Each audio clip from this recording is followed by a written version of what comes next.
Alright, like, take fucking free of this fucking stream on a fucking Wednesday, apparently. Holy fucking hell, man. Fucking god. Yeah, first take of the stream, I do it, and it ends in like 2 fucking minutes without my fucking permission, somehow. Second one, stupid sound doesn't play properly when I start the fucking stream on the fucking PS fucking 5, bro. Fucking, and then this one, this shit better fucking work. Fucking, I swear. No fucking issue at all. Holy fuck, man. God damn it.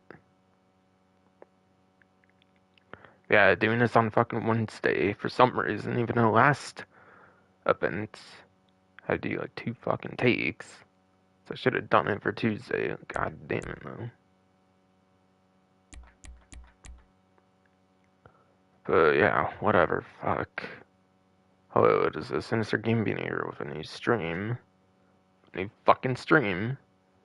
And this fucking stream fucking going over the event week for this week from very early Thursday, whatever, like per usual, and Grand Theft Auto Online.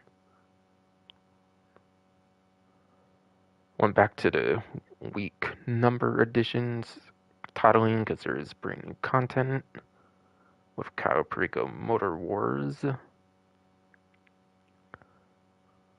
Looks to at least have the barrage in it, according to the image here. We're vehicle. But of course, based on the older Motor Wars game mode, and then it's just going to be on Cayo Perico instead of like for like Los Santos, basically. Definitely seems like it'll be a fun twist on the mode. And hopefully there's a lot of players you can play it with as well, because more players pretty much equals more money oftentimes as well. That'd be pretty good. It starts out with 2 times money in RP. If you do have the subscription for some reason, it is 4 times money in RP instead, apparently. And apparently it's 2 times money RP for the next event as well, not just this one. I assume that'll be just in case for Plus, where it's 4 times, but maybe 4 times would just be for the 1 week. I'm not really sure on that one, since obviously it didn't come out an issue with the Plus subscription the last event. So it's kind of something, it it is, yes, of course, an extra benefit they added, like this event, of course, for the first week after the initial thing of the subscription. Alright, jeez, at least this one's got some 3 minutes, I'm surprised. Stupid fucking live streaming, apparently, lately.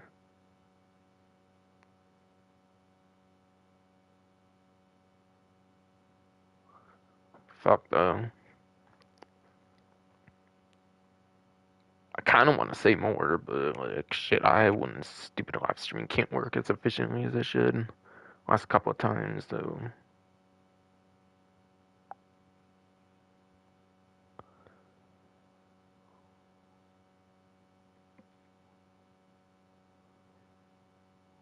Yeah, as I usually say, officer modes pay out, like, based on, like, amount of time.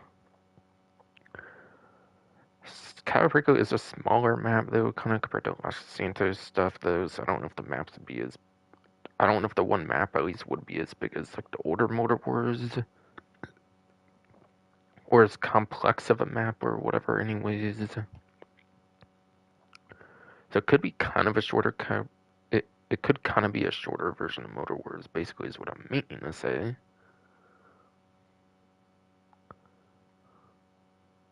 Yeah, how the game mode plays out generally also kind of plays into the amount of time. Which Cayo Perico, I'm not saying is a small map. It's definitely like not like a super small circular island, of course, like a miniature island of Los Santos, of course. It's obviously like got an airstrip and stuff, so it is kind of sizable. But it's a pretty open map as well. Like there's a lot of areas where it's pretty wide open, where you can like see from like afar and stuff. It's kind of my point or something, I think. So I'm kind of not entirely too sure how long this one would last, but I assume it could last a decent amount of time.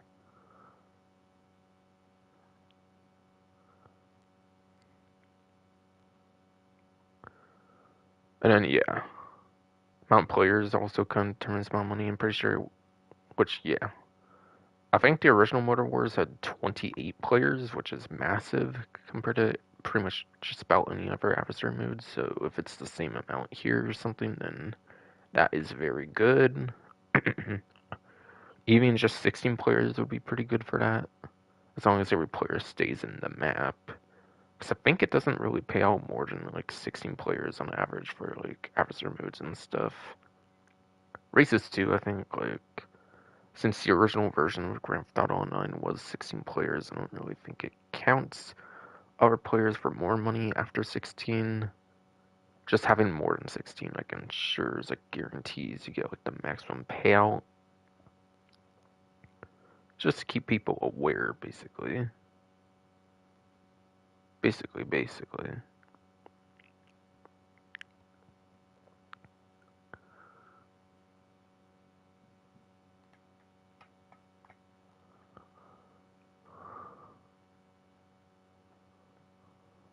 But yeah. Cool that there's finally new content after a couple weeks of no new content, like, at all. Basically, not even, like, a clothing item. Speaking of clothing item, actually, or actually before that, apparently you still have to join the Cayo Perico series. That counts as the Cayo Perico series for the Cayo Perico Motor Wars. Makes sense, they would just reuse the old series for Cayo Perico series. I believe it's the same one that's like marked. I think it's the same one, of course, marked like near the airport or whatever. After all, they don't have the Cayo Perico, like Assault on Cayo Perico, I think it was called actually. They've kept that vault in the game for like so long at this point, so like, yeah, might as well use Cayo Perico series for another game mode, I suppose. Then if they're not gonna have the Assault on Cayo Perico in the game right now, I assume, of course, they don't right now, of course, but usually they don't. After all, after all.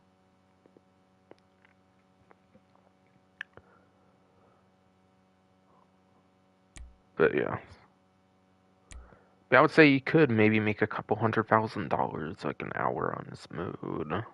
Kind of the usual kind of like highest amounts I would say for an adversary mode. At least for 4 times, definitely probably a couple 100,000. Maybe like 100, 200K or something, kind of an hour on average for like 2 times, not 100%, but yeah.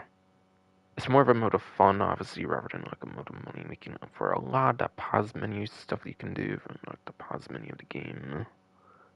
I find personally, from my experience.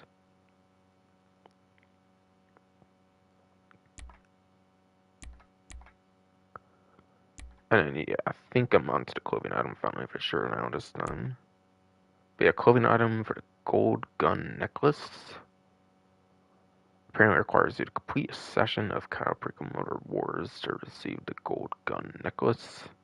Now, for complete a session, does that mean you just stay in the lobby until like it ends for the game mode basically, and you basically get it? Or do you have to win it? It doesn't really say the word win on it though, so you might just simply have to participate. Kinda, it's seeming like here. As long as the whole game mode plays out, obviously, or whatever. Or at least like the moment it ends, if you were to spectate or something. Though I wouldn't necessarily assume spectating would count. I assume you have to actually be a player in it basically as well at the same time, essentially, is what I would guess. So cool. So, so it is definitely a pretty cool necklace with like an AK on it or whatever. Definitely, I would say one of the rare clothing items of this DLC. Given this DLC had no clothing items on the launch, I'm pretty sure. Besides for like the police bike outfit, not counting that, obviously. I think all the clothing for this update is like just unlockable stuff like this, not stuff you can buy at like a clothing store directly. Is what I'm trying to say. So if you want like one of the rare money front DLC clothing items, probably a good one to shoot for. Basically.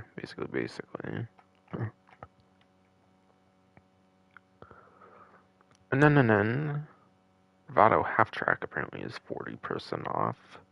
Very good Warstock cash and carry vehicle, depending on your situations.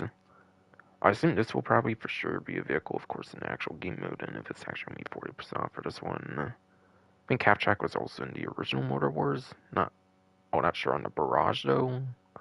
So obviously not surprising. It's most definitely going to be in that Motor War thing. Plus, I'm assuming this image is also Perico with those palm trees. I'm not too sure. It could just be a Los Santos image though. Yeah, Half Track. Very armored vehicle, but is very slow to compensate though. Now, I think even if you don't have armor plating on it, you can only actually get shot from the sides for some reason. I think people do tend to use stick bombs, and for that you have to have like no armor plating, and you still only get shot from the sides for some reason. So armor is actually surprisingly cosmetic for the most part for the window armor, apparently. Obviously it comes armored though for like the basic armor, like for the actual vehicle armor though. Sides for the 100% armor upgrade that like pretty much every vehicle has, obviously. That's customizable anyways.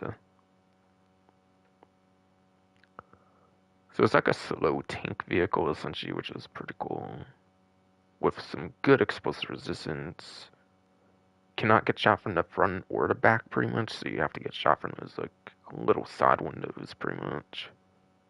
Apparently it doesn't matter again on the armor plating on the window, so you can literally go for be able to use sticky bombs without the armor plating on it. That's completely fine, and you still just get shot from the sides. So you get some insane bullet protection and some pretty good armor. Of course, the only downside, of course, like I'm saying, pretty much is it's pretty slow. So you can't really escape a pickle of a situation or anything.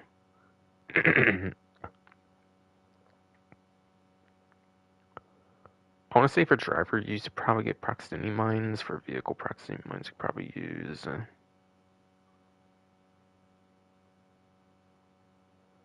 Again, as long as you have the armor plating off, you should be able to use like other drop-by weapons, not just sig bombs, of course, for your traditional drop-by weapons.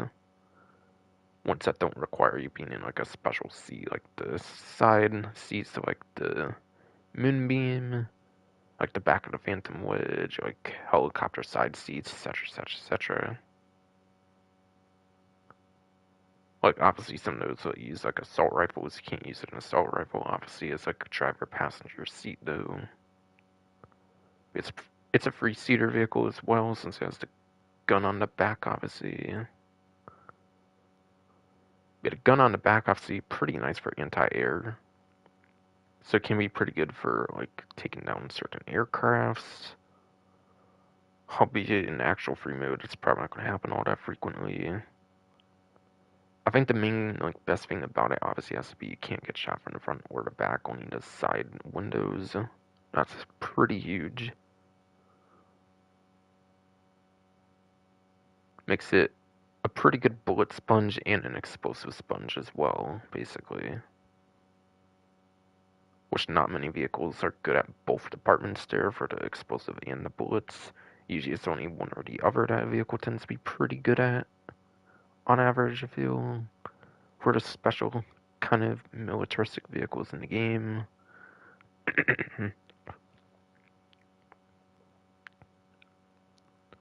Now, some of it you might need to bunker research for, by the way, of course, for like better anti-air guns, especially.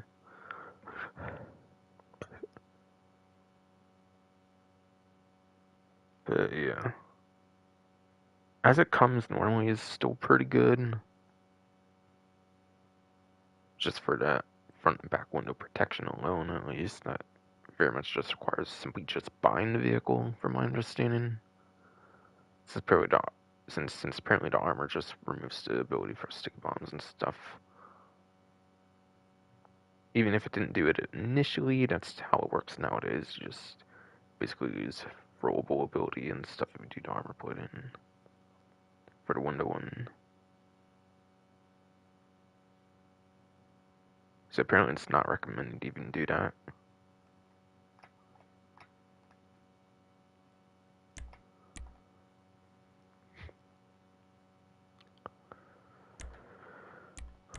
Yeah, very good vehicle for 40% off, definitely. Definitely. Alright, on to basics of GT Online for the what's new section, so I can go over that now. Don't know.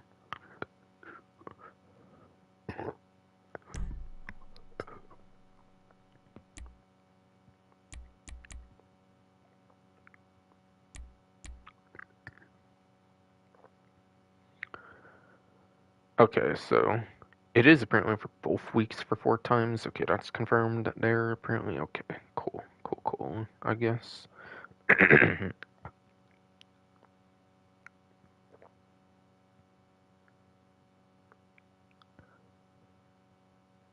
Yes, 2 times obviously again for regular players for 2 weeks, and then for 2 weeks it's actually 4 times. Okay, I wasn't sure if it was 2 weeks for 4 times part, but yeah, apparently that's the case as well.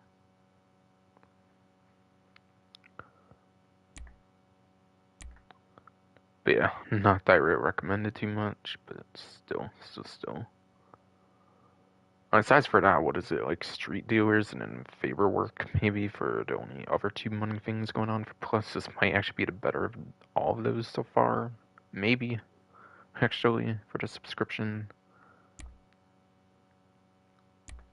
So that's something, I guess.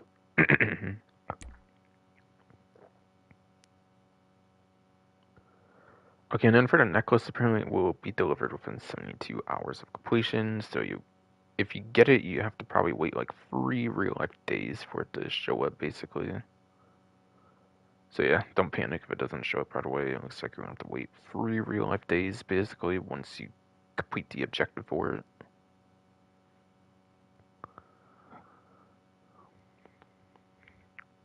And then make free safeguard deliveries. Apparently, will complete the weekly challenge and then get you a $100,000 bonus. That's the new thing with the Bobcat like security stockade, and then also the original 2013 stockade. Those delivery things you basically do. Pretty new content that was released in the Money Fronts DLC. I think it was in the week free editions, actually, as a matter of fact, or actually, no. That would have been week 2 editions that came out with it, I believe, not week free editions. So quite a few weeks ago at this point. Yeah, it's pretty obvious with the two different icons, like on the map, what those are. But what those basically are, obviously, though. Don't know.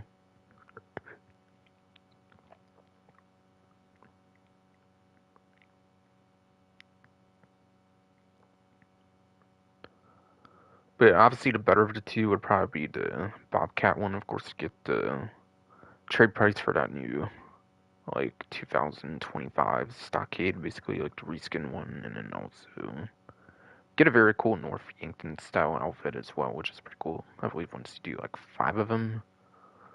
So that's the better of the ones I would say to do there. Just a little bit with some of the rewards you get. Again, they're pretty much the same thing, just two different companies you do it for, basically. Doesn't matter which one you do, it sounds like for the challenge. For Wii challenge, of course.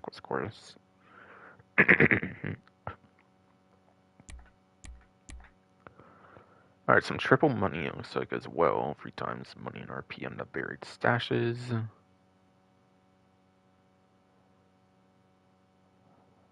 The metal detector, I think it's the skeleton thing. If you have not yet obtained it, you obtain it from, like, a skeleton, like, free mode event thing, like a blue dot that shows up on the map in certain spots. If you already did that one time, I think you already have a metal detector, basically. Yeah, I think you have to do it during like a Cayo Perico like scope battle or something, like during your like Cayo Perico heist or whatever. Honestly, I feel no matter what times it is, it's not that worth doing. If you're gonna go in Cayo Perico for like Cayo Perico heist, might as well just work on the heist. Obviously, that's gonna get you a lot more money on average. And that going out the way for these is kind of just a waste of time in most cases, I feel.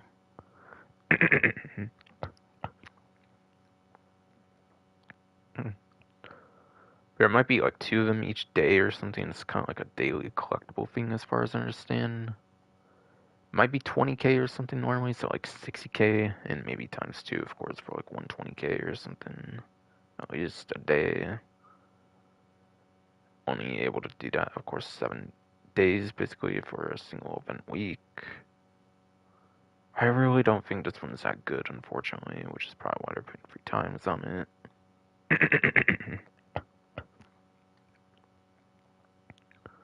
But if you really enjoy Cayo Perico, then I guess it's another thing you could do there.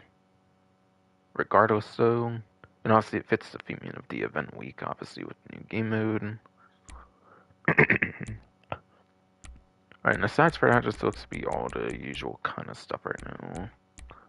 For the Money Fronts DLC, with now available, with yes, now available and all that, basically.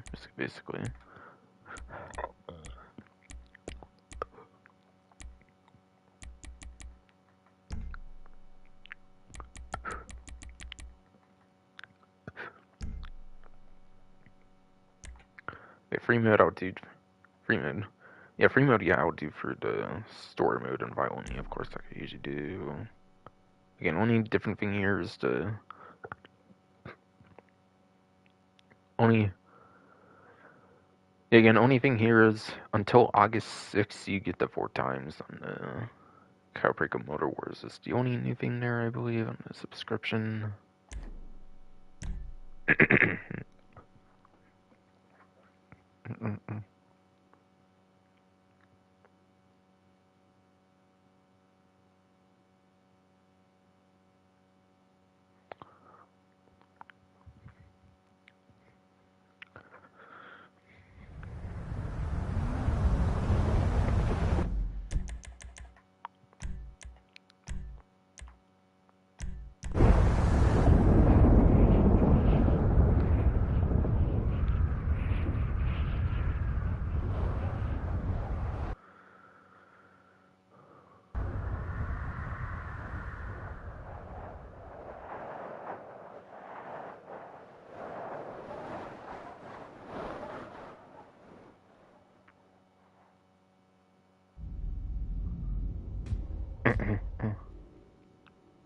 But yes.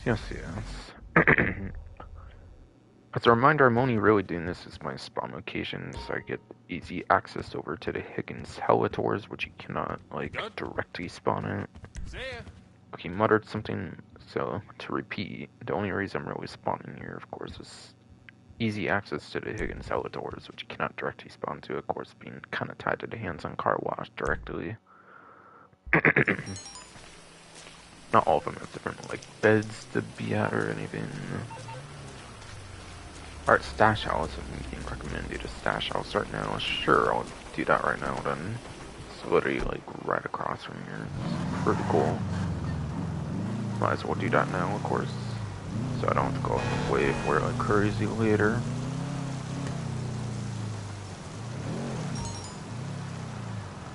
Yeah, plus promotion kind of stuff, of course, because I'm close to the garage, I guess. Get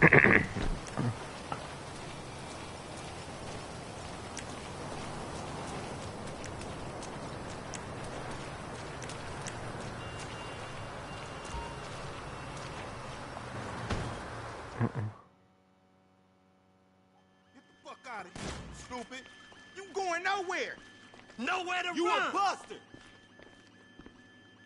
Where you gonna go now? Oh, come on. Get down, get down.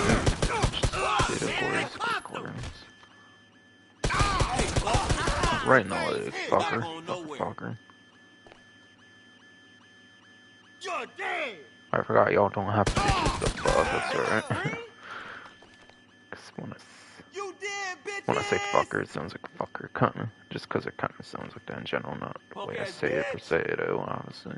So, I'm just gonna start going down, I guess. Sheesh, could've got some shot on me or something. Die.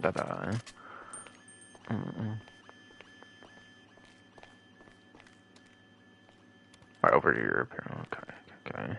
24, 10, and 81, it looks like. Okay.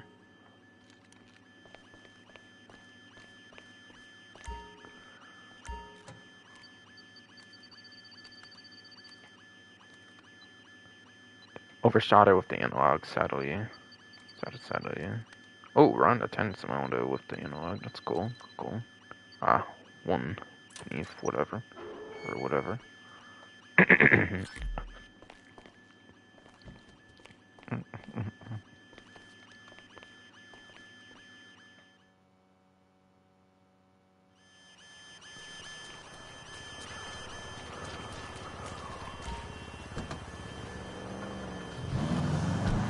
so we'll start heading over to Higgins, I think now. Obviously, maximizing what I'm doing right now, obviously. See what I get.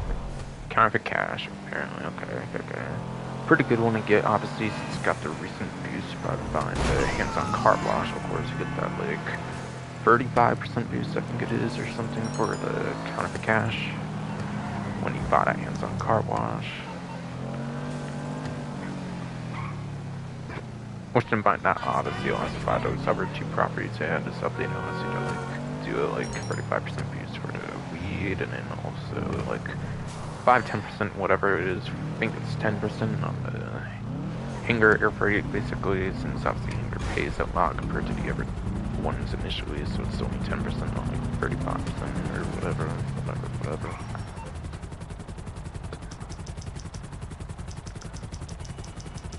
Yeah, it's just a general promotion when I do all the time or something.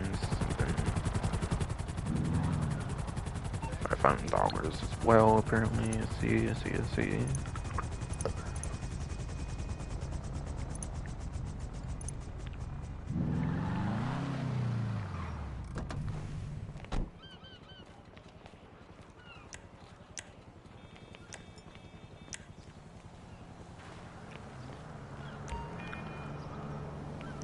I assume it just does on its own, of course, right?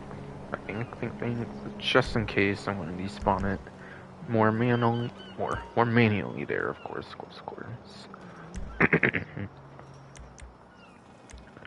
Yeah, I think I definitely for sure did the Kanata, obviously last time. I haven't done the Sea Sparrow, of course, lately. Pretty fun one, though, for the Sea Sparrow.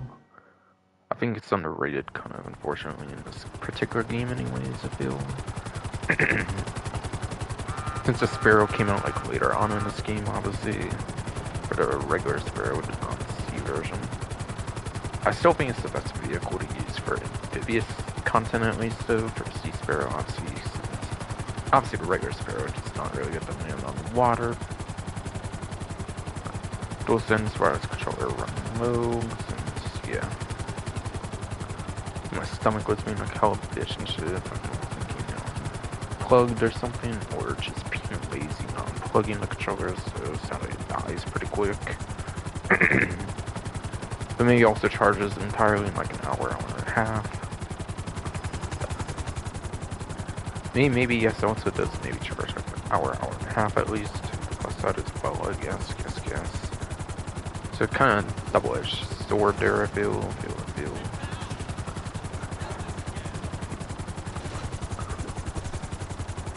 Probably definitely gonna get like a new controller eventually done, and then. You still on for that bet, right? Yes.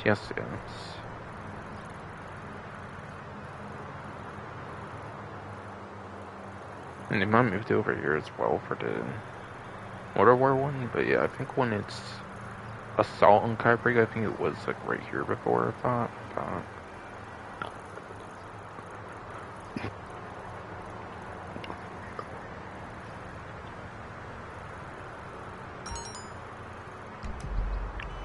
Right. Oh, towards board day Wednesday here, I guess.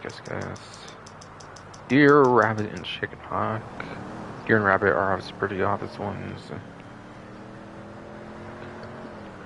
Deer, you can find like the Chiliad Mountain State Wilderness, especially, I'm pretty sure.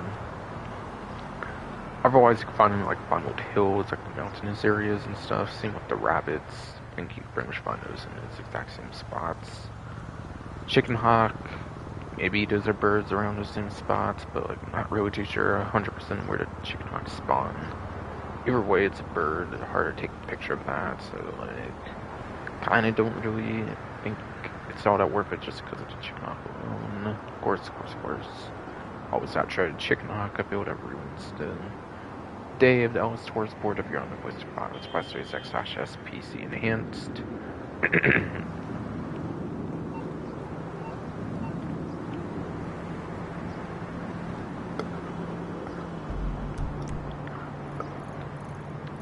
Okay, here's that regular time trial. Apparently, it's actually the casino one. Apparently, when I'm saving that image update, of course, when the casino got the makeover as well. Surely.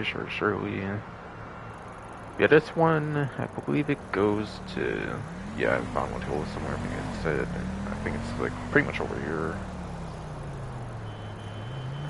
It has a pretty obvious like initial shortcut you can do. You might be able to go through the highway in some kind of way. Like from the start point, like kind of through here, basically, I believe, is a instant like initial shortcut you can do. Signs for that, there might not be too much, but yeah, it's Bonwood Hills, so it's obviously pretty heavy on the lap time, I would say, over like a top speed focus one, like there might have been last event, I believe. Yeah, obviously most races down Charlottesville are kind of lap time focused though, so that's not too surprising.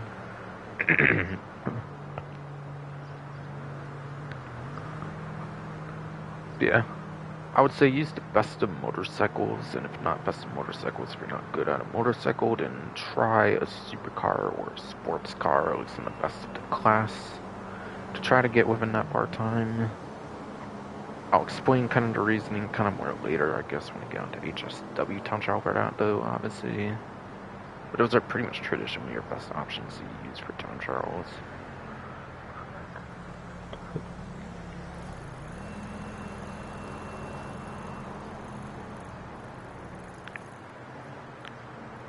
Yes. Casino. Regular time trial, pretty good one.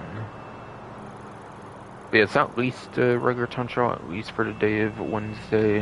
However, I don't think they change them each day. I think initially when Sanders and Mercenaries came out, which is the last time they changed, like, a lot of different time trials. I believe it did change each day, I believe, but eventually they probably got tired of changing it or something, so it just stays the same one for the whole week.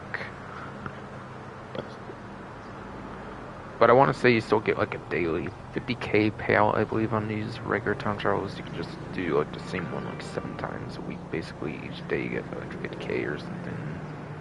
Upwards at like 350ish k. It tends to be on average, of course. Unless it's like a 2 times event like they did recently for like regular time trials. And obviously there are the rare exceptions to that, but usually that's how it works, I believe, on average though. With this, of course, being no such exception whatsoever, pretty much.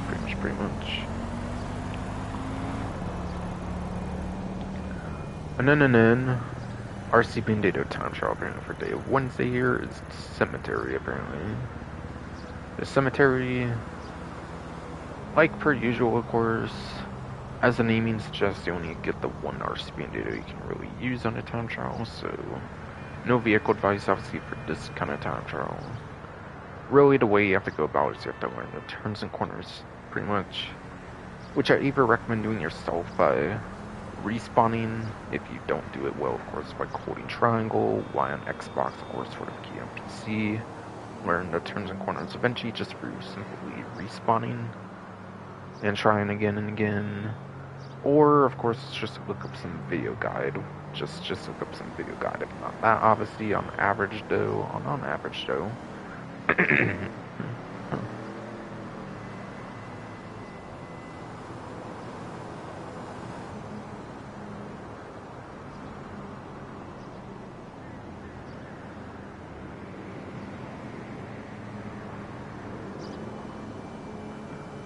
And then.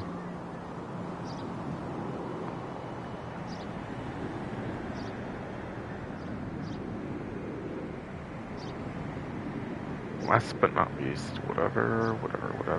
I think. Anything else for that? No, I pretty much explained, I think, once I go over to video guide and kind of advice for that. I think that's it, usually for that for me. Okay, so on to the weekly HSW time trial. That one, obviously, yes, like I say, is weekly.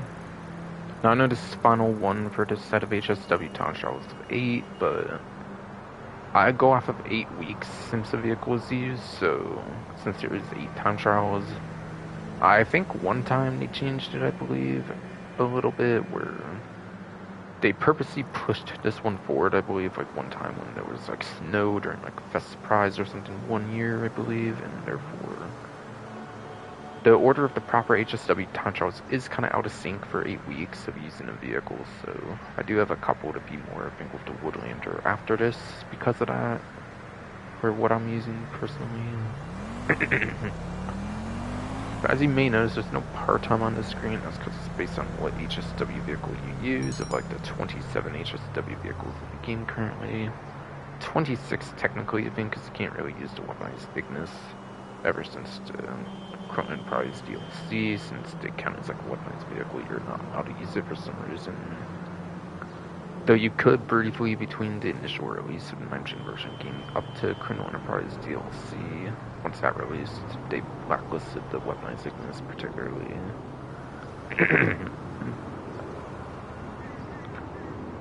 So the part time is dependent on like what vehicle you use. So technically you can use any vehicle you want as long as it's one of like 26, 27 HSW vehicles in the game.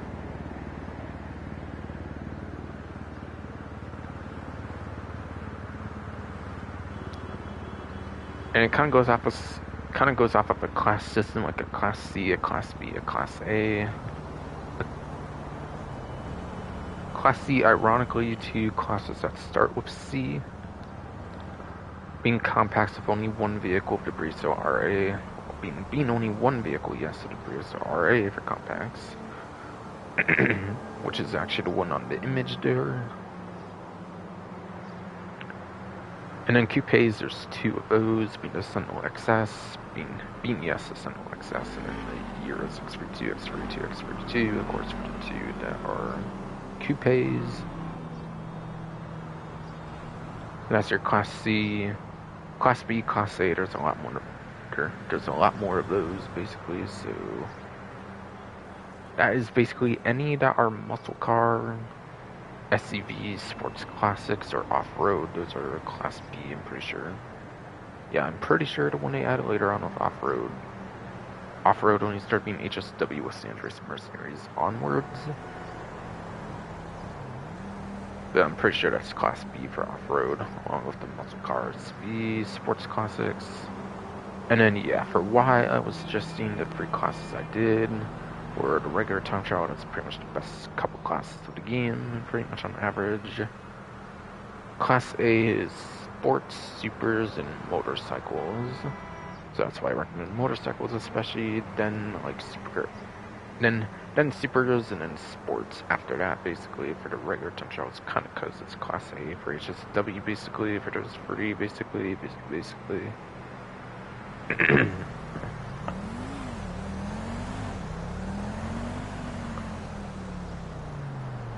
And then, yeah, for the ones that are in the latest DLC, if you want some options out with the latest DLC, there's, of course, the Woodlander I was using. It's like 3rd place at lap time for the HSW SUVs, and then 2nd place top speed. For the SUV class, particularly, not too revolutionary for its HSW classing. Even the Castigator, a non-HSW option, actually has better lap time than the Woodlander, I believe. Not that you can use it on HSW time trials, of course, but just to bring up why I don't think it's the most revolutionary one out there for like a new one. Tampa GT is an interesting one for HSW1, though, for the other new one. for the other new one, of course.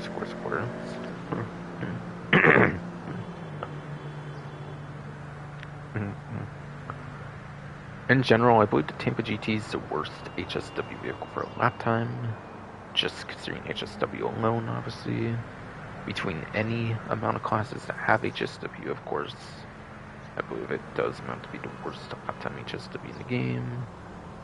However, it is the 3rd overall best top speed, I think just behind the Banshee GTS and the Stinger TT, I believe.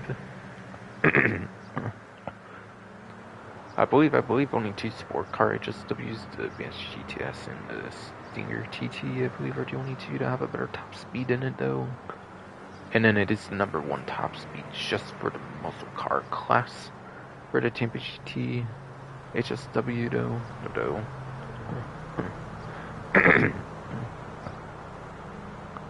So that's the newest ones. And then pretty much the best one to use, I would say for sure, would be motorcycle with the Hakuchou Drag HSW. That's pretty much the best one to use if you want to use just the best option for HSW time trial. And then honestly, sadly for this one, I feel it's pretty much just best to stick to GPS route, I feel, on this one. On average.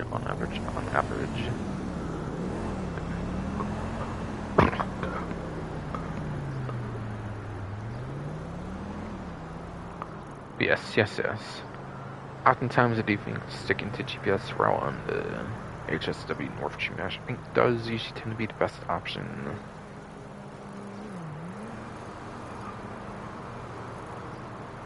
I don't really think I'd do much of a shortcut on this one since like it's pretty difficult one, of course, being the last one of the set of 8 HSW time trials, technically speaking.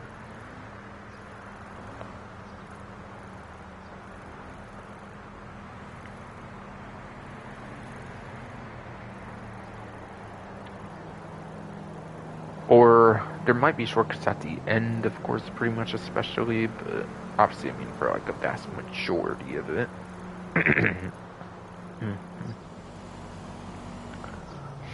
Yes. I think near the end there's like certain like parts that are broken or something, like that you can kind of go through basically with like barricades, like wooden sign things or something you can go through, I think. So you can kind of shortcut kind of in the last couple parts near the end, I believe. But aside for that, I think I just usually do the GPS route personally.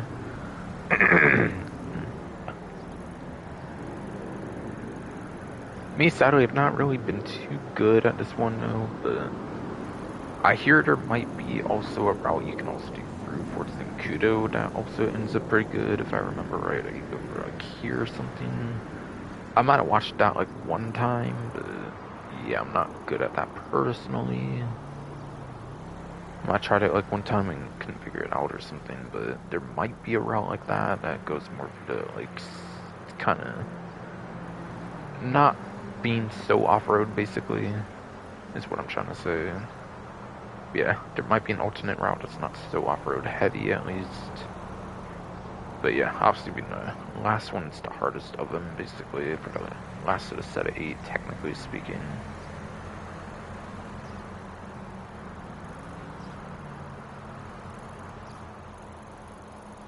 So that should be pretty much everything about the, that should yes be everything about the HSW time trial for the week.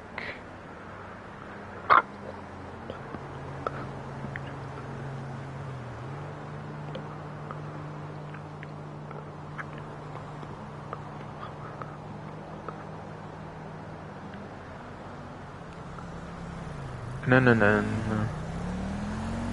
On to Junk Energy time trial for day Wednesday. That's looking to be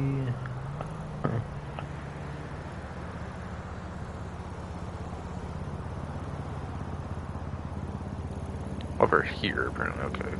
For the Alta one, apparently. One of the couple options for Wednesday, basically for Alta. But in general, for advice, I haven't done like all the maps, but in general, in general, it's very similar to RC Bandito since you only have like 1 or 2 bikes you can even use. Technically, you can use the regular non-junk energy one if you have it, as long as you like bring it yourself. Otherwise, if you don't bring a single one yourself, it just gives you junk energy as default, I believe. But you can only use the 2 new bikes yet with the Dangerous Mercenaries DLC for the cycles in particular, I mean, of course, which is the inductor, junk energy inductor, obviously. So you have to have the one with the curves boost, essentially. You can't use the 2013 ones, of course, like the BMX or any of that, basically. So as long as you don't fall off the bicycle, go where you need to go, maximize on the curves boost for those couple things, I assume that for the most part, if you follow those 3 things, it should be pretty fine.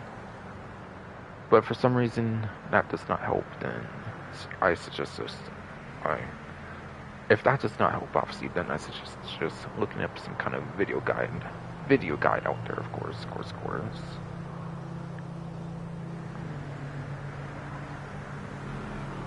So like the RC Bandito ones, obviously, this is not really any vehicle advice to give. Obviously, you have to go about other ways, of course, like wearing turns and corners, all that kind of stuff, of course, all that stuff I basically just mentioned previously.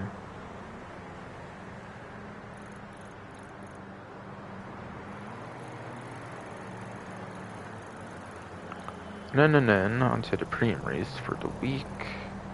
Looks to be for the supercar class. Supercar class for HSW options if you're on the PlayStation 5, that's 5 Series X/S PC enhanced.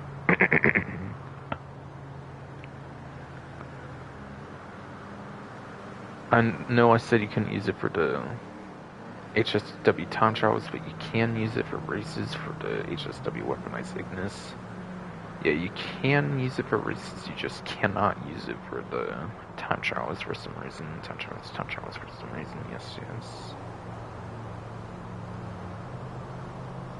The HSW weaponized Ignis is the #1 lap time if you're on the newer platforms, of course. And it's like the 3rd place top speed, basically, of the 4 HSW options. And then after that was the Cyclone 2, I believe, in the order of release. The Cyclone 2 HSW is the electric car acceleration focused one. 2nd place at lap time, I believe it's 2nd place at lap time, and then 4th place top speed between like the HSW options. And yeah, again, it's obviously the best acceleration focused one. This is the electric car one. It is the electric car one, so it is the best one for acceleration. If you were to get completely stopped or something, then you could get to 0 to 60. You could get 0 to 60 to like no time, basically. No time, basically. But honestly, in terms of race, is that really that useful rather than just not getting hit at all, basically. So in general, probably the weaponized Ignis is pretty much the best one to use. Otherwise, the next one on the list is the Devastate 8 HSW. That one is the 2nd worst one for lap time for the HSW vehicles particularly. It is also behind like a couple non-HSW options, I believe, as well. It's like an A tier, I believe, for lap time, if I remember correctly. But yeah. Either way, it's HSW, so I'd probably recommend using that over non-HSW on the newer platforms, though. And then it is the #2 top speed. There is one that's better top speed, but yeah, there's a huge catch to it, though. And the last HSW option for the newer platforms is the Entity MT HSW. That one... It is in the 20s, I believe, for lap time on the NTMT HSW, which is obviously not good. Probably one of the worst lap time options before the Tampa GT came out, and even then, it's probably still one of the worst options for a lap time, obviously, for an HSW vehicle. However, it is the #1 top speed, so however, yes, it is the #1 top speed. So if you are on a pure straight, like a straight heavy course, then it could be the best one to use, but for the most part, you probably want to stick to like one of the other 3 HSW options wherever you can. If you're on, obviously, like one of the newer platforms that has HSW in the first place. Otherwise, for PlayStation 4, Xbox One, PC, Legacy, the Legacy platforms,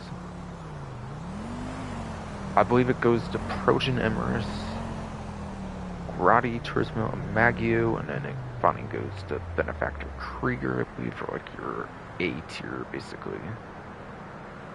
A tier might also include the regular weaponized Ignis, but even the traditional non-HSW weaponized Ignis is a PlayStation 5, Xbox Series X/S, PC enhanced exclusive, and is therefore not even on the 8th gen platforms, so you can ignore that one entirely for A tier on the legacy platforms then.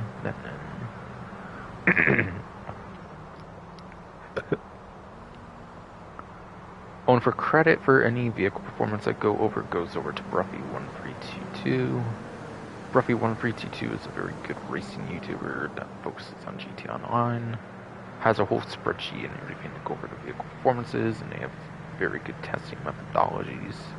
They do, yes, have very good testing methodologies for testing out the different vehicles in the game, so any performance should be pretty much spot on for those vehicles, basically, for anything to go over on this live stream.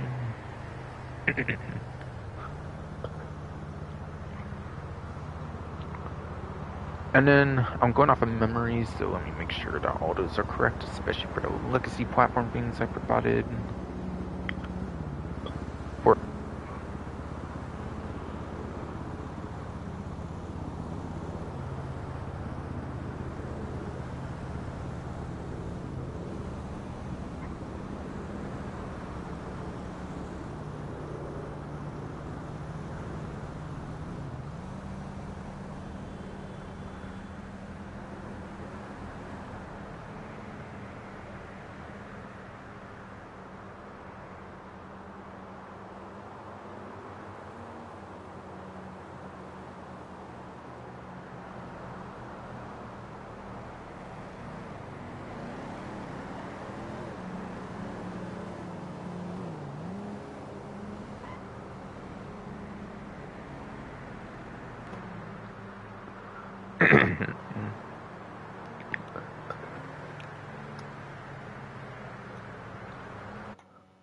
Hello.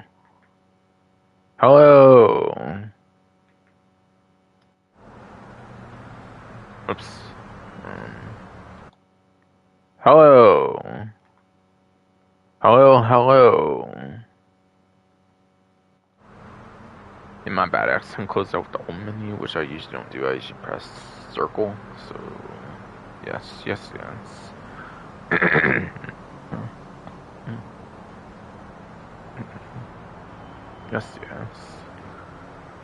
But anyways, as I was saying before, it got cut off basically because of that, of course.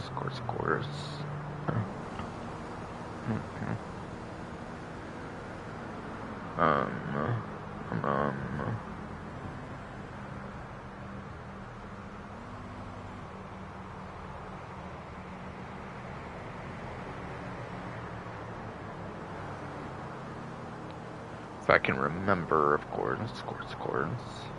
Going on the spreadsheet, I was just going to verify, I think, if I was correct.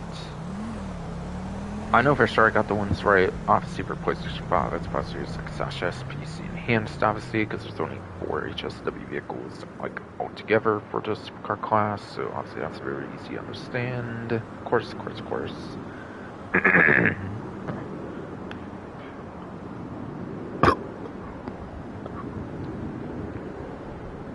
Yeah.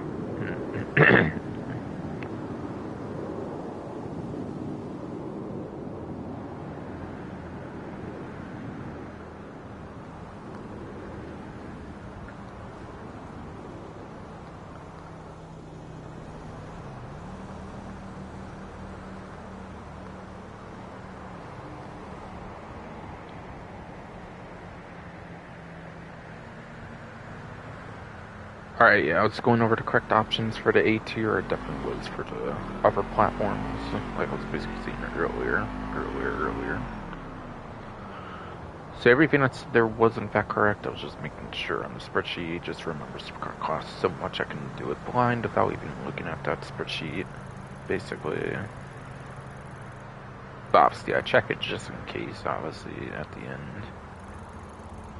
So yeah, that's the vehicle advice for the premium race then, whether you're on the newer or the older platforms.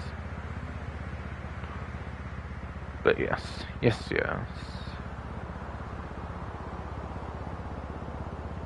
So what is lap time and what is top speed for those maybe not as familiar with the game?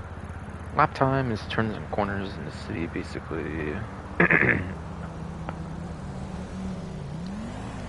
basically lap time is turns and corners, which, yeah, lap time is pretty much the main basis for the tier listings and stuff on the spreadsheet that Bruffy1322 does, so yeah, lap time is what matters in most cases. very rarely will you have like a pure straight course, pretty much, which is for top speed, of course, being your highways, airport runways, and your airstrips, such as the newer top of hill ones over here, as well as the Grand Nord Desert, and then obviously Grapeseed for these two from like day one, obviously. And yeah, I think premium races in particular are always city courses. They're never really stunt tracks, I believe, on those kind, of course. Unlike something that you can always do in like the pods between all those different race types. That isn't like a weekly thing that ever goes on, of course, in the usual cases. Okay, cocaine, whatever. ID. Document forgery. Document forgery, of course. Whatever. Cargo shipments is maxed out. Cool. Yo, I still need to holler at you later. Oh, and I wasn't entirely done yet, I think, but yeah. Yes. But how do you know what the race course is going to be if I'm not going to... How do you know what the race course is going to be if I'm not going for the actual race course myself? As you can see in that bottom right rectangle, of course, you can press square to start job. That would be X on Xbox, whatever key it is on PC, not sure there, of course, but yes. Doing that can take you directly into the lobby screen, of course. You can also be physically at the chrono location that appears on the actual map, which is basically where like Michael's garage is in single player. Looks like. Yeah, when you do that, it goes into the actual lobby screen. And then you do the exact same button I said earlier for square X on Xbox or PC. On the lobby screen, if you do that, it will also show you the map of the race as well, after it shows you like what it's called and everything. That gives you the map so you can analyze for lap time top speed, which one would be better basically to do. If you forget to do it there, you can also do it, I believe, when you choose a vehicle, probably so you can analyze. When you choose a vehicle, of course, like, if you remember performance on a vehicle, it makes it easier to kind of like choose the ideal vehicle, I assume, for why they do that.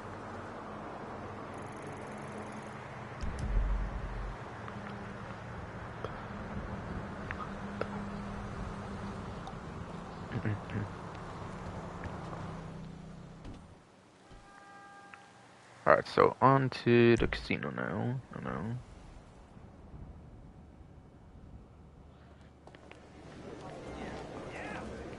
Looks like it's an SUV of some kind. Of course.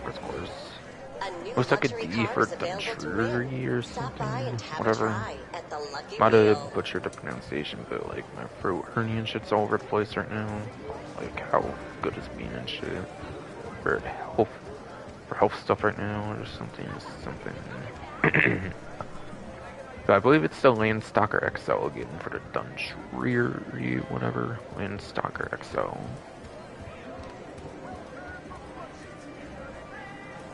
Oh, it says Gringer on it, okay. It might be the Gringer 3600 LX, I believe, the Money Tech one then. Is what I'm guessing then. I thought it was the Landstalker XL, but that might be a different manufacturer, not too sure. Yeah, I think it's the Money Tech Gringer, which is actually not a terrible vehicle at all. Quite a good vehicle for free mode. That's all I mentioned. Yeah, 1,000 dessert bonus thing, of course, there. Casino chips, whatever. And then for my one wheel spin, at least for the week here. Especially this one's recording on Wednesday, apparently. Clothing. Hunter leather fur jacket. But yeah, sadly for clothing, I think it does anything for like the Casino Resort and beforehand for like the main clothing store, of course, only since obviously there wasn't really like an alternate clothing store till this update that released the casino, obviously. I have all those, I believe, in the game ever since I was grinding the hell of like Perico heist during one moment. When I got all the vehicles finally doing Perico heist, I was like getting certain clothing items, so I just got burnt out on like the casino heist, or not casino heist again, but Perico heist back when it was like at its peak.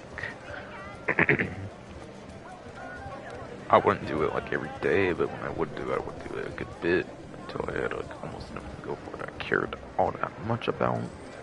Which for me is really mostly just vehicles, weapons, stuff that actually impacts your gameplay, basically. Not clothing, like cosmetics and stuff.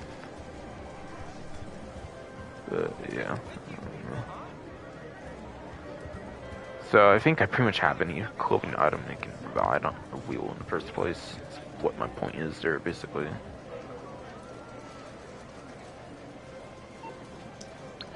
So yeah, that's probably the Gringer for 600 LX, whatever. Like I was basically saying, which would be 7 San Andreas. Luxury, I believe it for sure on that. Apparently it should be this one here. This one here.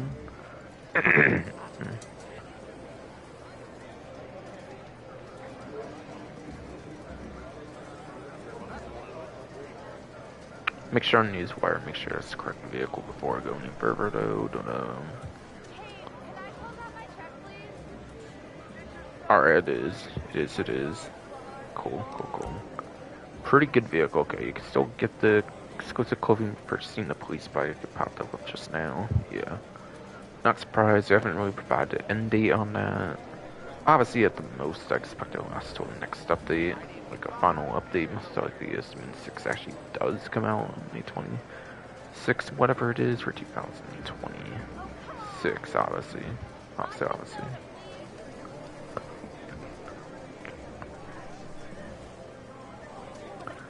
But yeah, the Gringer for 600 LX, this one, again, is Monitech, so it has a lot of stuff to it. Being an initial Monitech batch vehicle, it's got some of the most features of any Monitech vehicle for that reason, whatever. So it does have armor plating to it. It's not electric though, none of the initial ones were, so it doesn't have the best armor plating of any Monitech vehicle, but it's still decent enough, especially combined with the missile lock-on jammer. Being an initial contract DLC batch didn't skimp out in the windows, so it does have the bullet glass. Being an initial contract DLC batch, only those ones do have those front mounted machine guns for Monitech, so it does have that feature.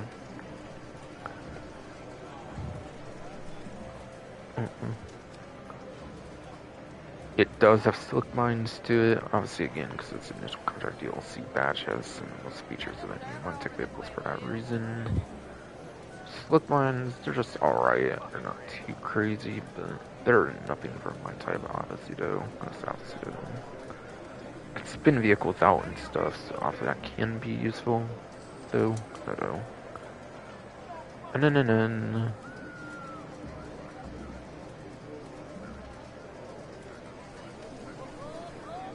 Yeah, missile lock-on jammer remote control unit. It is a SUV, so it is a lower vehicle, so missile lock-on jammer is pretty much my recommendation for this one. But yeah, it does have front-mounted machine guns on it though, so obviously the remote control unit actually does let you use those when you're remote controlling it, so it actually can be one of the better options for the remote control unit as well, depending on like what you're looking for in the vehicle. I do find it pretty cool. You can have a lock-on jammer on an 8-seater Monitech vehicle, and it's definitely very valuable.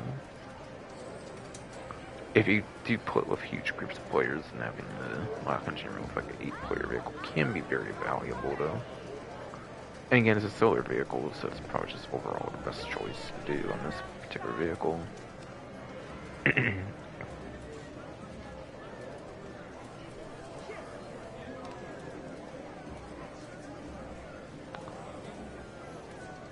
And then yes, something pretty cool about the front-mounted machine guns, particularly on this vehicle, since it does have the higher height on the hood.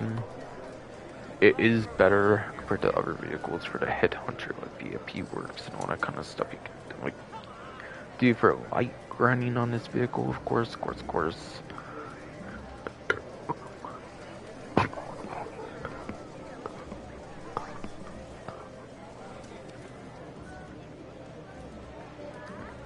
But yes.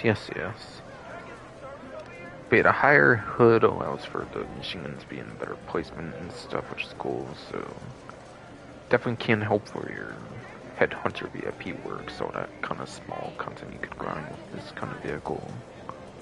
That's definitely pretty nice. No doubt.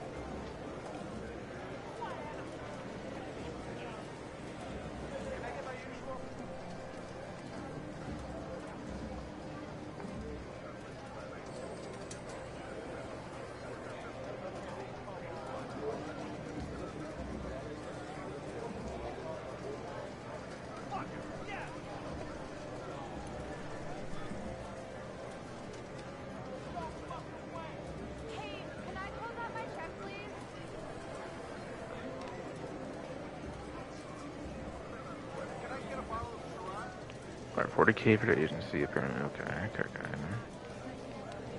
Oh, and yeah, by the way, that was like the hidden quirk I was talking about, I guess, for better wording. Yeah, it's kind of hidden quirk, I guess, is, yeah, the higher placement of the guns, of course, helps it out for, like, grinding headhunter or something. Which a headhunter only makes you, like, 20-ish K, I believe, on average. But on a double money event, it can make you, like, 40, 50K. And then even then, there's better vehicles to grind headhunter for, but it's something you still do with the vehicle, of course, if you want to do, like, some, like, grinding it, like, free mode or something. Said front mounted machine guns obviously do help for something like that, technically speaking, if you don't want to use like your actual sidearms or something. You good?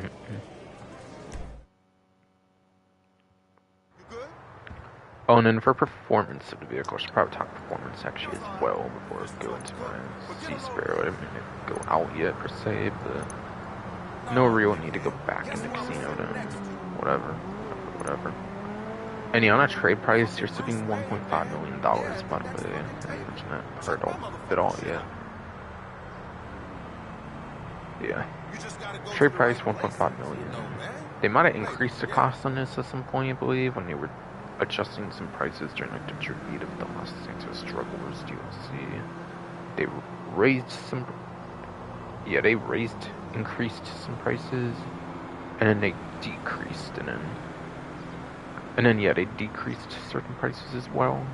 This one might have got increased, if I remember right. At some point. Like, within, like, the first year of release or something for this particular vehicle, or... Yeah, Strugglers was 2022, I believe, so... Yeah, within the first year, I think.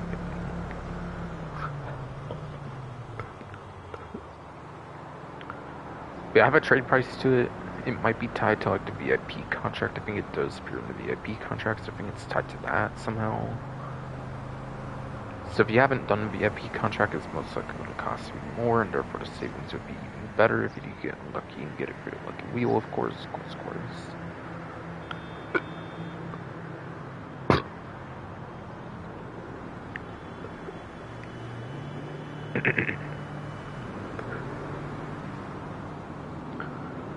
Yes, for the SUVs class, whatever, for performance.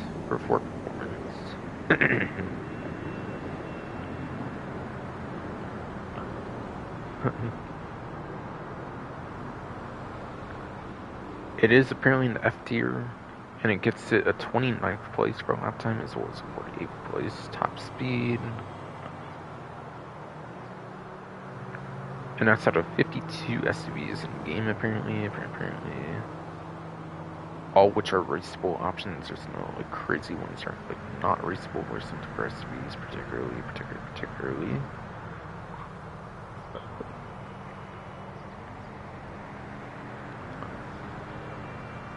So yeah, kind of unsurprisingly, it is below average for the whole class, at least for PlayStation 5, Xbox Series X, / PC Enhanced. Which it is 4 HSW options now.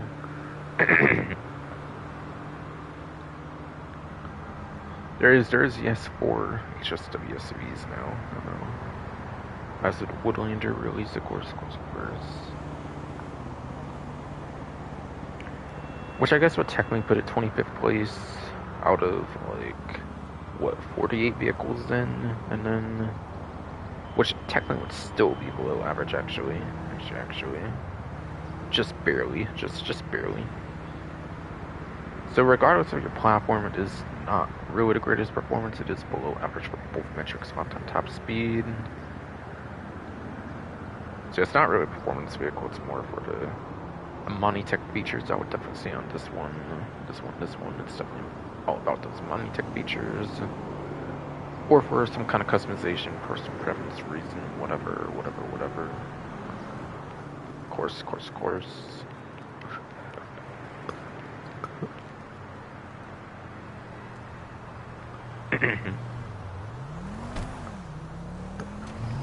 Yes. On to the Los Santos car meet, of course. Yeah, Sparrow, as I was saying earlier, is the best vehicle for amphibious content grinding for like your underwater missions and stuff. I would say.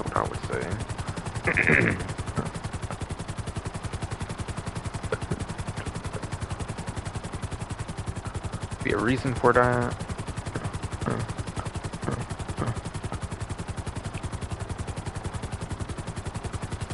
Reason for that though.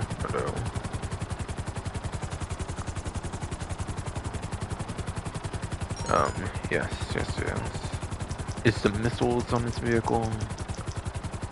You have like the Tula and the Sea Breeze. For example, those are amphibious vehicles, those do not have missiles. You also have like the APC and the Zaba. Those don't have like homing missiles particularly. So that's why I think this is easily the best vehicle for amphibious missions. To talk more about the thing I'm flying obviously right now. To kind of suggest the vehicle for people that do not yet own it basically. I think it's a pretty good vehicle to buy obviously in the Sea Sparrow. Especially for those amphibious missions. Which is not many of them, but when you do get them, but yeah, when you do get them, it's pretty good, of course.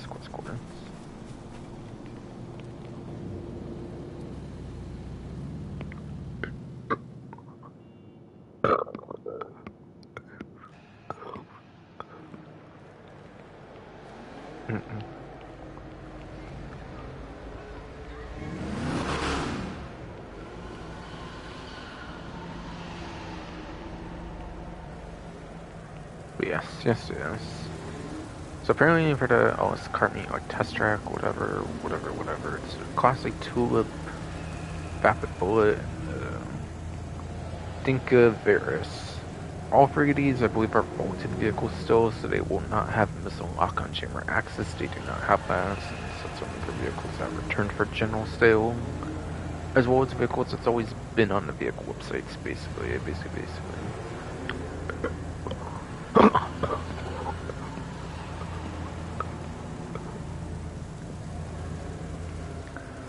Yes, my fuck-ass hernia was kind of being a bitch, basically.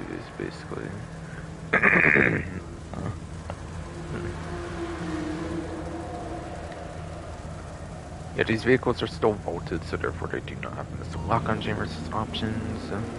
That's only reserved for vehicles that came back after being bolted. Like in the last couple updates, basically. Or vehicles that have always been on the vehicle websites as well. It's basically saying for the ones that can have the lock-on jammers, basically.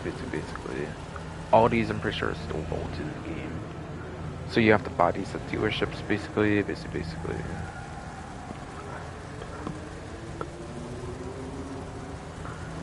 Class A Tulip was a muscle car added in the Arena War DLC 2018. Bullets Day 1, so this one you can actually test out in single player before you buy it already online. Varus was 2020, I'm pretty sure with the Perico heist. So yeah, 2 are online exclusives, one also available single player, of course.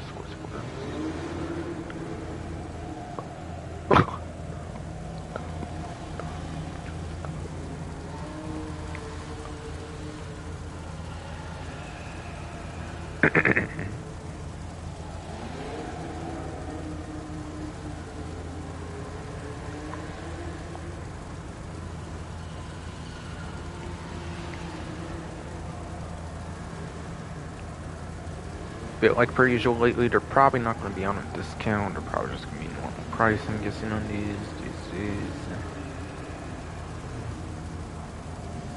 But I'll check, of course.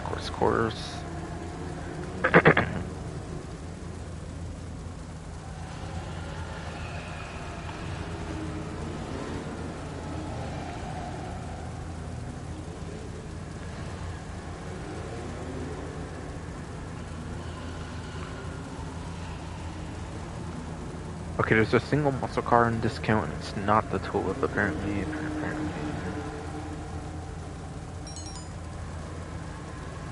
Alright, mint the counter for cash. Yes, though. Yeah, the one muscle car on discount is not that. So yeah, it's not on discount then. Bullet for supercar.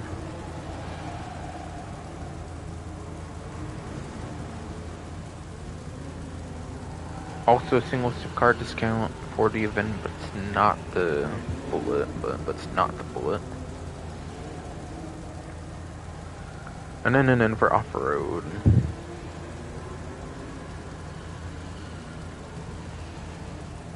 Once again, just one off-road vehicle on sale, apparently it's not Varus. Apparently, so yeah, they're all full price then, okay, so. Yeah, the Tulip though, it's apparently one of the GTA 6 vehicles in like the first trailer, basically. So it is pretty cool. Seems like it is a vehicle that will play some significance in the next GTA game, basically, according to the first trailer, so it is kind of a vehicle that could be cool for that, I guess, if you care for that. If you want to, like, roleplay that particular, like, vehicle, like, painted a certain way or something. But obviously it's a muscle car, so it does have the ability to muscle car weekly, which is kind of cool as well. Otherwise, that's for that, just personal preference, customization reasons. And then, yeah, the Tulip. I don't think it performs that great, I will say that. I don't think it performs good, if I remember right. The Bullet, I know that definitely does not perform good. The Bullet is officially the worst lap time of any supercar in the game, of the like 63, 64 supercars or whatever in the game. I do know that on top of my head, I'm pretty sure. It is the worst of any supercar. I think it's even in its own bottom tier.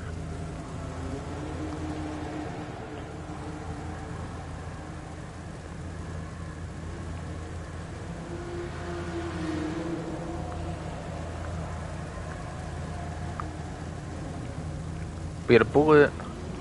I would get for retro nostalgic reasons. This is a pretty old school GTA 4. Baldigate Tony, like supercar or something, so it does appear in like the older HD Universe games, at least with the Baldigate Tony, as far as I've heard, at least. Maybe no other game had it, I forget. What might be in the Universe, but I'm not 100% on that one, no. No.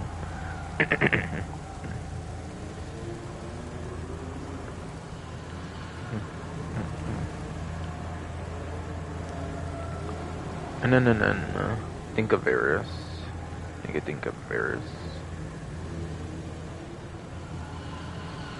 Yeah, ATVs aren't really the greatest performing for off-road class in general, I believe, on average. You're better off using like a dirt bike, one to rare couple motorcycles, or so you can use an off-road class as well as its actual motorcycle class, so it's going to be better for off-road. For anything that's not like a full-on proper car or something, basically.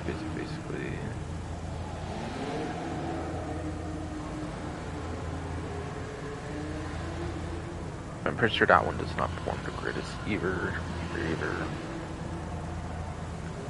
Also, worth noting, the Virtus was a free vehicle at some point, but it is only a couple $100,000, so it's not the biggest deal if you just outright buy one anyways.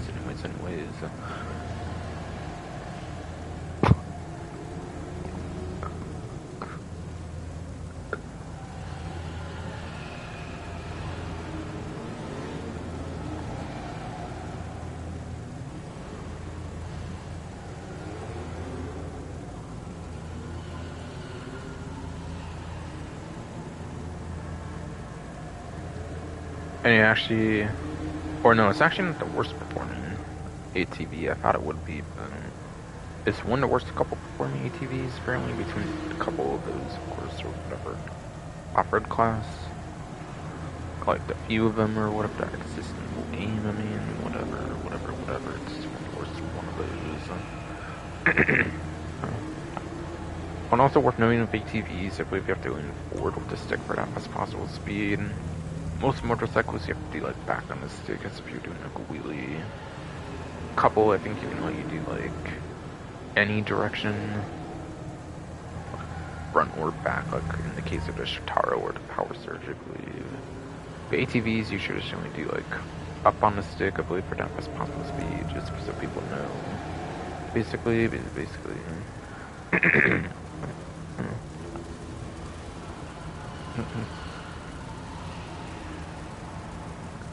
But yes. Going on to remove vehicles, dates, spreadsheet. Same person that did that one, of course, for everyone for T2, basically. Apparently.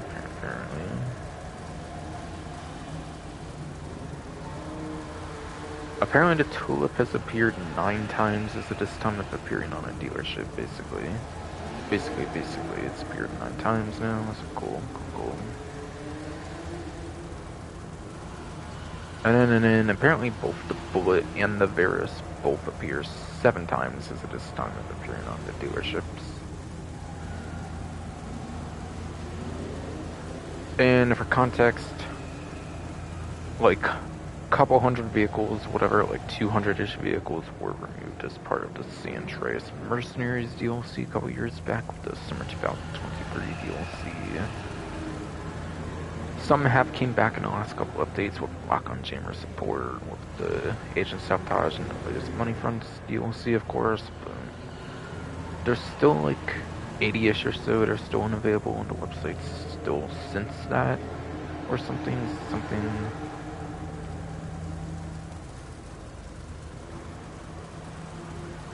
But yes.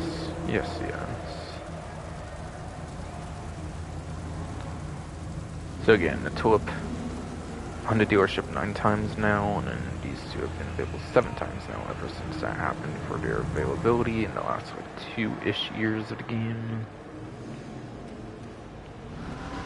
And then apparently for the prize ride for the event, these are usually on the vehicle website. I'm pretty sure there's no exception. It is the Kieran Sultan Classic, which I believe is based on the Grand Theft Auto San Andreas rendition of the Sultan, I believe, for this vehicle. It's the 4-door one, not the 2-door one they had with the tuners update like a couple years after that one. Or the Sultan RS Classic, whatever. Yeah, traditionally for prize rides, and actually before that, I have to go over to challenge. For that, you have to place top 4 for 4 days in a row. So, really should have been doing this like Sunday or Monday, I would say at the latest.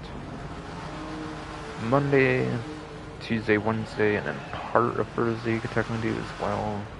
For my time zone, it is like, I think for my time zone you get like up to 2 to like 3 a.m. or something.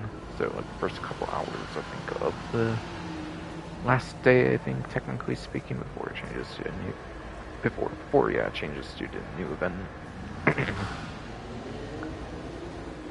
I'm in one of the time zones that kind of gets to like times the latest, I think. I think only Hawaii's like before, I think only Hawaii's like behind my time zone, I believe, or just like standard time or something. I think a lot of other times like are even further in times. I think even those other time zones you probably have more time, I think. I want to say I'm not 100% on how time zones work, but I think that's how that would happen. So kind of all depends on like where you live, I think, for like how long you get on the last day of the event. Usually it's more time than what I have, I believe, but yeah. Yes.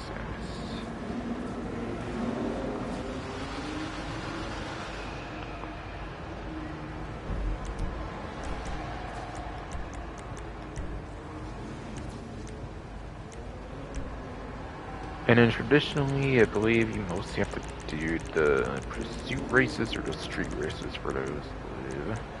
For those. Pursuit race is actually exactly 4 players as a minimum, so as long as you stick to the minimum amount of players for pursuit races, it's basically a guaranteed entry. Any more, and obviously will not be guaranteed at that point anymore for the top 4 days in a row. Basically.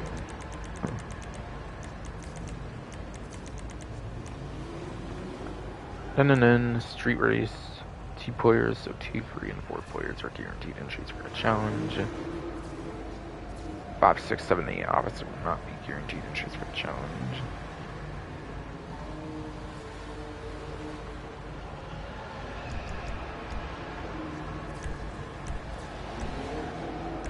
No. Things I don't think count. I know for sure they don't count solo, but I don't assume they count for group play either. Are the drag races and the drift races. Since those have 1 player as the minimum, I don't assume those count for that reason. Also, Cockstar instead of Rockstar, yes. In this case, they have a tendency, like, they release something a couple years later, but it's like kind of part of the same set of stuff. They don't tend to get like 100% consistent across the board, like with other types of content. So most likely they don't count with other players as well, I'm guessing, and not just solo. So most likely you have to stick to the other 2 types of races I pretty much mentioned.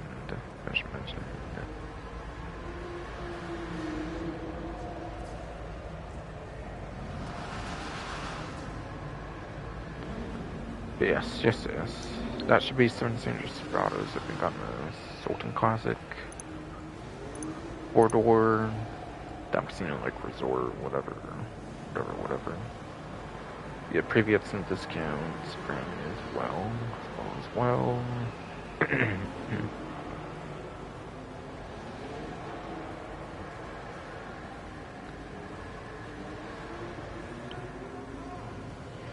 I was not Casino Resort, my bad, but the Casino Heist DLC. Should have thought was the heist one since this is a 4-door, and 4 doors are pretty good for heists, of course. If you're doing like maximum player count.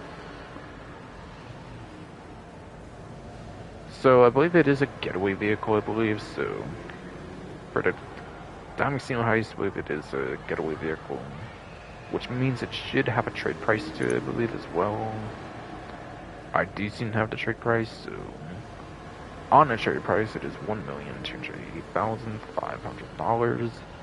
Buy it now would make it even more money than you would save technically if you get the price right.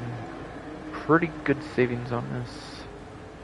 Over $1 million, so it is probably at least a couple hours to run on average for the vehicle. If you're doing efficient money making methods, of course.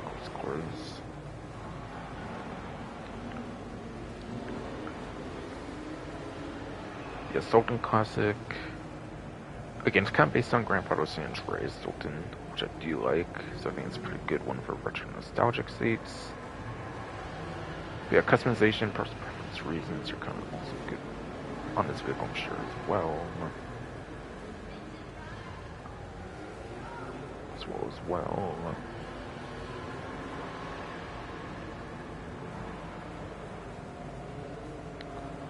It is a sports car, one of the many 117 sports cars in the game, so hard to say if it's the most viable nowadays, but back then I'm pretty sure it was. Pretty sure back then it was, for sure.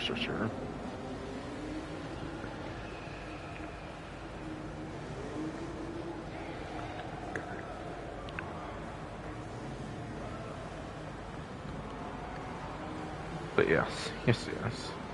According to Bruffy 152's vehicle spreadsheet, apparently no.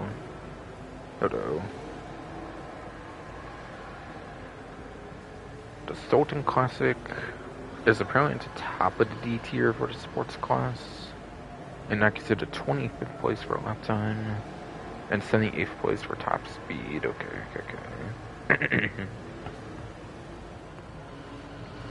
Again, that is also out of 117 sports cars, indeed. So out of 117, top speed is very much below average for the class.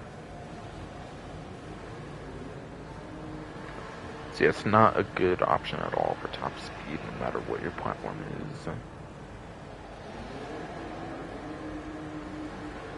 It's in the 20s, might even be in the high 10s if you're on the Legacy platforms are PlayStation 4, Xbox One, PC. Legacy. Legacy. It's not too far out of top 10 range per se compared to like other vehicles, so it could be not the worst for lap time, but also nowhere near the greatest per se. I'd get it for the retro nostalgicness mostly from being from Grandfather San Andreas. The San Andreas rendition of the Sultan, quite frankly, would be the main reason I would say to get it. But yeah, again, trade price tied to the casino heist. You have to select it as a getaway vehicle and complete said heist to get access to it. You do not have to drive it in the finale at all, though. You just have to choose as a getaway vehicle. Just have to choose as your getaway vehicle. Yes, indeed. You literally don't have to drive it 1 second in the actual finale. You can just steal like a police car or whatever you traditionally do. It's a much better thing to be doing. And yeah, if you have the thing, it will tell you have to select it, not actually drive as a getaway vehicle. So it's confirmed, pretty much. That's how that does work. Work.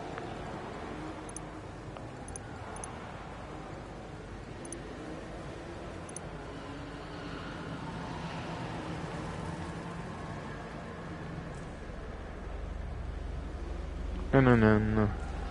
You have the Winnie Izzy Rally apparently for HSW test ride if you're on PlayStation 5, Xbox Series X/S, Xbox Series X/S, PC enhanced. Winnie Izzy Rally. It might be the worst one actually for a lap time. Vivid Night, the Woodlander. Yeah, the Astron I think is a good one for lap time, so I think it might be the worst lap time. SCV HSW, but it is the best top speed option, I believe, for the SCV class for HSW, I believe, and also in general, since HSW, quite frankly, does prioritize on top speed. So yeah, this one's also very good. I would definitely pretty much recommend any HSW vehicle in the games, and this is obviously only like 5 or 6 modes for like any one class. So hard not to recommend one, of course.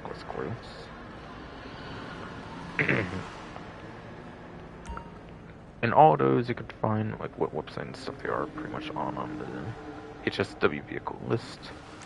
There's at least one mistake on here. The Sterling GT is said to not be available on the website, which was true at a point in time.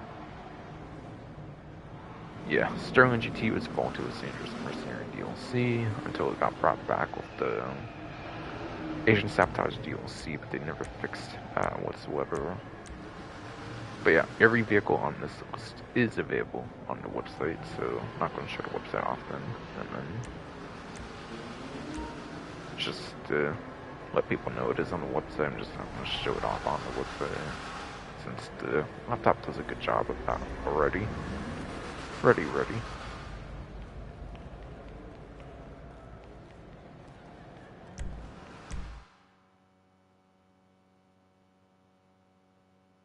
But yes.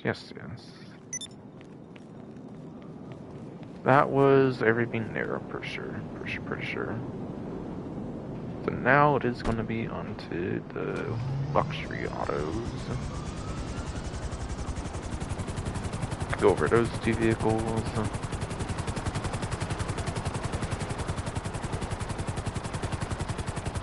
Basically.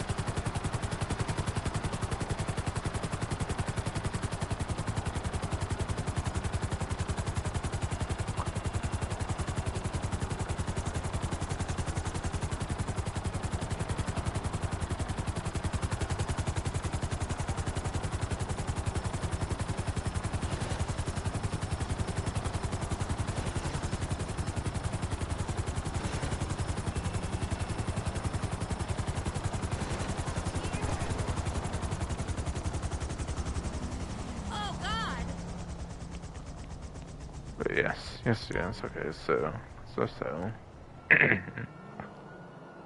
For both luxury auto vehicles, they're not doing the traditional thing they've been doing the last, like, few weeks, of course, with the initial DLC, where they featured new vehicles in the latest updates. Things are back to doing older vehicles again now. Not like very old vehicles, of course, with the game's lifespan, of course, like the other areas, but yeah. This time it looks to be the Rapid Fireball ASP from a couple updates ago. Or actually, this would have been the last update, actually, with the Fireball ASP Agent Sabotage. And Impaler LX, I believe the traditional one was back in the Chop Shop DLC. I believe that one was. If not, then I believe it's Bond or Bounties. I believe not that though. No. So one is from like a couple-ish updates ago, so this time around. Of course,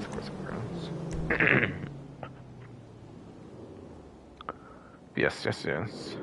So the Fireball ASP is definitely worth it as long as you're on PlayStation 5, Xbox Series X, / PC in hands, because it's HSW eligible, which makes it one of the best off-road vehicles you could use in the game.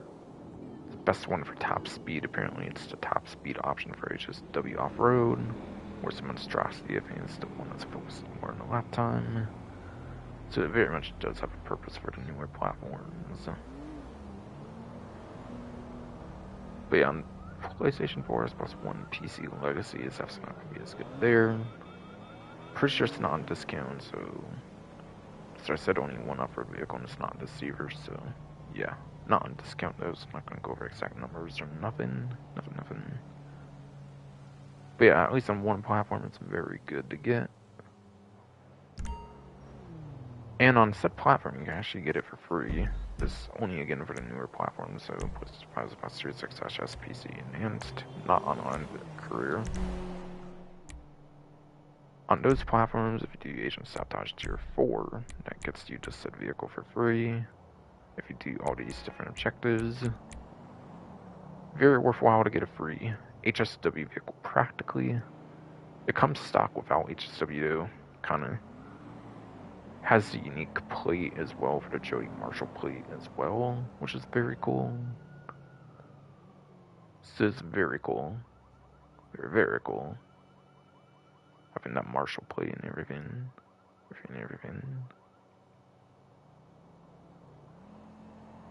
Or whatever plate, whatever plate. Yeah, pretty worthwhile to get it for free instead of paying for it there, I would say, if you are on newer platforms. It's kind of like a muscle car truck kind of off-road combination, which is kind of cool. Kind of cool. People even say it should be in the muscle car class, not off-road, but I'm kind of fine with it in off-road since there wasn't, like, it's only the second HSW off-road. If that was to, like, put muscle car, there would probably as many muscle car HSWs as there's sport cars for HSW right now, which wouldn't be as fun in my opinion, personally.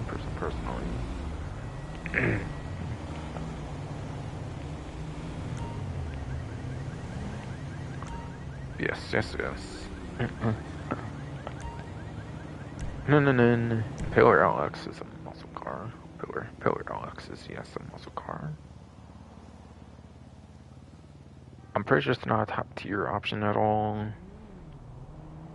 Pretty sure it's kind of more in like the middle of the class or something, like best or like worst or something.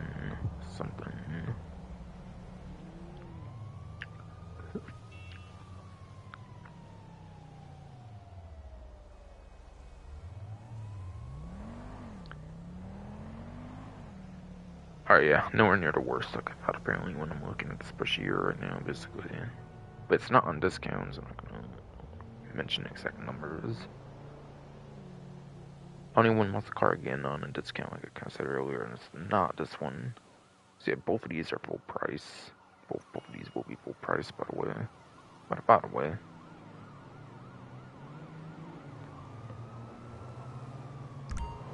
But yeah, the regular LX and Pillar LX is actually better for racing, since you can't really use the emergency vehicles for races. The cruiser one, whatever, would be better if you wanted like free mode work for like dispatch work though. So that's kind of where that one's better than the police one is for racing and not for free mode work like dispatch work, of course.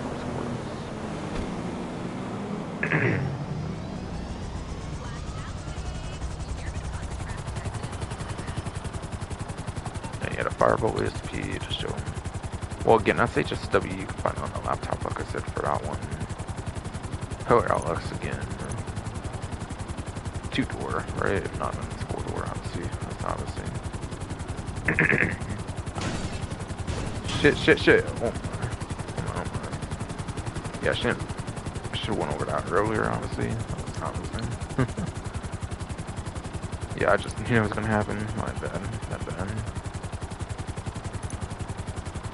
I think it was 4-door. Okay.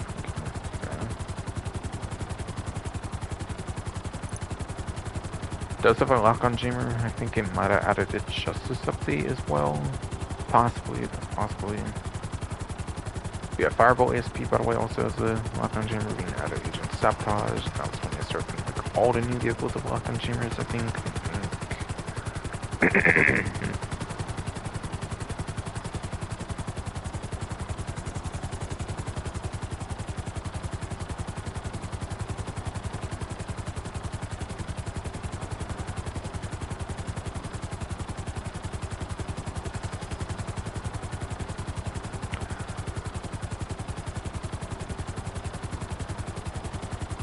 And yes. Yes,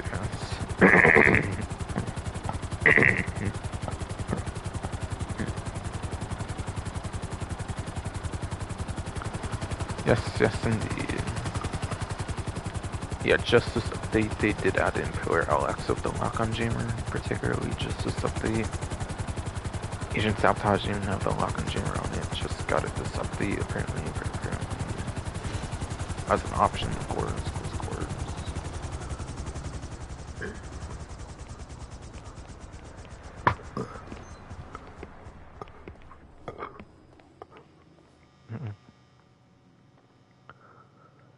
And then Simeons, whatever is the Grounded GT500, Vapid Hustler, Vapid Blade, Bashi JP700, non-weaponized one there, of course, not the W, not the W, and then LCC Innovation.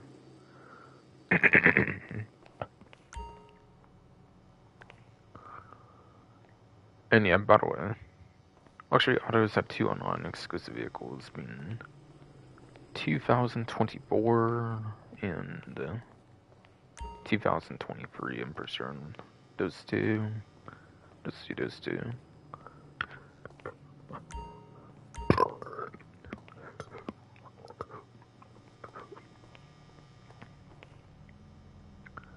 Yes. GT500, I think, was released in 2018.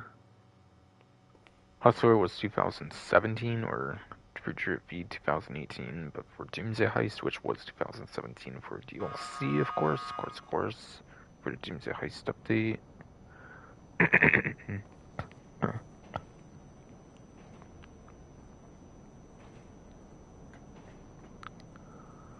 Vapid Blade, 2014, so it was an I'm Not Hipster DLC. That was a single player DLC as well, so that you can test it out in single player before you even buy it for online. Basically on the Blade.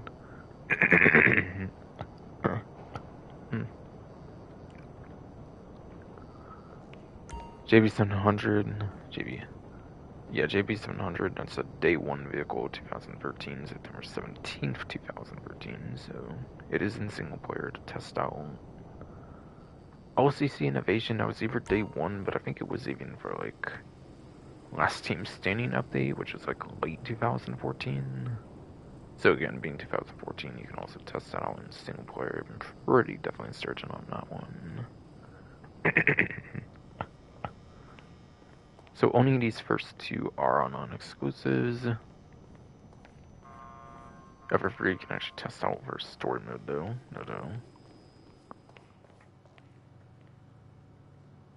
Yeah, this is Sports Classics. This one's Muscle. This one's also Muscle. Sports Classics again, and then Motorcycles. Pretty sure. Pretty sure. Yeah, GT 500, I don't really recall being the greatest for Sports Classics.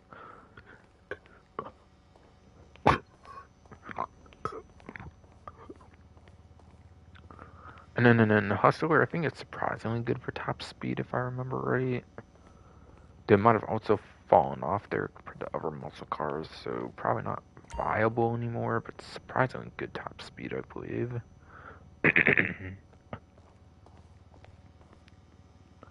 Also, returning vehicle from Grandfather San Andreas was the girlfriend vehicle of Denise Robinson or something, I believe. Denise Robinson, I believe, has this vehicle as your story mode girlfriend, the one you get for the story, I believe, in San Andreas as well, which is pretty cool. Pretty cool. Vapid Blade, another San Andreas vehicle, I believe, there for nostalgic. Retro nostalgic San Andreas vehicle here for the Blade, definitely.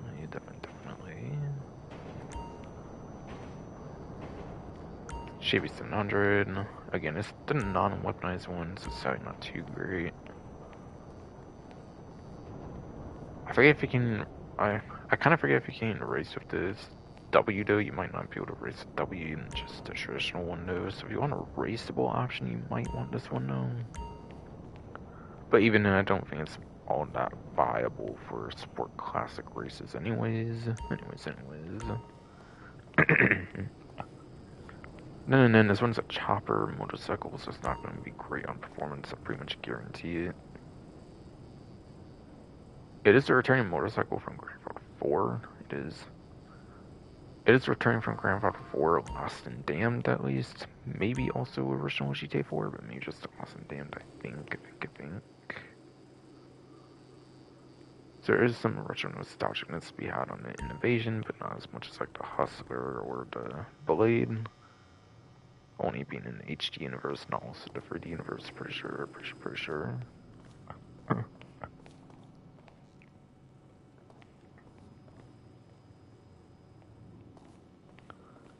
None of these are really super crazy performance. The craziest performance probably be the Hustler, I would say, if anything.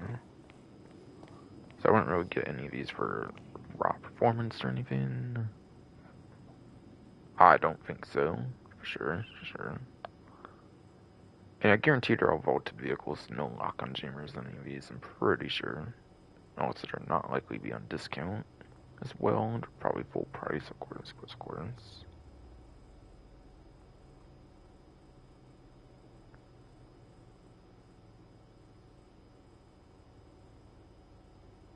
Alright, there's not a single Sports Classics on discount, so it's not any of those two Sports Classics are not on discount.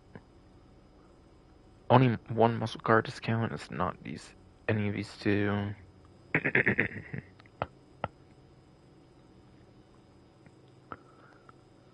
And then there's not a motorcycle discount, I believe.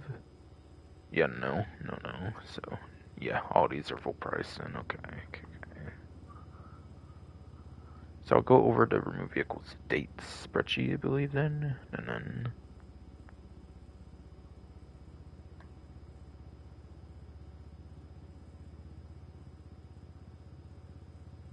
Yes.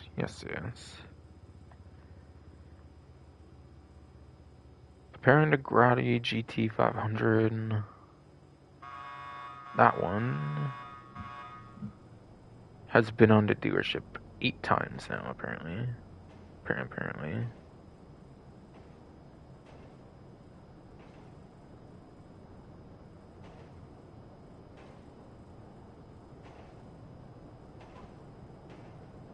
As of this event, of course, it's appeared 8 times on dealerships since being vaulted as a San Andreas Mercenaries DLC 2+ years ago.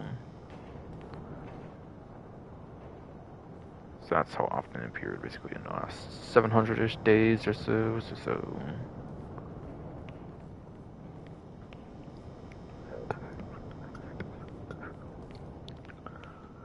Hustler. That one's also appeared 8 times, apparently, like GT500. Same actually with the Blades. All 3 of those have appeared 8 times on the dealerships throughout the last 2-ish years. And an NJB700 is apparently just like a tulip of the Oscarmi, where it's appeared 9 times and has some of the highest appearances, like some of the highest appearance rate of any of the vehicles on the showrooms this time around for this particular event. And then the innovation probably still least appearances, I'm guessing, of any of the vehicles in this event. Yes, indeed. Only vehicle for this event that's only appeared 6 times and not 7, 8, or 9 times. Apparently. Hmm.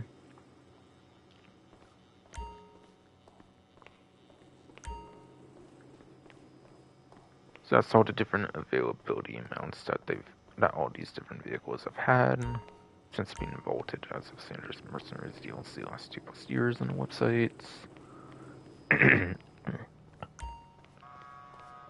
Oh yeah, by the way, for any of the ones up here on the street, I didn't mention it, but I don't think you can get any of the ones like that appear on the street, like on the street. Like for example, if I use the JB700, which I don't know if it even does appear on the street for online particularly, but the bullet I think does, but I think it does have 6-digit price. Anything that's over $99,999 is too hot to modify if you get on the street. So anything that's basically 6 digits or higher, you have to buy on a dealership. If it's 5 digits or less, and it's also like a day one vehicle, then you could basically steal it and insure it that way. Which none of the vehicles apply for that, I'm pretty sure this time. So yeah, any vehicle you have to basically buy on a dealership to obtain it. This particular event, if it's a vaulted vehicle, of course, that's not on the website. Basically.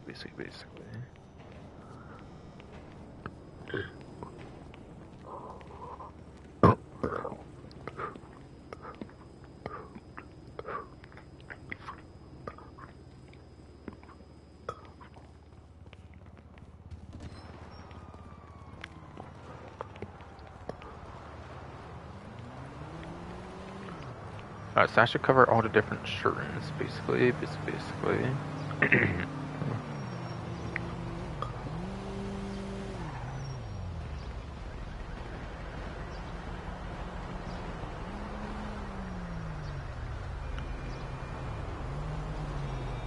Just onto any money opportunity discount kind of stuff, like salvage yard, like the wiki salvage yard, like vehicles.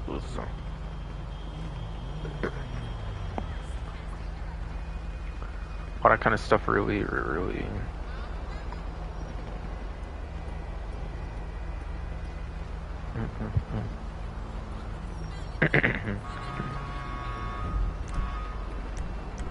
So first of all, new adversary mode. Also some returning ones apparently as well, apparently. So come out to play apparently as a returning mode.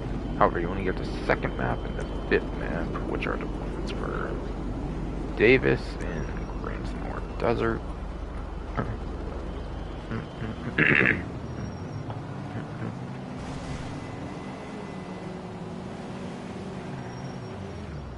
But yes, students. Come on to play, I think, was one of the initial adversary modes that released in 2015 with the heists of the right. One of the couple that were on like 7th gen as well for that reason.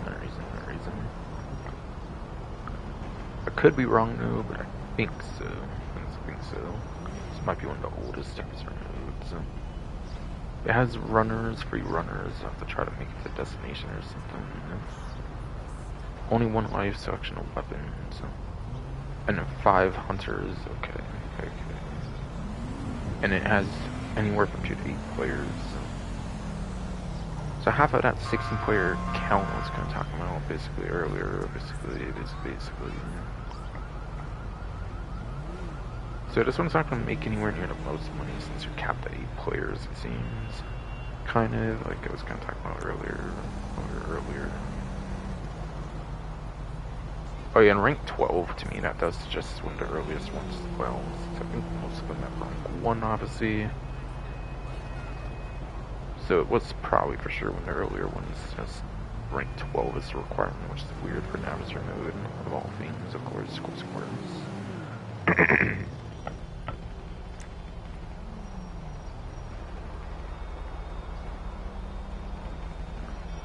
But honestly, I think this one would be a pretty quick one, especially because the runners only get 1 life each.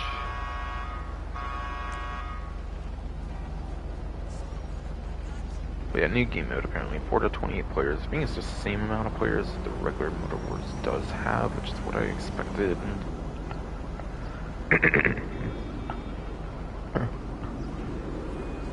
Yes. It looks like there's a Savage and it looks like there's a Savage and a Kajali apparently as well. Apparently, interesting.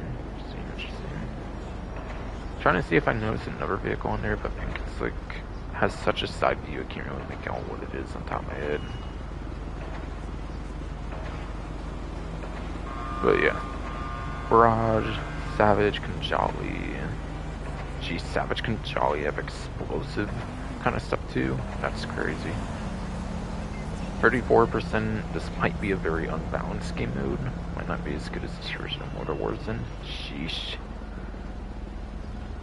Like, I don't want to assume, but like maybe that's why it has 34% rating. Like Rule 34. Like Rule 34 apparently. Apparently.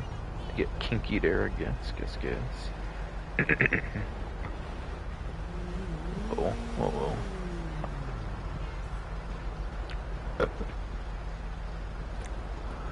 Of course, you have the one that's always available pretty much nowadays, with Sumo Remix, probably because it's the most popular one that like lots of players play, so that's probably the one reason that stays around forever compared to other modes. Browser mode. You also have Sumo with regular Sumo, but only maps 5 and 6. 2 to 8 players for that, just like the come out to play, apparently.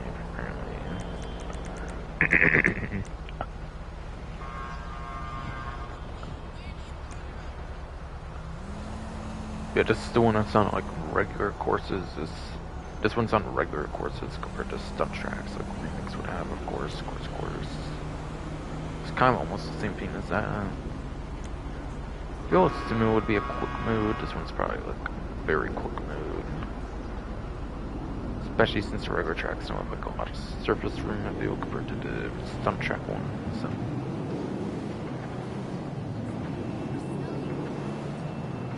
So I assume this one's pretty quick pacing.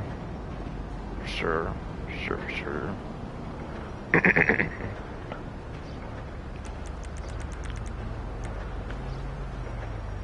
Again, if I didn't mention this one, it's Davis and Green Smart Desert for 2 got returned.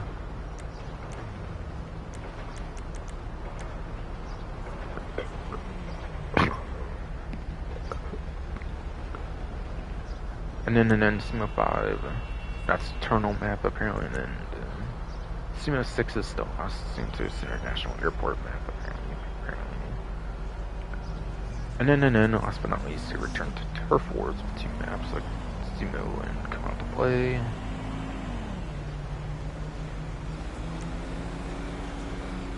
And that one, first map has to mean labs and research, whatever.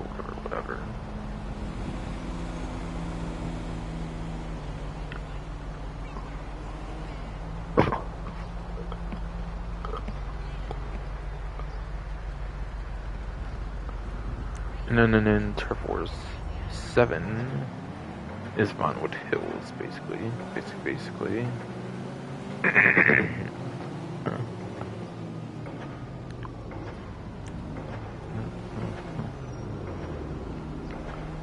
Yeah, Turf Wars, kind of like a take of the like gang territory, I would say, of Grand Theft Auto San Andreas. But you have like vehicles, it looks like that takes the territory, not like an actual game or something. Seems kind of like a fun concept. It seems like a kind of fun concept, I'm not gonna lie. I'm not gonna lie though.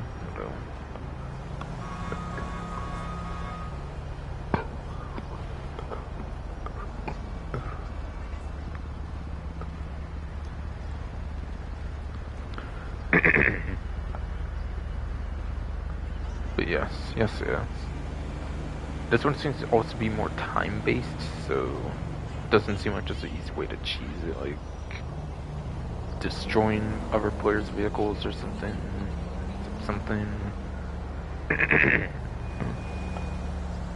So this one might be better for payouts and stuff compared to other adversary modes. This one might be better for the other adversary modes for payouts then.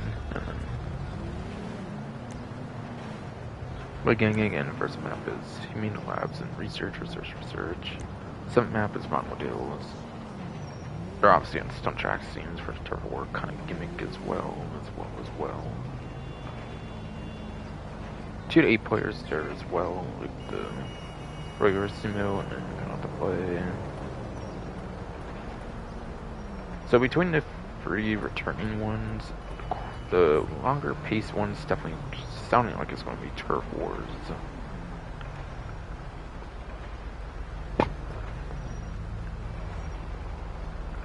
So turf wars and motor wars, Cayo Perico are probably the 2 most worthwhile to play for money making, basically.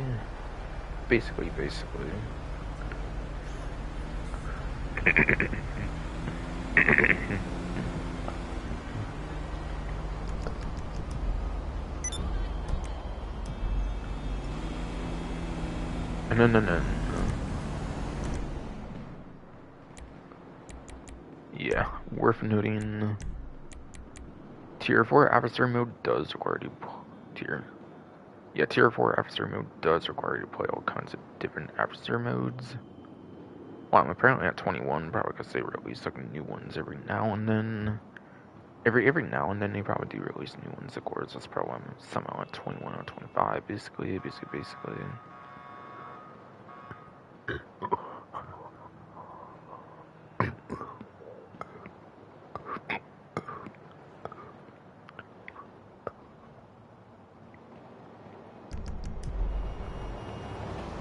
Getting much closer on 9 than I thought it would be, so that's cool. Cool.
Yes.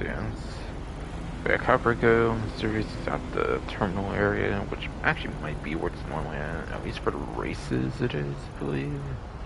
But yeah, when they did assault on Caprico, I think it was located here. Yeah, I think the races do tend to be put here though, if I remember right. Alright. So that's also where they kind of put the Caprico Motor Wars at least as well.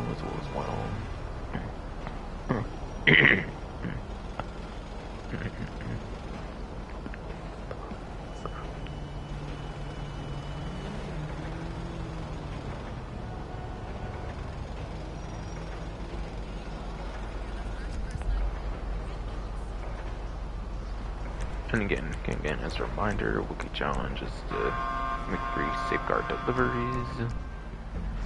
Which again, for the 2 markers, I didn't really get to show it off on the map. I was talking about it in the main menu though, of course, since it mentioned it on the what's new section. Pretty sure. Group 6 is the one with the original 2013 stockade.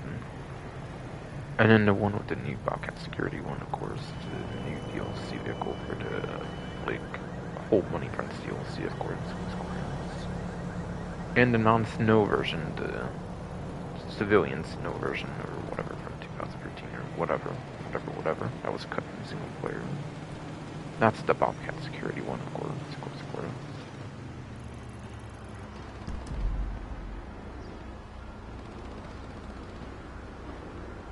But yeah, only for simple 100k, no clothing item for that though. Clothing items, of course, tied to the game mode, of course, like I mentioned. Basically.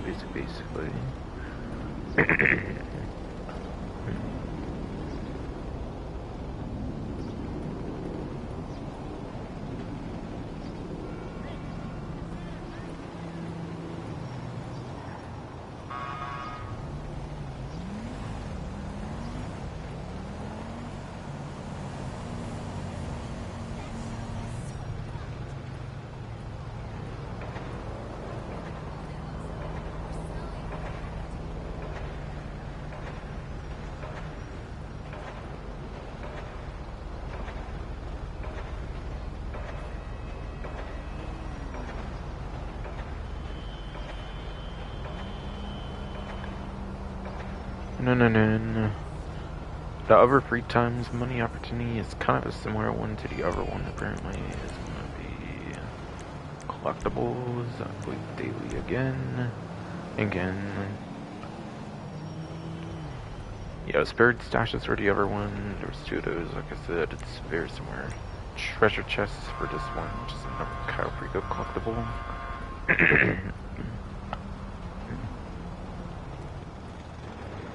But it's kind of the same thing, except we don't use like metal detectors, just like vibrations or something. So it's kind of like the slightly easier one, I feel. Payout's probably around the same, of course. So essentially, like since there's 2 each day, you can kind of make like maybe like around 1.5-ish million, I would say at most. Like doing all these for each of the 7 days.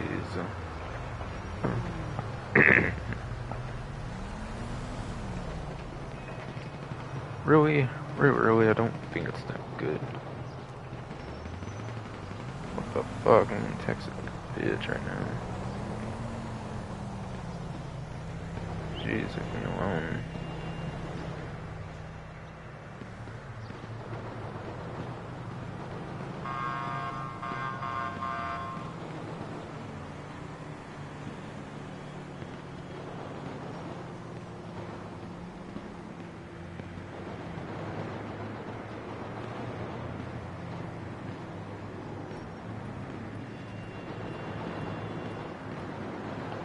What the fuck she's sending that shit though, the fuck on it.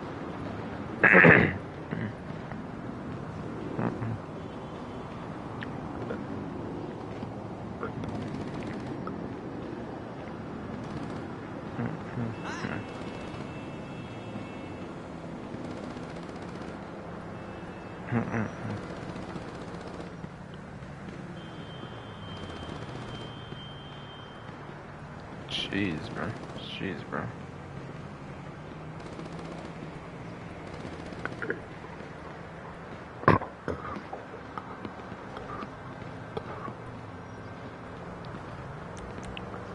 Yeah, basically they're both very similar. One just doesn't use the metal detector, one does, so...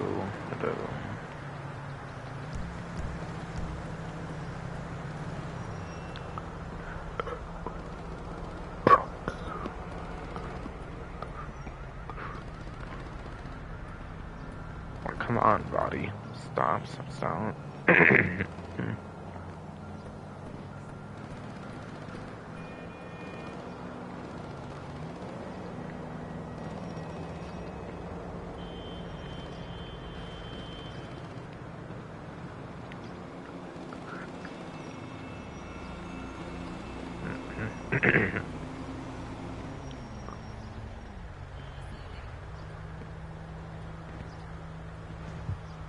Sorry about the break though.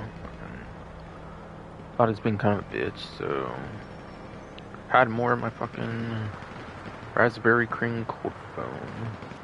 Like cold brew, I mean, from Starbucks that came out just yesterday. Got on day one apparently. Trying to, of course, because I always have to get the biggest size. I deserve it. Despite financial situations or anything I say.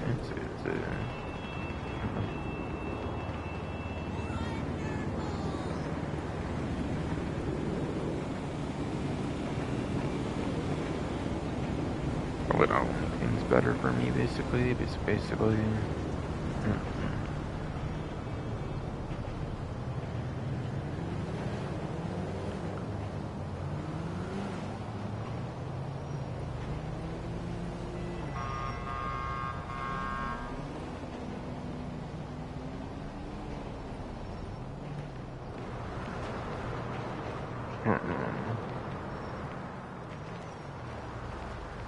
Yeah, the raspberry, like, cream, cold brew, whatever the fuck.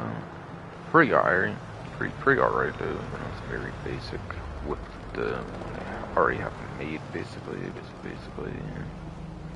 Of course, I could have customized something with, like, pearls, with like, the raspberry pearls and shit. I'm sure that would have been very good with that cold foam and everything. I just mostly get standard mini stuff though when it comes to that though. Sometimes just get what's most convenient basically.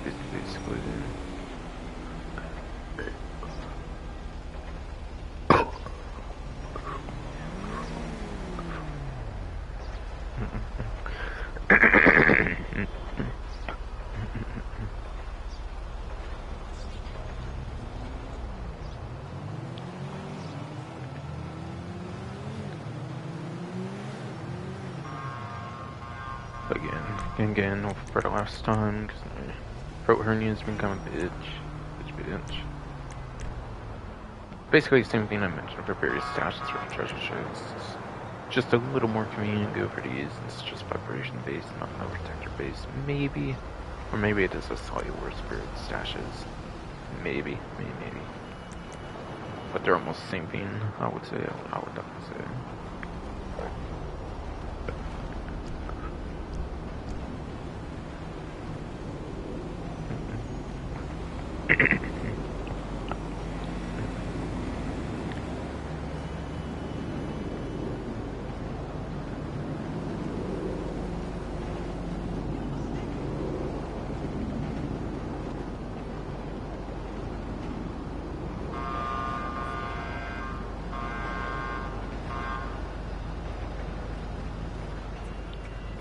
And yeah, same thing you have to also do during the, like, scope out of the, you have to also do it during the scope out, I believe, of the cover guys, again, for the other one of the one I mentioned before as well.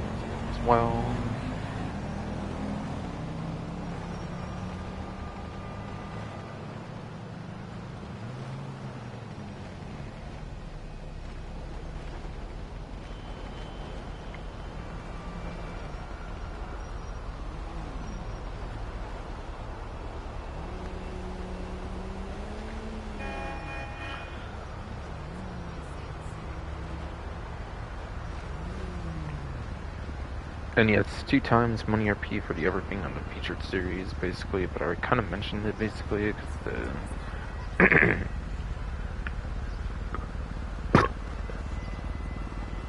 but yes, I kind of already mentioned it, of course, going over the Cayo Perico thing, of course, but worth noting, you can also do the other... You can also do the other after modes, of course, for the featured series to come out to play, the regular sumo, and then Turf Wars, of course, for 2 maps of each for 6 maps altogether as part of a featured series.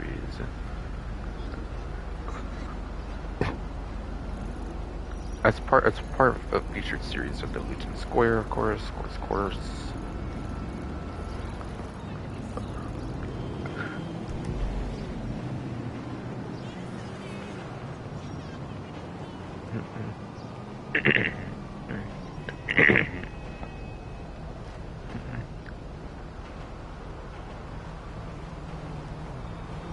Something to add to that though, apparently they also added a versus mode. So the versus mode is also included in that, which I've actually not covered yet. We have vaulted contents though, and then we'll do arena war stuff for that. Still no target assault. Still just stunt and transform, it looks like, so nothing new here.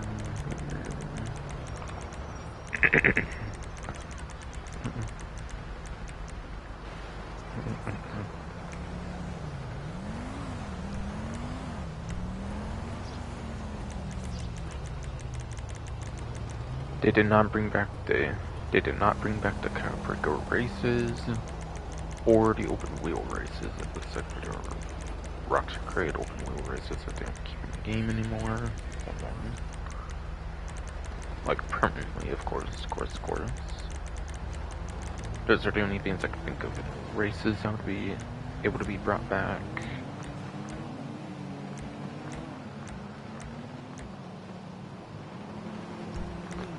Death matches, you have like cart crash. You have cart crash full auto, I think, as well as like certain passive death matches. I don't expect any of those will be here.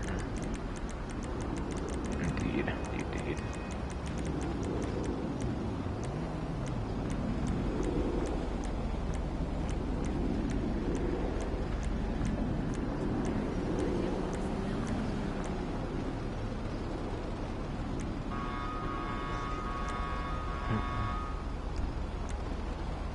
Capture, last time standing, came to hill. I don't think they do any vaulting on those.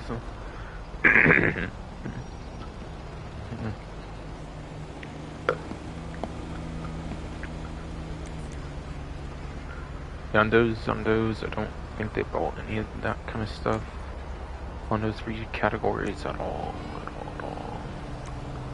Survivals is basically festive ones all throughout that get vaulted. So obviously those probably won't be back, of course, since those are pretty much usually tied to those holiday events. Indeed. Missions, they have missions that they've pretty much removed in the game, with like 7th gen, 8th gen, but they never came back or anything, so they might be flat out deleted or something, I don't really know.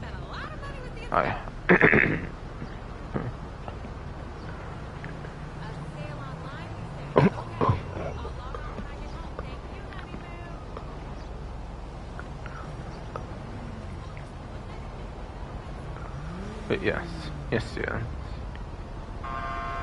Yeah, certain contact missions are just in Sunshine, I think. They never brought them for aforementioned though. So I don't know if they're like flat out deleted, or like they just never cared to bring them back and they're not deleted, or like what?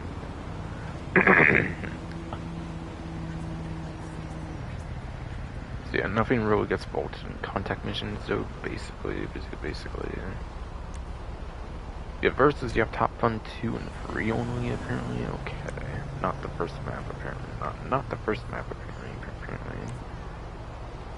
Yeah, the Los Santos International Airport map, and then the Grand North Desert map, apparently, for these kind of plain kind of things here, versus missions or whatever.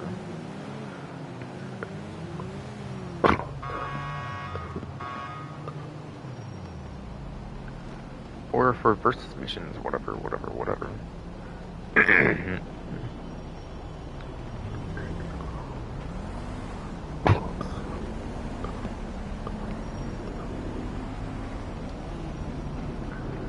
My god, come on, you stupid hernia, bro.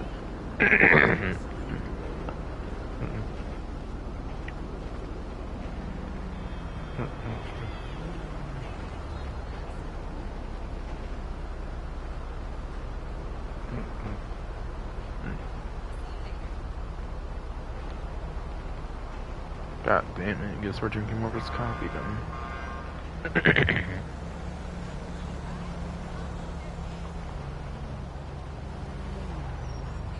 Dude, god damn it, I guess I'm drinking more of his coffee than his fucking hernia, bro.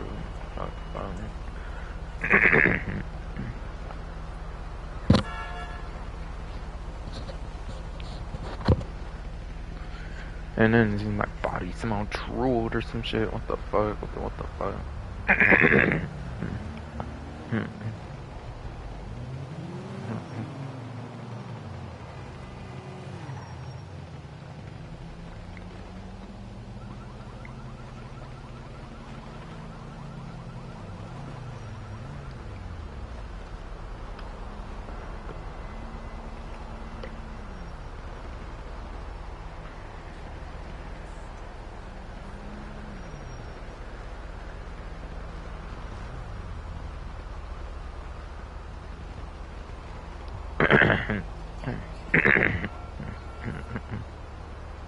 Yes.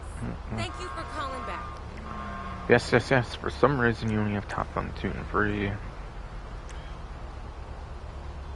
For versus missions, which is the Los Santos International Airport map, as well as the France North Desert map, basically. Yeah, sounds like kind of a fun, like, aircraft kind of mode, so I'm sure it can be pretty nice, of course.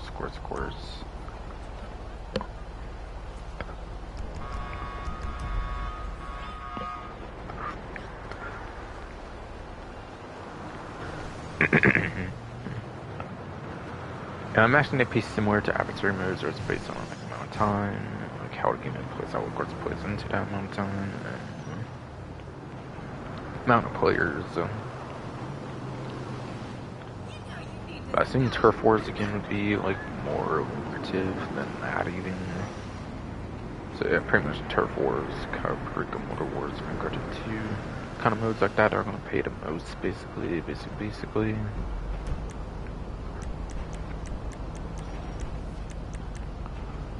Yeah, it should have been everything, because yes, because parachuting doesn't get anything vaulted, I believe. Even though they wanted to vault parachuting, I think they had to keep it because it was like tied to a trophy or something, like Sony made them or something, from what I've heard and understood, of course. Thankfully.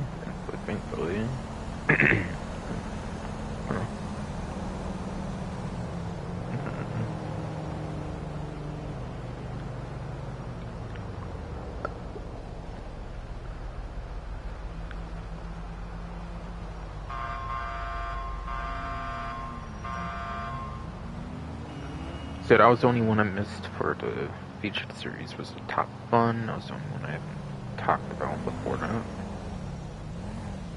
But yeah, just to be clear, the featured series is Top Fun, Turf Wars, Sumo, and Come Out to Play, with 2 maps of each, basically, for 8 maps total.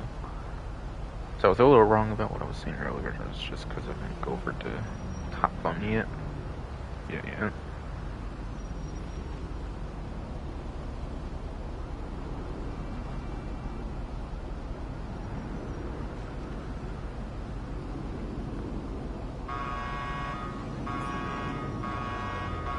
Alright, so yeah, it's pretty much discounts for vehicles and the gun vans still.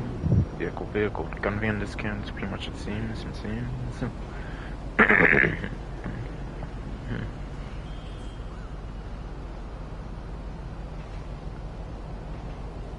For what's on the news wire, at least. Though also, there's that weekly money opportunity that's pretty much always kind of a thing. Just kind of changes, of course, between the 4. I mean, priority file is a black box file. It's kind of just a mechanic where one of them is like 2 times and only is done 1 time per week, or then like an actual 2 times money opportunity. But regardless, it's a black box file, which in my opinion is the worst file, since it's like underwater and stuff. I'd rather do the stealth mission of the brute force, honestly, than that even, personally. Yeah, in my opinion, it's kind of one of the worst of the ones you can be doing. Not as good as Fine Art and Project Breakaway, that's for sure. Those are pretty much the easiest, most convenient ones to do, on average, according to the community, which I gotta pretty much agree with that. My experience as well. Definitely one of the worst couple to have it on.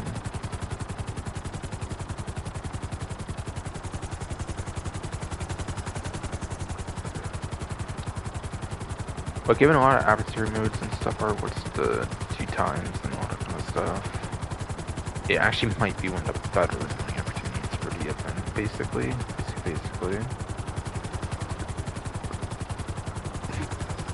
Yes, I'm going to a salvage yard right now. Alright.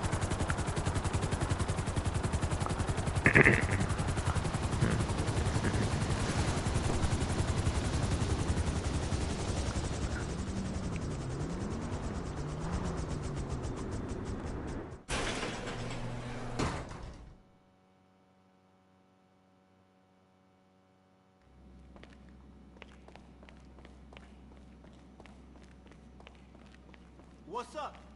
Catch you later. Yes. Always find it ironic you have to always see a menu for that though. Like from the action interaction What's menu. good?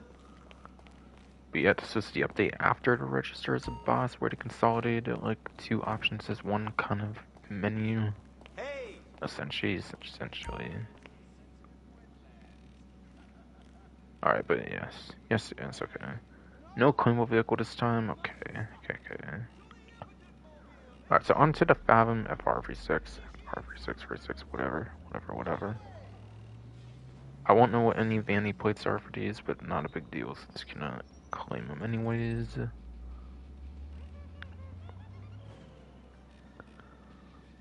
Yes. It's like your low range vehicle, standard range vehicle, whatever. For just one, basically.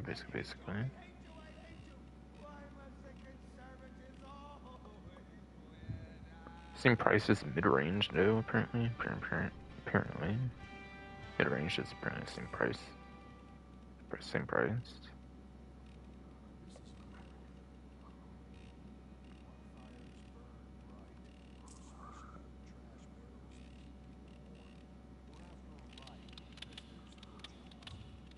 But yeah, I was going to go into the GT Series video screen post to get more information on it. I think that's why I'm kind of like wondering what I'm doing here, basically. By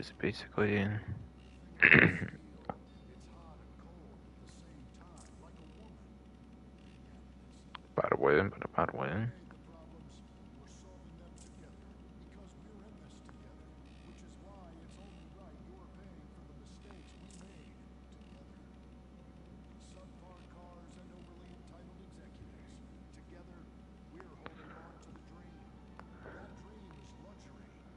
Oh yeah, Fathom FR46. From the Chop Shop DLC. Coupe of that update, pretty sure. I think it's also drift tuning. So it's an interesting vehicle, I guess.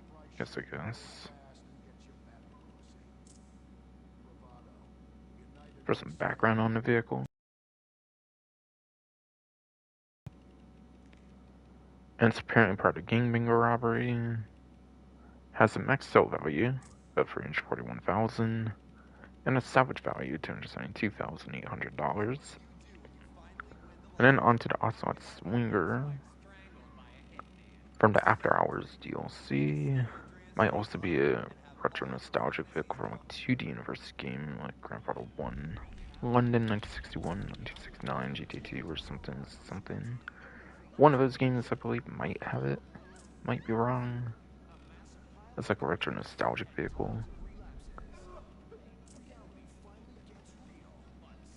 But sports classics. Not a terrible one like at all for performance. It's kind of, I don't know. It's kind of in the above average section for sports classics. I think it's pretty good. I think all of them are good for their classes actually.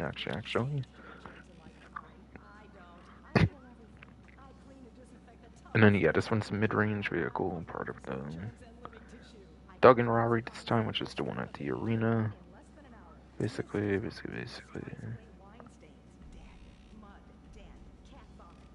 And then yeah, values are exactly the same as the last one apparently, so I'm not going to even say them.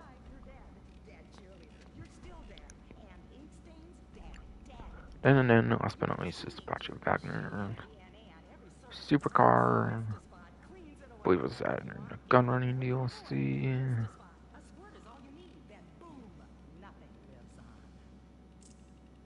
It's actually kind of still pretty good, if I remember right.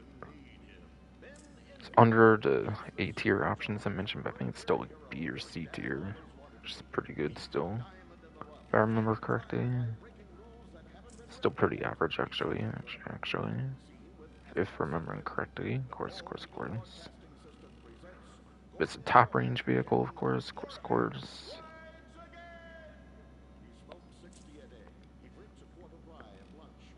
And it's part of the podium robbery, apparently, for the casino one, of course. Having a max sell value of 409,000 and a salvage value of $327,200. Cool.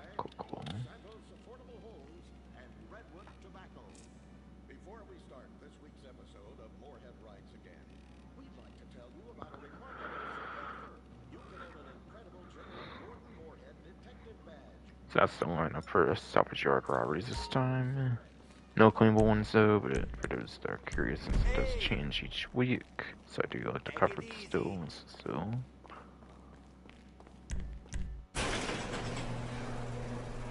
I don't think I found the gun van yet, so yes. So I think I'll go over the vehicle discounts next then, and then apparently there's no property discount once again. I think like last event didn't have a property discount either. So looks like it's just vehicle discounts and weapon discounts this time.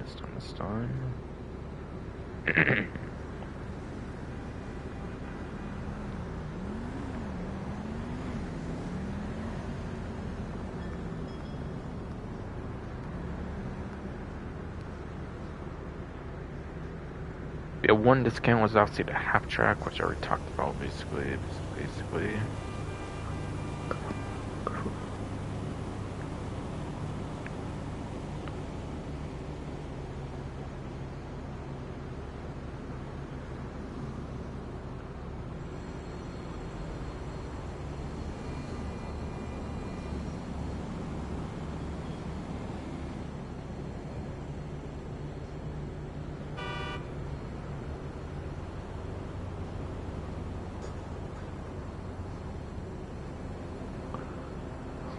Okay, so it didn't look like Arena and the Benny's websites had any, it looks like. Very much did look like both those do not have one, basically.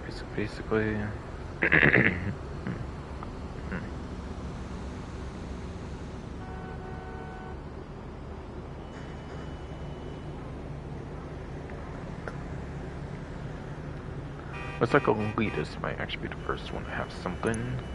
I think this only has, I do think this one only has one vehicle, if I recall. Yes. Looks to just be the base row on this one. Part of the 7 San Andreas, like, flight school update, or whatever. San Andreas flight school update, actually it's just San Andreas, it looks like. Yeah, every vehicle discount, just to be clear, is 40% off. No difference in any of the vehicle discounts for percentage. It's all 40% off the board for all of those. Going from $1,150,000 over to $690,000.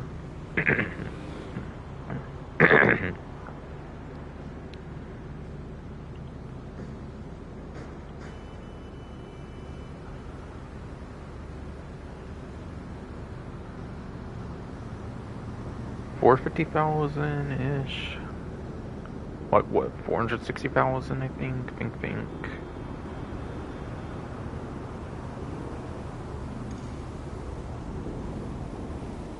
Yeah, I think it is $460,000 savings, I think, on this one. Taking it from 7-digit to 6-digit, which is nice. Now, yeah, Sanders Flight School was a thing kind of like when it released, of course, but they didn't do trade prices back then, so I think it's just one price, of course. Even 2015 didn't really have trade prices initially. Though they did eventually add kind of quote-unquote trade prices or something for the heist update down the line, but it wasn't nothing initially, of course. So I'm pretty sure it has no trade price. Yeah, Basra, it's not weaponized at all. It's just a performance aircraft, basically. It's just performance aircraft, basically.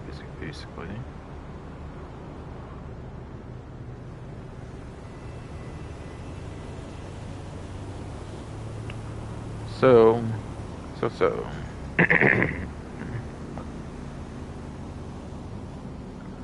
On Breppy 142's vehicle spreadsheet, it's considered to be an extra class for planes, so. Yes. Doesn't have a tier rating for like a letter grade, so I won't have to cover for that. This one.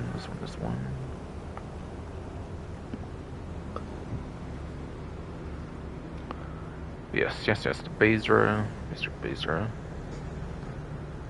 It is apparently 10th place for lap time, as well as 11th place for top speed, apparently. And there is a total of 39 points, it looks like. Okay. That's obviously above average for both metrics, but it's only in top 10 for the lap time purely, and not top speed. It's just one placement out of top 10 for that, which isn't a big deal, of course, but yeah, it is more of a lap time than a top speed option, though. No.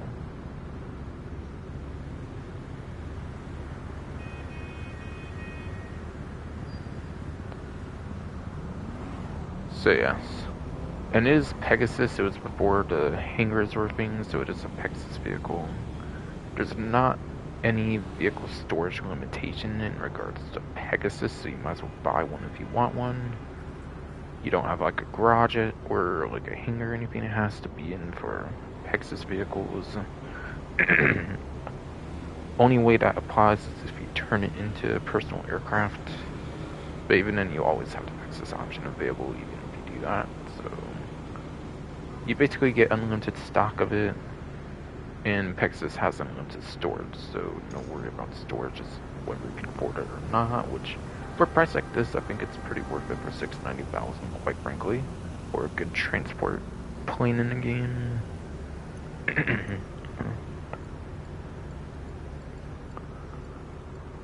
And then Electric Motorsports gonna have more of these discounts, of course.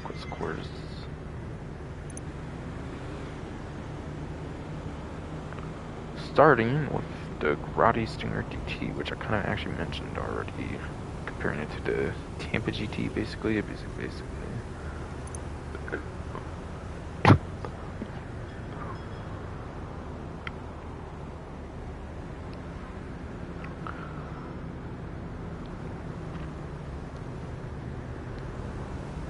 Yes.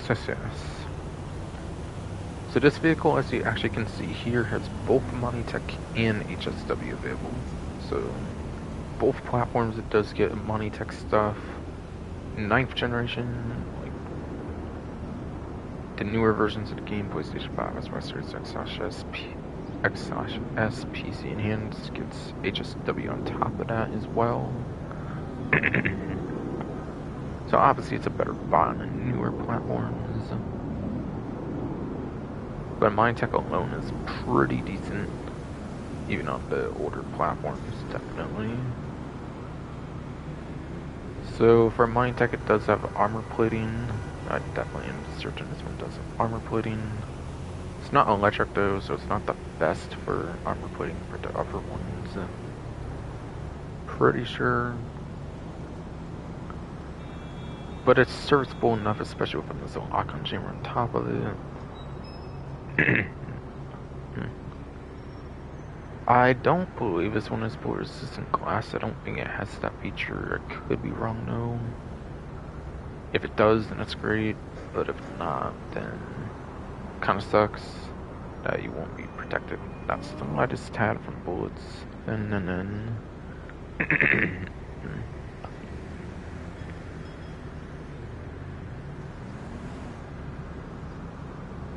no front mounted machine guns.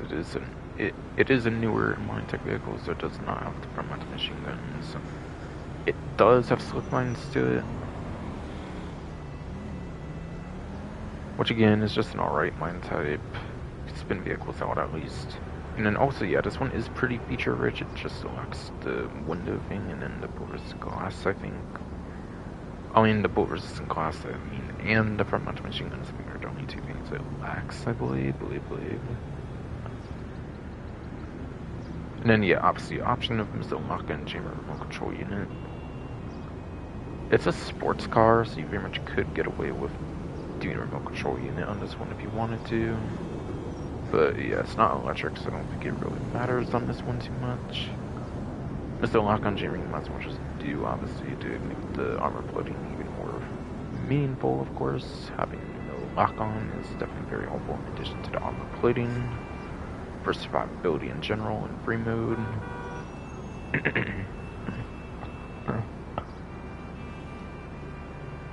Especially on PlayStation 5, especially on PlayStation 5, as Master X Options PC Enhanced has HSW as well, so obviously you could go either option there, especially on the missile lock and remote control unit, definitely.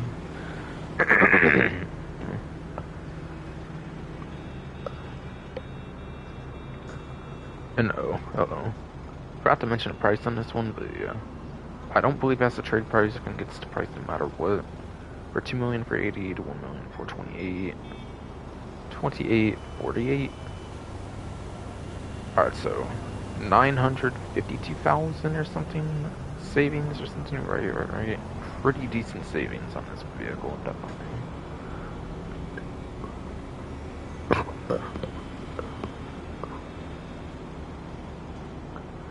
Definitely pretty decent savings for almost $1 million off the vehicle. Definitely pretty good, definitely.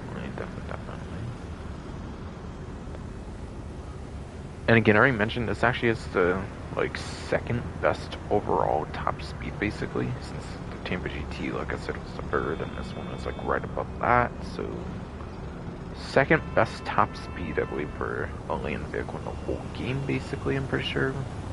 Again, that's if you have the HSW, though, for the newer platforms only, though.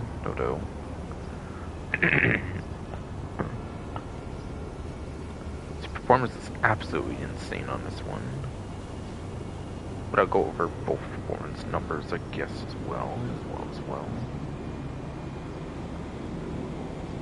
So back to the traditional set of classes, so it's not like stuff like planes and helicopters and all that stuff.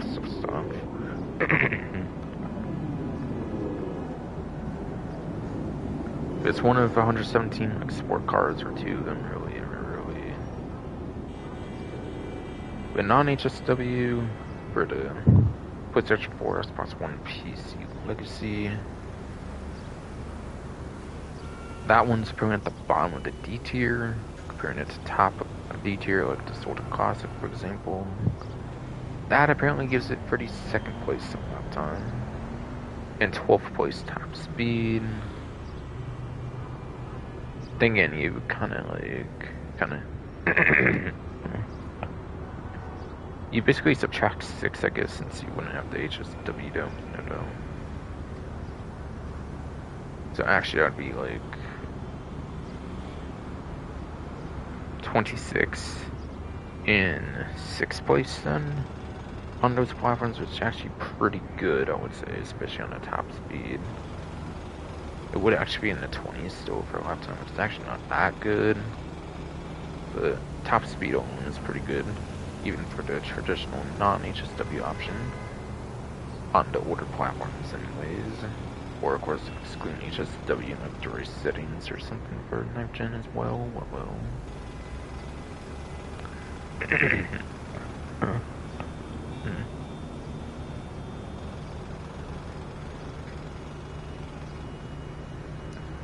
No. HSW one, of course. It's apparently at the top of the A tier, not being good enough for S tier. It's top of A tier apparently for that one. No, that one. Gives it 4th place for a lap time for HSW version, as well as 2nd place for top speed. Again, just behind that Banshee TS, like I basically already said and suggested earlier.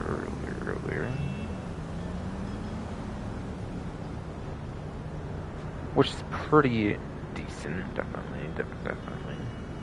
And unlike the Banshee TS, it has the money tech as well, of course. making it super feature rich,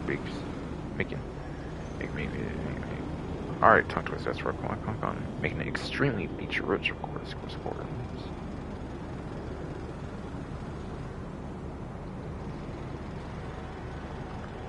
Yeah, definitely a very good vehicle to get here, regardless of platform. Or just regardless of platform.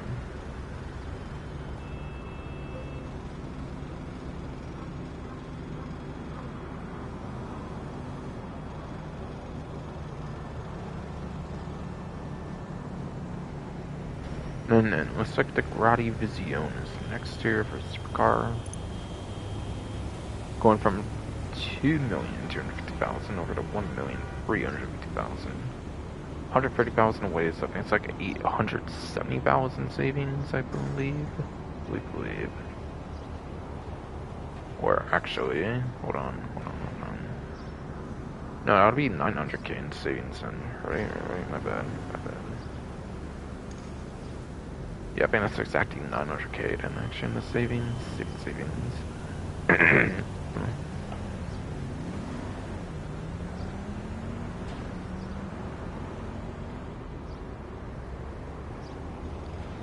I think it is kind of insane 900k savings. Definitely. 40% off on this, just is. Visione, on the other hand, I think it's kind of average or so at best on the supercar class. I think not like a top tier option or nothing.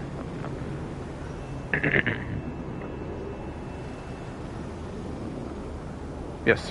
According to the spreadsheet,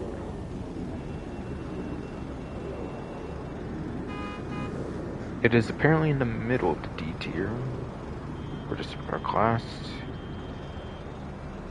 which gives it 24th place apparently for lap time, as well as 33rd place for top speed. Alright, so top speed is just barely below average of like 64 supercars.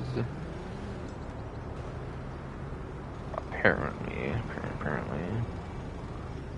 Now again, that's on PlayStation 5, Xbox Series X/S, PC enhanced. Taking away what, like 4 of them would get it to like 60. All of those are guaranteed to be better top speed as well for 4 to be taken away.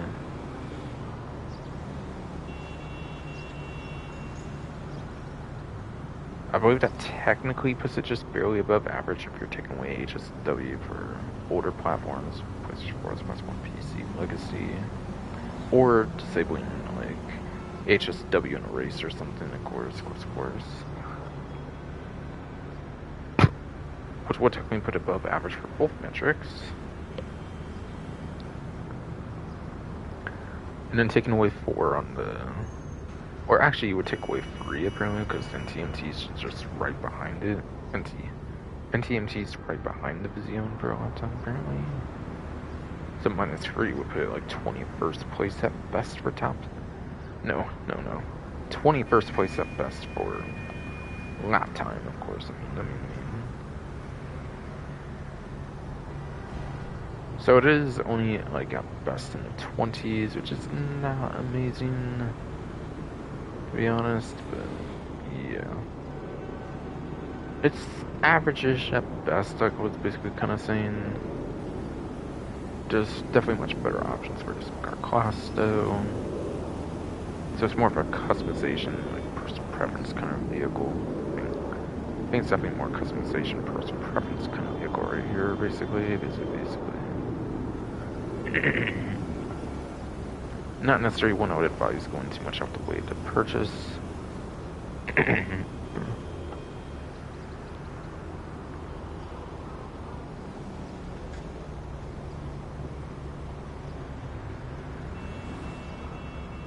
And I want to support Smuggler's Run DLC. Apparently, the other one is there's Mercenaries, though.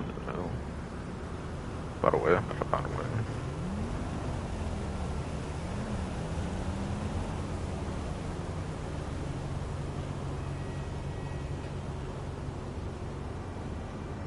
I was there for tutorial, it looks like.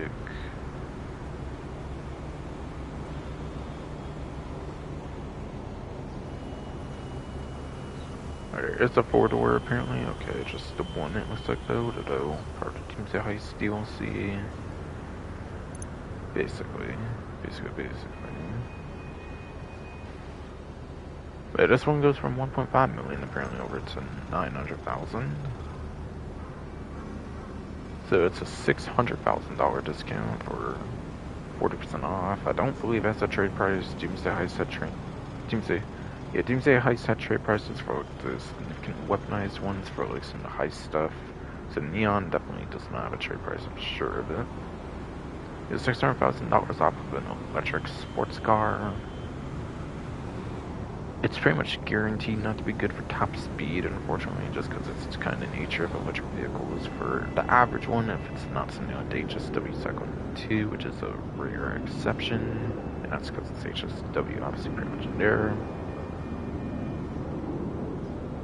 So it could maybe have good lap time, maybe. It's especially going to be good for acceleration though, to get to that 0 to 60 pretty instantly, like I said for the Cycle 2 earlier though. But obviously still lower than the Cycle 2, of course, in that regard. Since acceleration won't be as good, not having HSW, of course. Anyways. The Neon.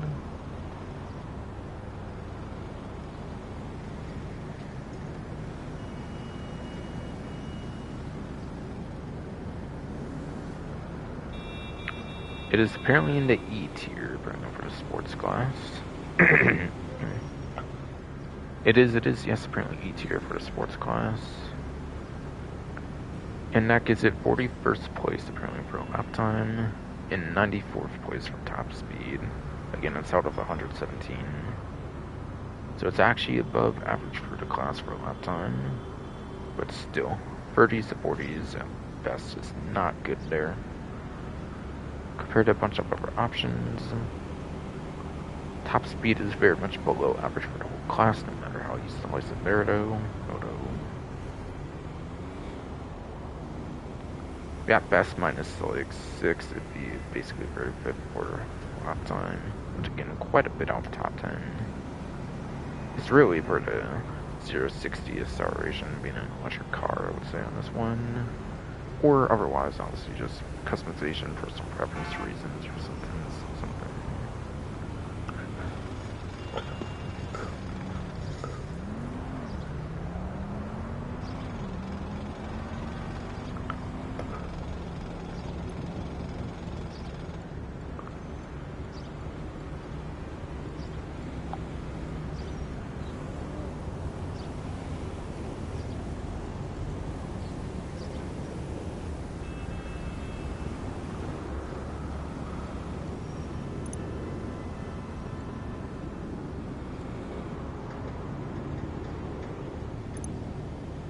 And that was it for the Leisure Motorsport website, apparently. Warstock actually has quite a bit, actually, this time, it seems.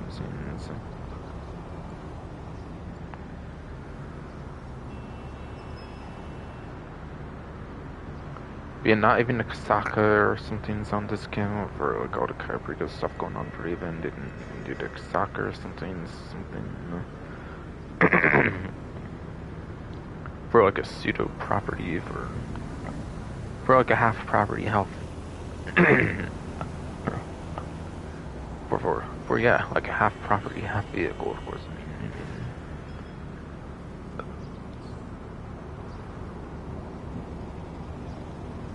That could have made a nice property discount, but it chose no property discount this time, it seems. Alright, but apparently the Winky is apparently on a discount. Discount. Oh. Yes, discount.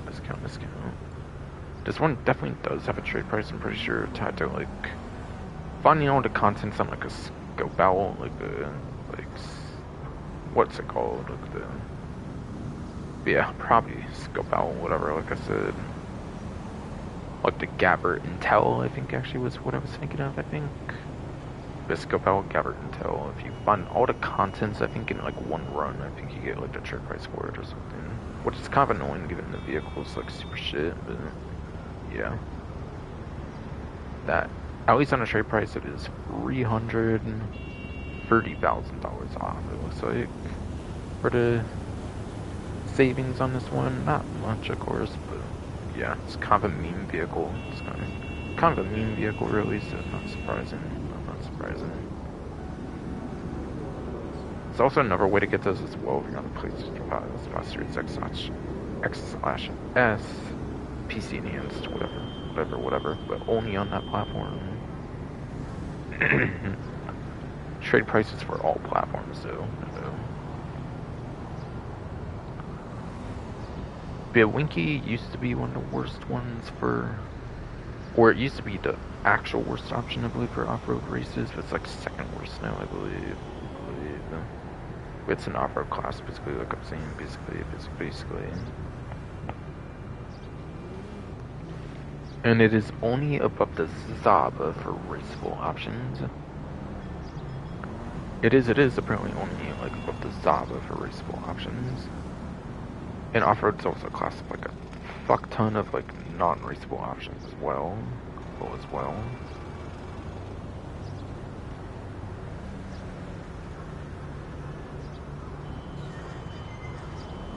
It's like the third worst one altogether for lap time. Like even if you include like the non-raceables, since only one non-raceable isn't all that bad for lap time compared to it. But apparently it's in the middle of the O tier for off-road. It gives it 47th place for lap time, as well as same 47th place for top speed. Which again, I think is like the third worst overall, if you include like the non-raceable, since you have the RCB and DO basically to. So it's some very shit basically for performance. It's more of a meme vehicle really than anything. Fun fact, it was actually a vehicle meant for story mode, but was cut in like the final game. And then it was repurposed into like the Cayo Heist DLC, of course, or whatever, like other contents that eventually made it into the on component exclusively, of course.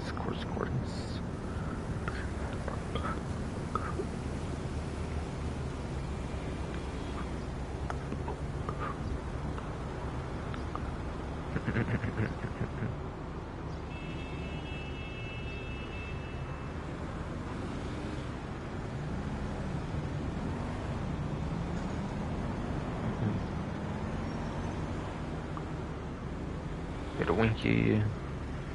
It's kind of a joke vehicle, really. By the way, the other way you can obtain it, you can actually obtain it for like the Firebolt ASP, where it's a tier 4.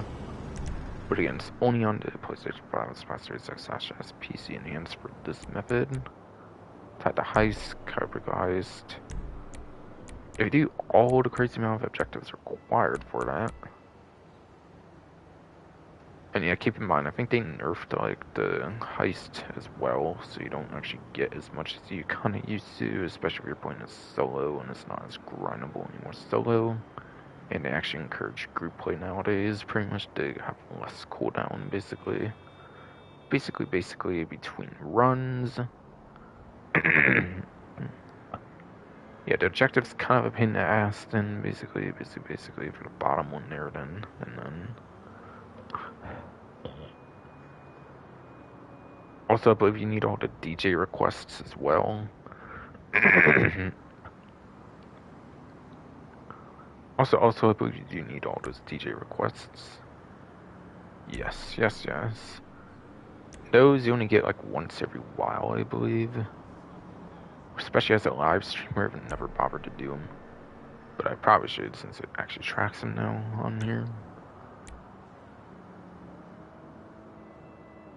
Yes. Doing a fuck ton of objectives will get you a free Winky, basically.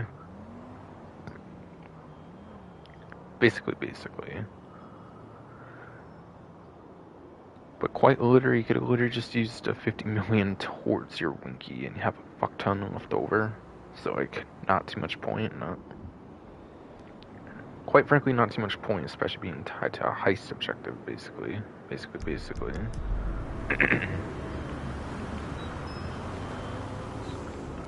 Like really, that's only like 2 to like 3-4% of like all the money you'll get for that, basically, even including customizations and everything. That's kind of a joke, kind of a joke, really, really.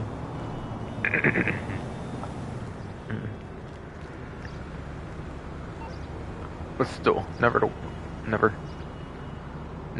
if you don't want to pay for one, there is a free option to get one at least. There's always if you're on the newer platforms.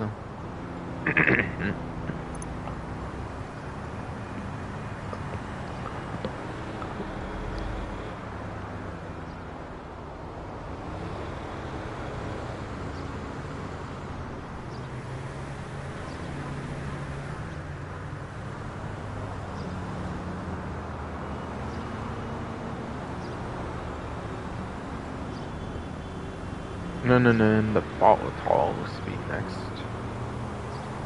Weaponized plane, basically, if you're gonna use a heist DLC.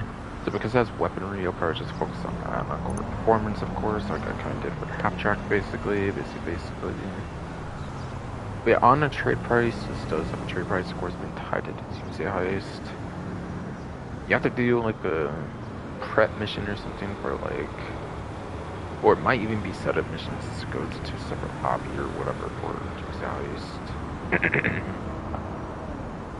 Doing that one mission that requires you to destroy things on like Mount Chiliad, I believe, with the volatile does give you access to the trade price.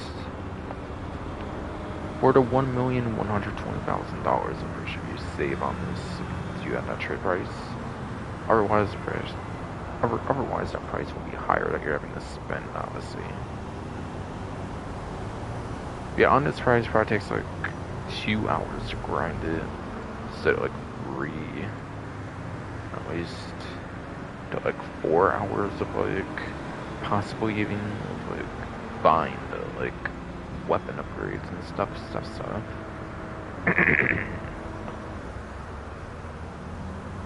Yeah, this vehicle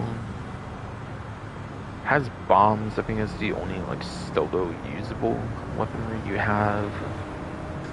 Uniquely enough, the bombs actually hold 100 on this aircraft instead of 50, so you at least get double the bombs, at least for solo use, which is nice. Aside from that, you're limited to the non-explosive turret machine guns the Volatile has. It's not the bomb push gun, for example, whereas explosive guns, you know, the more recent, like, Titan 250D with the explosive guns. They are only non-explosive, sadly. Also, the camera is apparently bugged on the vehicle, so the camera doesn't even work that good for the turrets apparently nowadays. They've never even bothered like fixing those gun cameras on this vehicle ever. I think the bomb push has the same issue, by the way, as well. The like gun turret camera, whatever.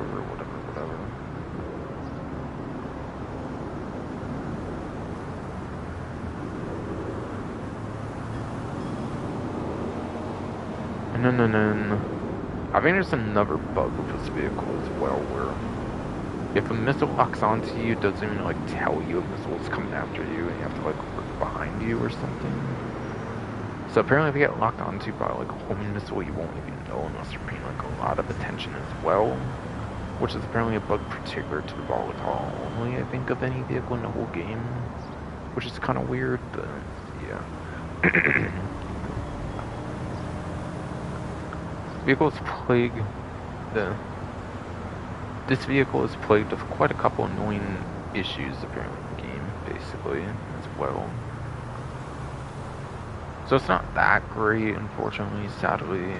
It's a big plane that has a lot of issues to nowhere near what the Titan 250D is, or was at least, before they nerfed the autopiloting in this update for that vehicle. But still pretty good, obviously, for Titan 250D even without that. We had a Volatile, quite literally just a flying Dorito, basically, and that's kind of about it. For the means, I guess.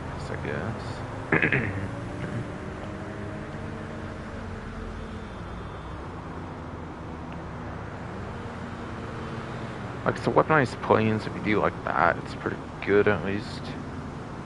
If you want to collect up the if you do want to collect all the weaponized planes, obviously it's pretty good, but otherwise, kind of a pass, I would say, to be honest.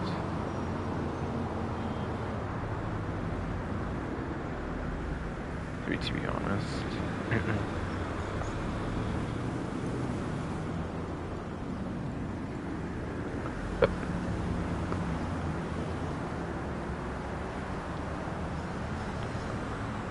No. It is onto the anti-aircraft trailer after that, basically. After that, basically. Because again, I already mentioned the half track. This was on the main menu. Basically.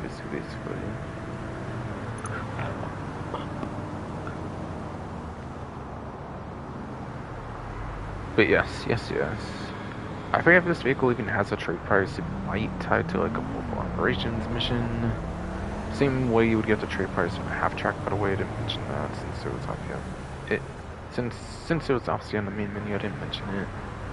But yeah, half track has a trade price tied to its mission for the mobile operations on the missions you do for the mobile operations center. Anti-aircraft trailer might have a trade price for that as well or something, but for a different mission, basically.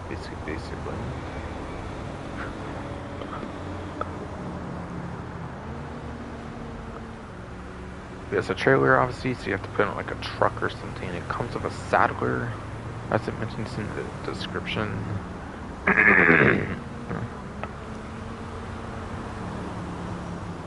It does come with an unarmored saddler, of course, that it puts in the description here. If you have like a friend or something, you can also put it on like armored vehicles. If you have like another friend, then you can actually put it on like an armored vehicle to like the APC, the half track, I think it's one of them as well. I could be wrong, the half track might not even be able to do that, I'm not too sure. The point is, there's some armored vehicles that can tow it, if you have like a friend to do it with, of course. But solo, you're pretty much limited to the unarmored saddler, sadly, so just balanced. It's super balanced if it's tied to solo play, definitely. In fact, I wouldn't even recommend this for solo play. It's more of a group play vehicle for this one. Because again, you need another player to be able to use the vehicle with it. With like extra firepower as well.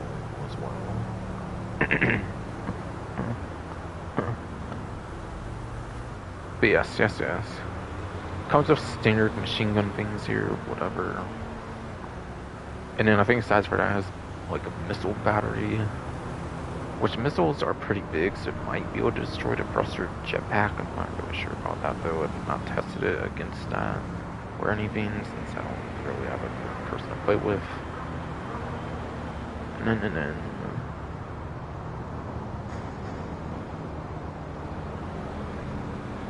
It has flat cannons as well, which is like an explosive cannon kind of thing. So it has like kind of basic machine gun missiles or explosive cannons, kind of like the flat cannon. Flat cannon does a fuck ton of damage too. It destroys like Kanjali in like a couple shots, I think. Destroys Kanjali with a couple shots, I think, as well, with the flat cannon, whatever.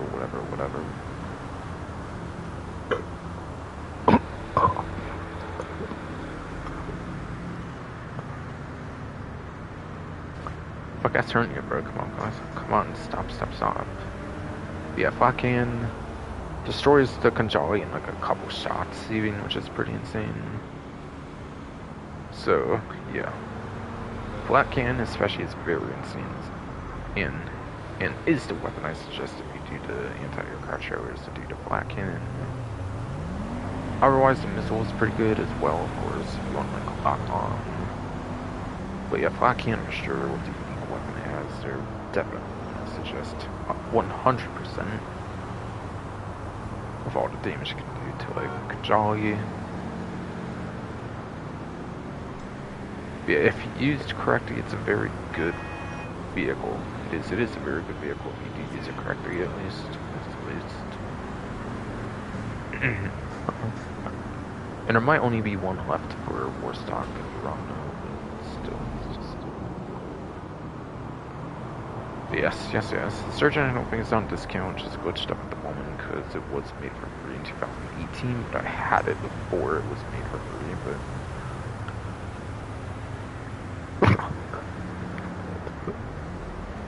But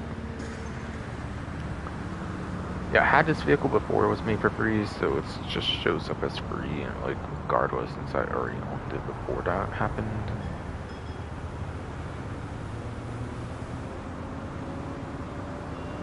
So I'm pretty sure it's not on discount, just glitched up basically.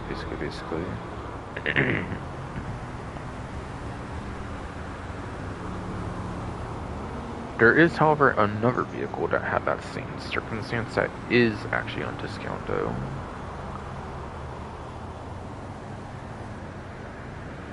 Where it was made for free during the Plus Price 2018, and therefore it won't show for me, but it is actually on a sale. And that is the Buzzard Attack Chopper. This one is actually on a 40% off discount right now. But again, it's because of that it shows for free for me, even though I own them already, and they're kind of stuck like that for that reason. Sadly, such a sadly. So I can't really show what 40% off would be on this. It might be like early 1 million, or it might even be a 6-digit price. I'm not actually that sure. But yeah, the Buzzer Attack Chopper has machine guns.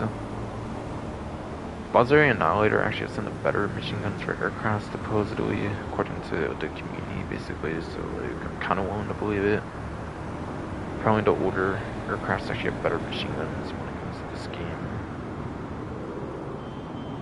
They kind of went to like lower pace, like dogfight kind of like machine guns, apparently, for like subsequent aircraft after the day 1 aircraft, apparently.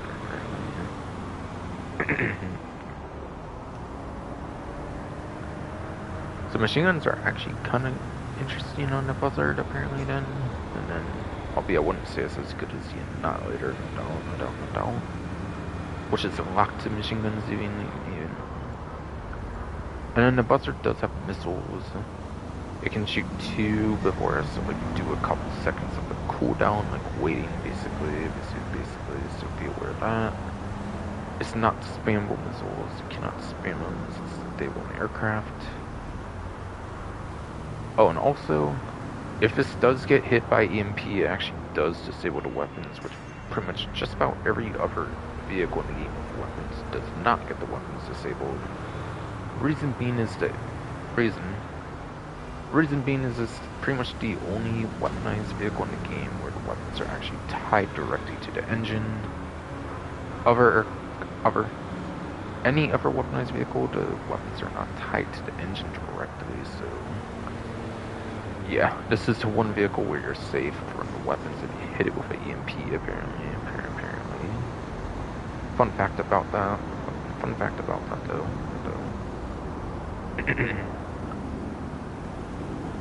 Though I assume that would be very niche since it is obviously an aircraft. It would be very niche, of course, since it is obviously an aircraft. And compact EMP launchers in the form of a grenade, and if the pilot's very high, they're just not going to get hit by it at all, of course. But again, if you are in a situation like that, be aware of that, basically.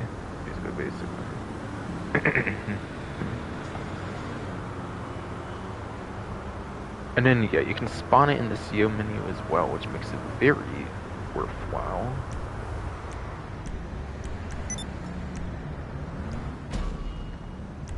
Yes. Yeah, Buzzard is a spawnable aircraft as well for the CO vehicle list. So it gives it insane spawn convenience as well if you buy it, and then you spawn it for this, which it becomes free as well if you buy it as well, by the way. And I think normally it costs like 30k or like 25k to spawn each time, so it does add up over time, so I do suggest buying it on discount if you have not yet done so. Spawn convenience though makes it worth the price for sure.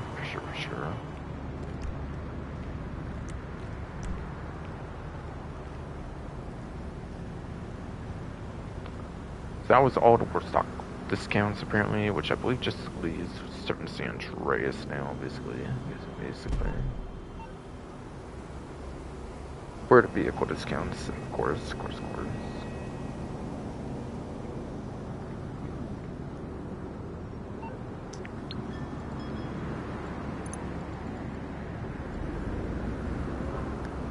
There's no boat discount, and obviously there's no cycle discount because there's like no cycles. So there's kind of no point to put those on a discount.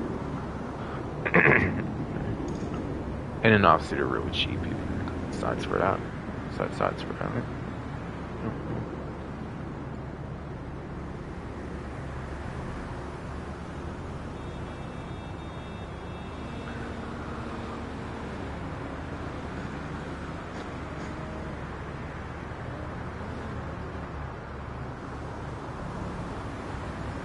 Looks like there's free discounts left for vehicles, so the last free will apparently be tied to certain interests, Serato, whatever. Serato's whatever.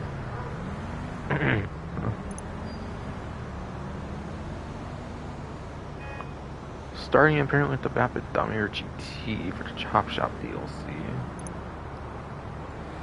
Apparently. Yeah.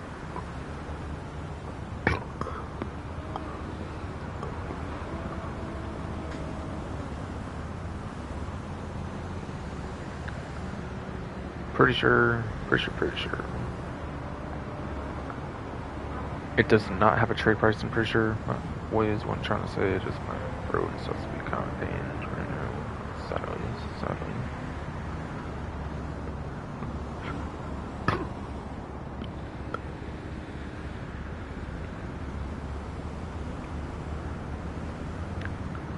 Alright, so 600.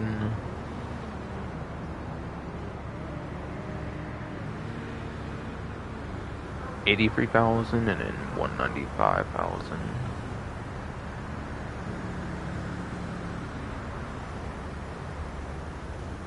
$683, basically 200k. 883, 878. Yeah, I think it's like $878,000 savings for something pretty good amount actually. Not as good as ones on a Legendary Motorsport or of course Sports Stock, but that's still pretty decent. I would say, what I would say, for what I believe is still a pretty damn good muscle car. Now it is stuck to the convertible version. It is. It is a forced convertible vehicle, so if you don't like convertible vehicles in the game, then it's not going to be too great. But if you can ignore the fact that it's a convertible, it's a very good vehicle. I don't hate convertibles, I'm just saying that for people who do, of course. Yeah, this one's a muscle car, of course.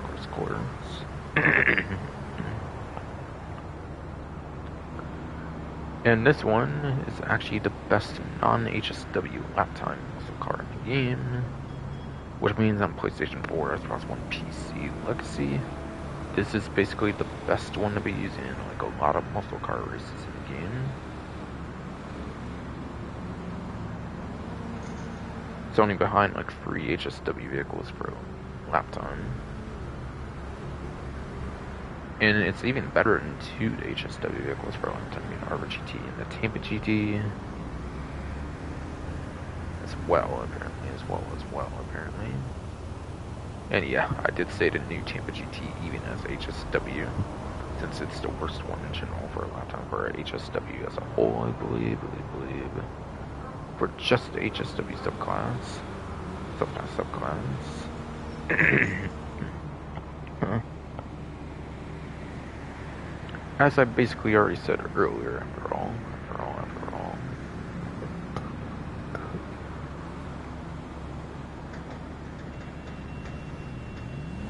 But yeah, it's 4th place if you account for the 3 HSWs above it, and obviously without HSWs, it's number 1 for lap time.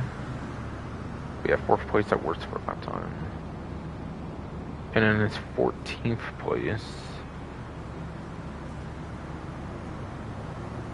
And then I think all 5 HSWs are above it for top speed, so it would even get like 9th place, I believe, at best for top speed. Pretty decent.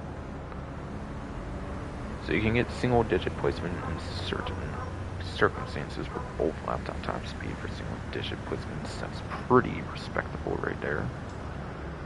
Very, very good muscle car, definitely. Definitely one you'll really want. Definitely one you will really want for racing if you, for some reason, cannot use a HSW option for any reason.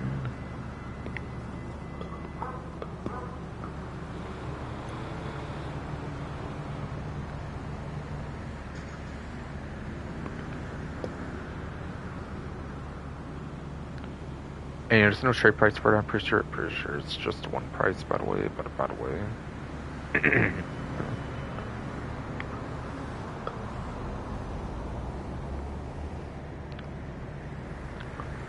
Then it's on to the Dinka Postwood, which this one actually does have a trade price, apparently. Which a trade price is tied to either rank 80 or 85, I believe, for the Alice Carving Reputations. It wasn't part of the initial tuner update, but was part of the one after the Unicorn Prices DLC.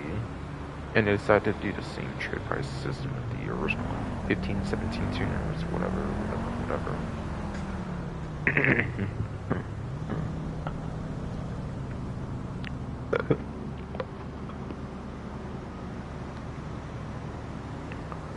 So on a trade price, it is from 980,500 over to 589,500, 3,000, or no. Alright, that's a 7,000 difference, right? Looks like it. Alright, so 93,000 and 393,000 savings, right? I think. Yeah, I think it's like 393,000 savings on a trade price. It's over $1 million about trade price, which is kind of insane. It's actually not that good of a vehicle. It's in coupe class, I believe, and it's not even that good, unfortunately.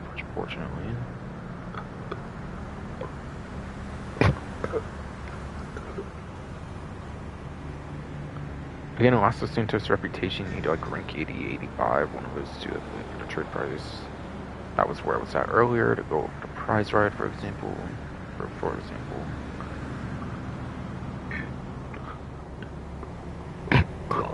For example, yes, it was that I was cart meet, same place I had the prize ride I went over earlier, of course.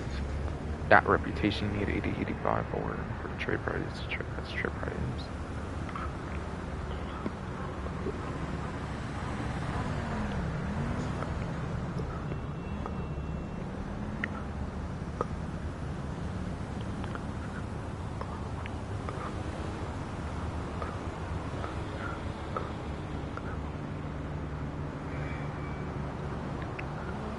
But yes. Apparently the Coupe's class is actually at the bottom of the spreadsheet for Coupe's class, being in its own tier of H tier, being the worst of the worst, being 21st place at lap time, as well as 21st place top speed. All of them are raceable, which makes it the worst of the whole class in pretty much every metric there.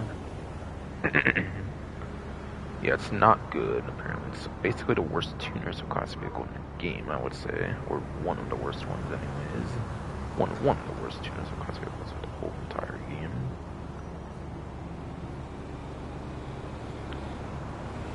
Also, supposedly any newer tuners of class vehicle you actually cannot use in the robbery contracts and only the street pursuit races, which again, performance is not really there, so might not be able to use it for a robbery contract, unfortunately, so kind of screwed there.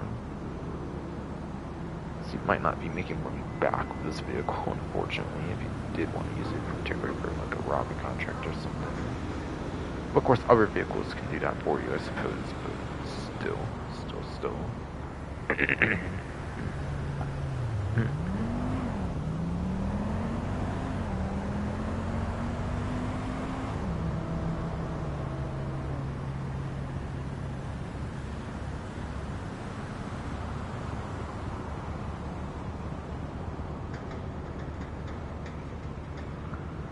Alright.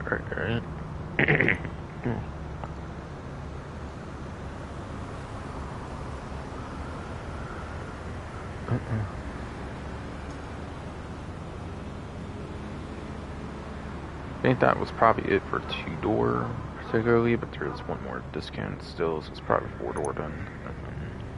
Yes, yes, with the benefactor Warschlag hammer. 1,790,000 over to 1,074,000. I'm trying to remember if this even has a trade price or not. I don't think it does, I believe. While it does feature in the mission, you actually don't get a trade price tied to the mission, I'm pretty sure. So on its only price, I'm pretty sure it has a $716,000 difference, apparently. Apparently. I believe it's a sedan, I believe.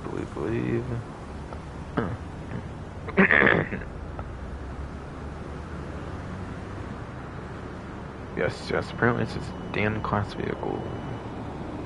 $16,000 difference. It can be used for drift tuning, so it can be done for drift tuning, but yeah. As a reminder for drift tuning, like I say, usually drift tuning doesn't matter in free mode unless you just want it for drift tuning in free mode. No performance upgrades for drift tuning, so it doesn't really give you a difference if you do a free mode version of it. It just gives you a different cosmetic to use for the drift tuning, basically, to make it like more of your own for the drift tuning racing, or drift races, of course.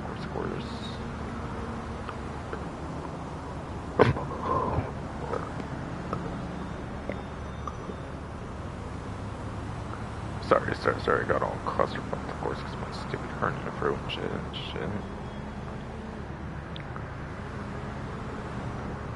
But yes.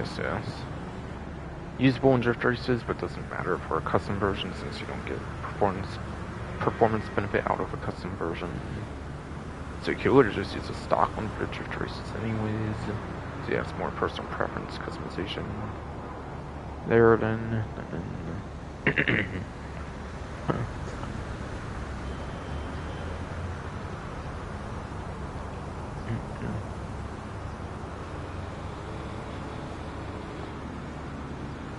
Again, this is a sedan vehicle. Sedan actually does not have HSW at all, so performance should be the same for all platforms in this vehicle. Indeed. No HSW, so the performance will be the same for both platforms. And the Warschlag hammer is not even good enough for S tier, apparently it's only hit A tier. However, it is at the top of the A tier, giving it 7th place for lap time as well as 4th place top speed.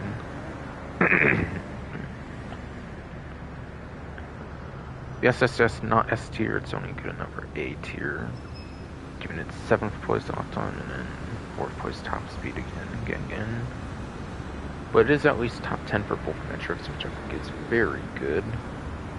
And sedan does have 41 vehicles in the whole class, so it's not even a small class, it's actually pretty sizable, I would say. I mean, not compared to other classes, but it is still a sizable class compared to something like coupes, for example.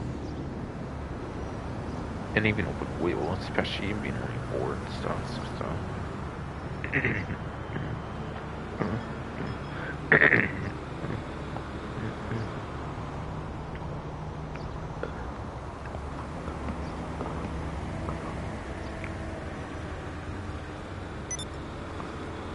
So yes. Yes,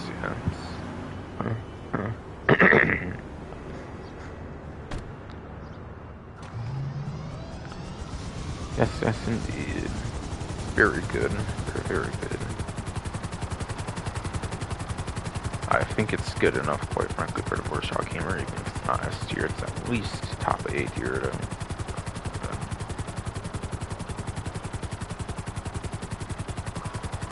Yeah, now I'm just going to head over to HSW Town Trial, basically, try to do that. And if I don't find a gun van there, I'll probably go for a gun van before I do it. For the weapon wheel, of course, for the contents. Go over to general listing vehicles, as well as a specialty 2 on discount. And then the throwables and armor, of course.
It didn't seem I found it over here. I think there is a spawn on like the hookies, but I forget if it was here or like, but I think that's the closest spawn to here, basically. Basically, I think it might be hookies over there. Yeah, didn't seem like it had that as the spawn or anything though. No doubt. Alright, so going to get the Woodlander out then. Again. Which actually I might not even need to do that. Exactly. Let's just do it for there. Cool.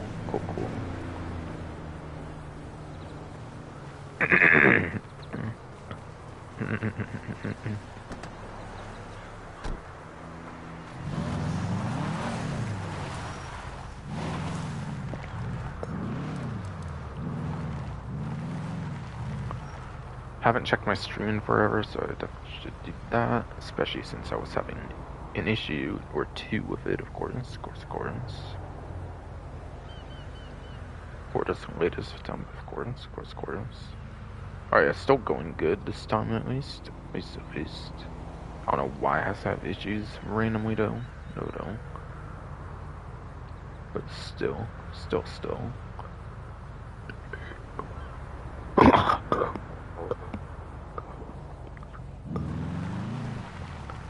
But not as much as issues you have anymore, yeah. Fuck, I swear, swear.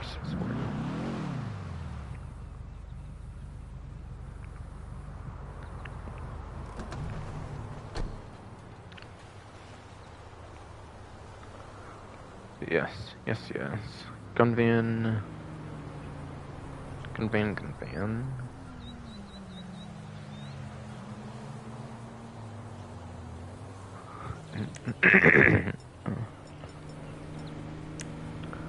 Yeah, apparently the regular military rifle is in the gun van. I really mean to put this in my gun locker and so like the advanced rifle too.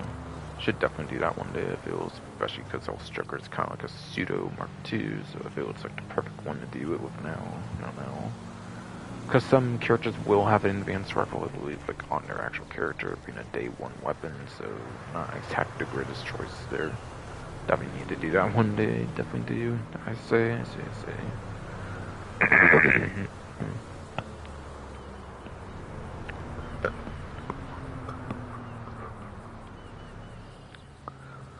Yeah, basically, it's the traditional version of the Strickler.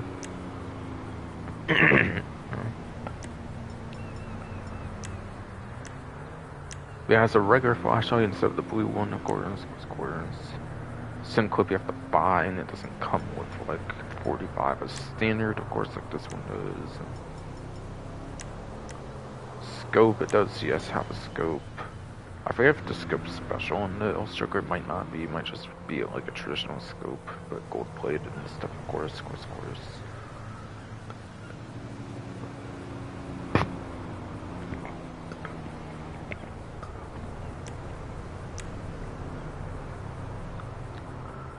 And then, most importantly, Stricker is not a stealth weapon without the suppressor.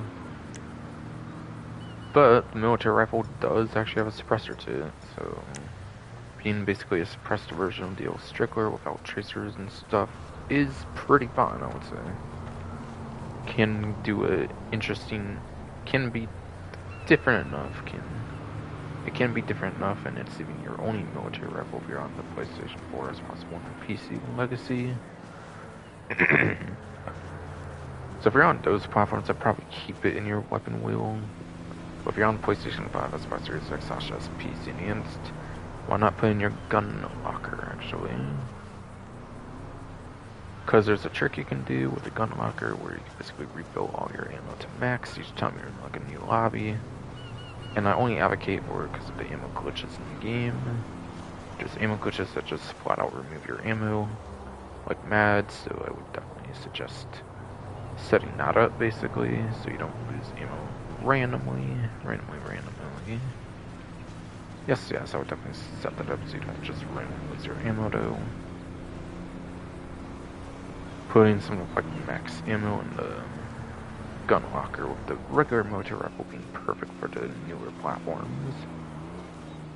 Nowadays, I would say.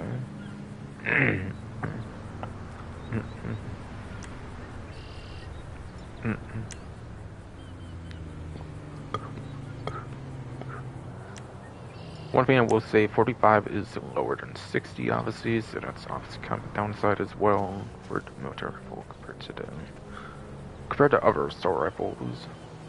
Yes. Having minus 15 rounds could be a kind of difference, albeit not as bad as battle rifles and MC-30 after all.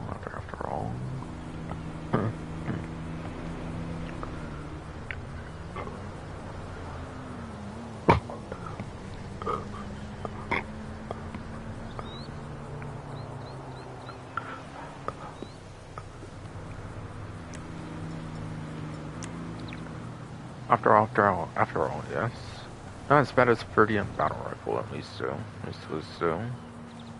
Worth to send clip on that. But it is definitely one of the lower ones, maybe for ammo capacity, just be aware of that on like one magazine.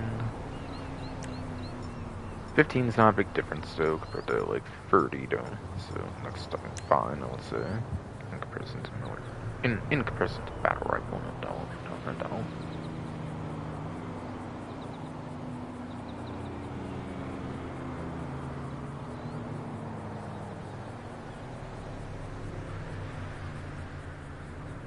Onto the compact grenade launcher.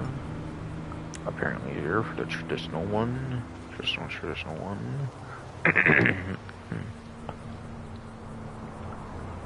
It's basically the day one grenade launcher that I do have in my gun locker for the same kind of reason I mentioned for the gun locker trick I was mentioning earlier. Whoa, doggo keeps barking apparently. Yes. Yes.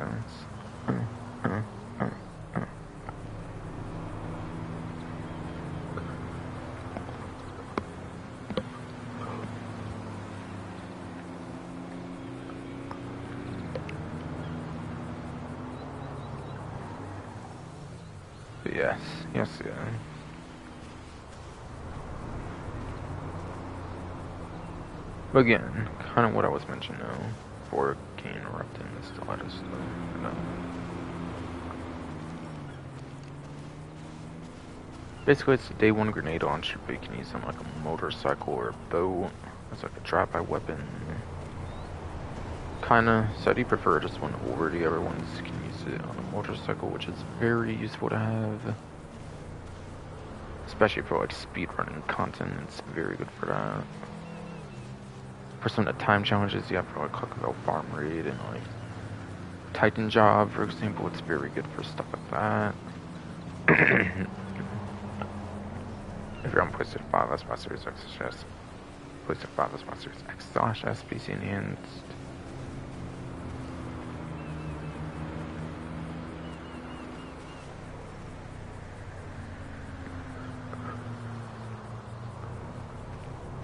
And obviously you can do stuff like that, of course, very effectively as well, even without challenges like that, obviously, here for the legacy platforms.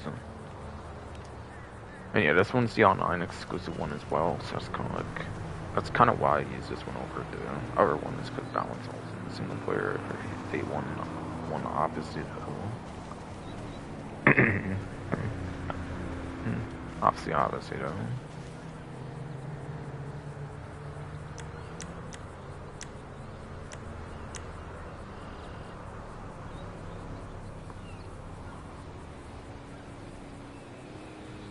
It's a very good weapon to have on hand. And yeah, as a bonus, again, if you use regular one, of course, or vice versa. If you have this in the gun locker, you can also tap the regular grenade launcher refill on its grenades. They share the same ammo types. You can do the gun locker trick I mentioned earlier for the military rifle, and it works for those, which is very insane. That's basically getting free explosive ammo each lobby you're in, basically. And again, I only advocate for it because of the ammo glitches that remove your ammo in the game. That's the only reason I really vouch for it, of course. Of course.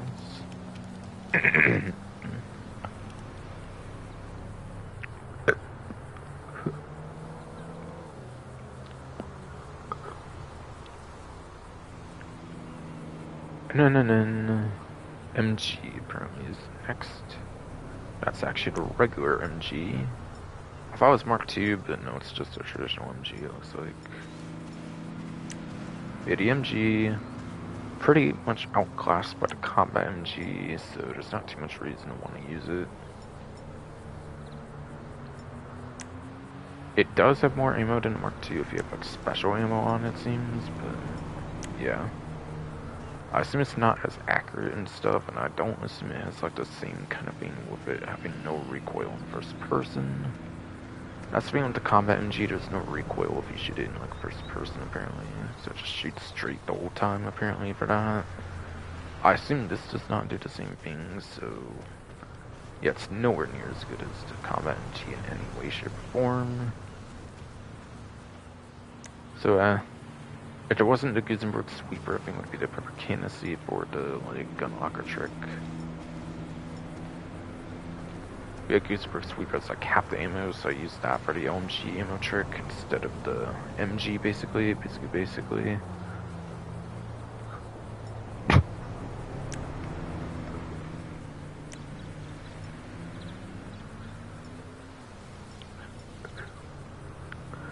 Because the Mark II, like the combat MG is much better than MG, I'm not going to suggest it too much. But it's passable, but it's passable, I guess.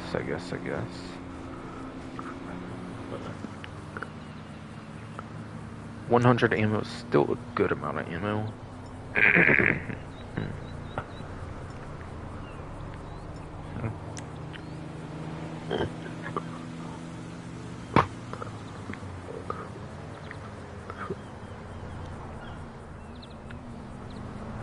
100. Yeah, 100 ammo is still a decent amount of ammo to have, of course, on the magazine, definitely. And you can also use it in, like, the side seats of the Moonbeam, back of the Phantom Wedge, helicopter side seats, anything else for, like, special, like, drop-by weapons, pretty much allows you to use this as a drop-by weapon there as well.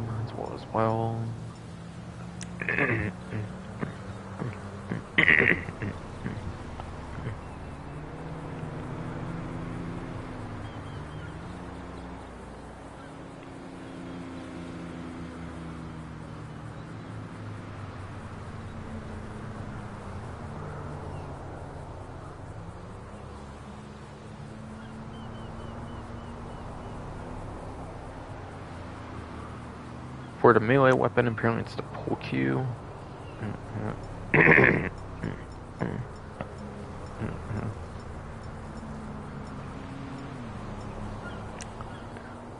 Yes.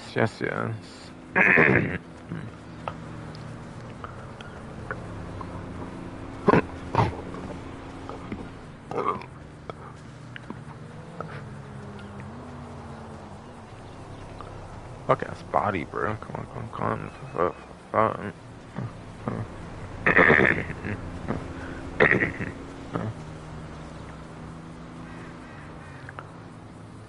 Yes. Pool Q was added in the game with the Biker DLC, of course, being a throwback melee weapon from Grandfather San Andreas and Grandfather 4 Lost and Damned. It's also usable as biker melee in this game, so it is usable there, which is nice. Which is really the one thing it does, is you can use it for biker melee. You can use it for, yes, biker melee. There's no billiards pool minigames, so it is pretty much limited to biker melee is the one interesting feature it has, sadly. Sadly.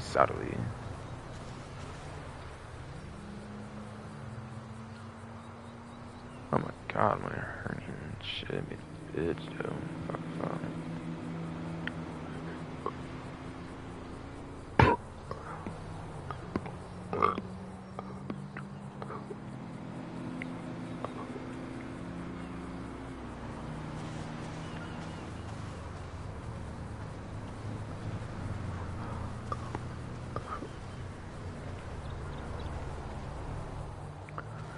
Yes, there's no billiards pool minigame. The one thing it's usable for is biker melee, basically.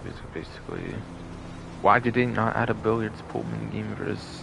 I don't really know why, but still. Whatever. That was like the best part of having it for the last Dan. And even San Andreas. Even San Andreas had a billiards game as well. I could be wrong though, but still.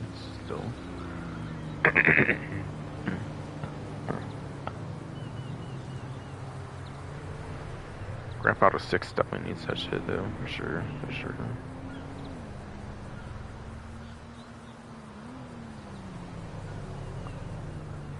Alright, so then onto the 2 discount weapons. There's a 50% off, which is the only discount. That's not even a 40% for the whole event. And then there's just 40% from there, of course. Starting with the half off for general players, I think it's the Service Carbine. Yes, it is apparently the Service Carbine. This one's half off. Now the thing is with the Service Carbine, you can also do the crime scenes and just get it for free. But if you do enough crime scenes, you can actually just build a weapon and it's free if you do it that way. Plus you actually get a little bit of money as well if you do the crime scenes when you do it. But if you don't feel like making a weapon, you can always just... If you don't feel like making a weapon, you can very much just do that. Though you can also just buy it off of Ammunition and not just even have to go to the gun van. It's not a gun van exclusive after all.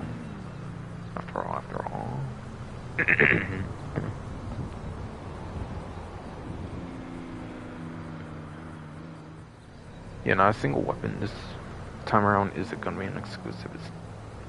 All of them are for like 2020 before. This was Chrome Enterprise, not Drug Wars, so it wasn't even like a gun van exclusive. But either way, it's half off at least through the gun ban, it's half off. So that's cool. If you want to buy it, not make it for the crime scenes. I suggest just doing crime scenes and making it do if you can. If not, just buy it, definitely.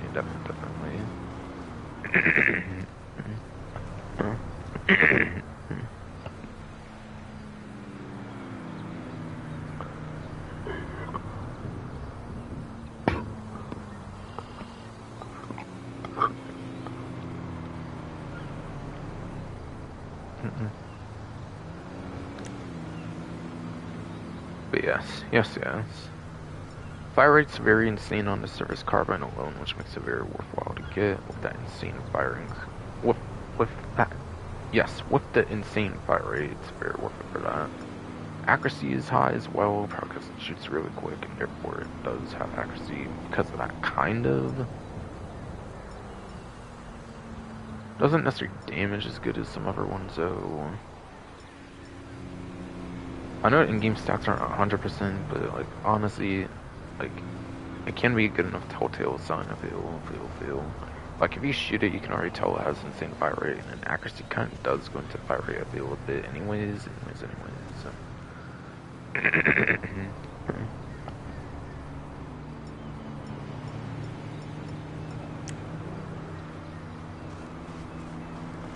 So Service Carbine is a very good assault rifle.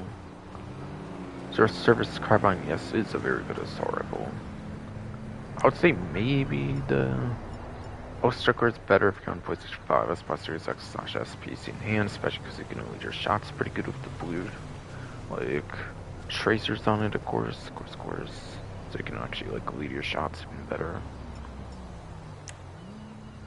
Even with the 15 less ammo and stuff. But a service carbine is definitely the best one if you're on PlayStation 4, Xbox One, PC, Legacy if you're not using a Mark II, basically.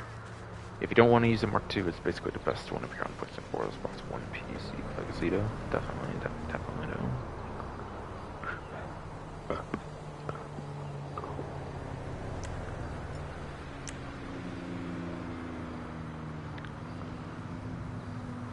No. Last but not least is the compact EMP launcher, the other compact grenade launcher. That does not share ammo type, and you always have to buy the ammo for it directly, basically. There's no ammo trick for this one since it is a different grenade type.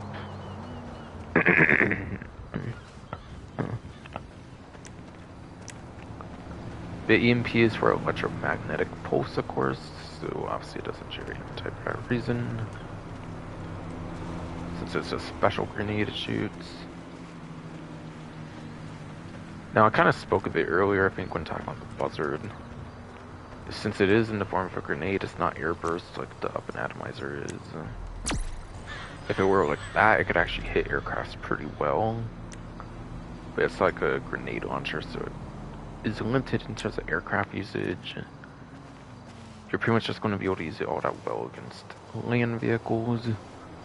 Or watercraft as well if you're using it on like a boat, since you can use it as a drive-by on a boat and a motorcycle. I'm pretty sure you can, at least on a motorcycle for sure. Not sure on boat, but I assume a boat you can as well, I believe.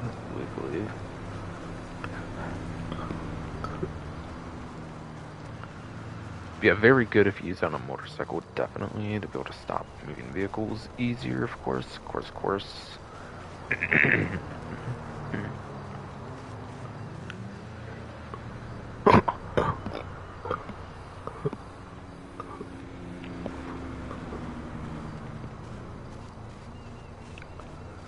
Yes, very good for stopping moving vehicles in its path. Oh, and also it's 40% off for Plus before it gets mentioned, so you do need a subscription to get the 40% off. Just so people are aware. But it will be there even if you don't have it, it just won't be 40% off, of course.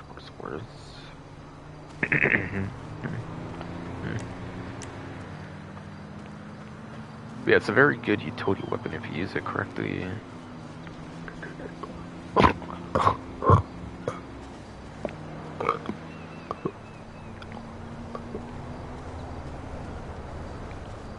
It is again a very good utility weapon if you do use it correctly. But again, the only weapon, again, I mean, the only vehicle where the weapons stop working is the buzzard, like I said, because it's attached to the engine. Literally any other weaponized vehicle you shoot, apparently the weapons are still usable, so be aware of that when you use it. Is it doesn't disable the weapons unless it's literally the buzzer attack chopper and only that vehicle, apparently. Apparently.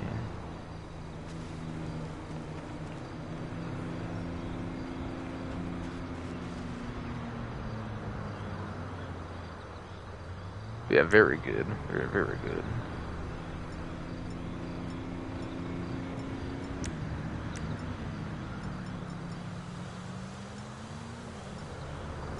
Alright, and throwables.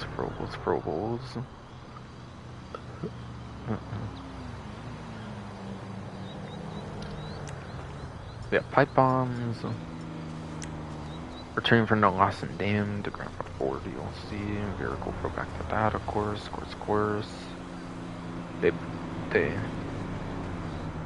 They do not blow up in your hand like a sticky bomb, so it is a very good drive-by throwable. Compared to a sticky bomb that can get shot in your hand by AI, with pretty precise aiming for the AIs, of course, compared to players in certain cases, such as blowing up a sticky bomb, especially.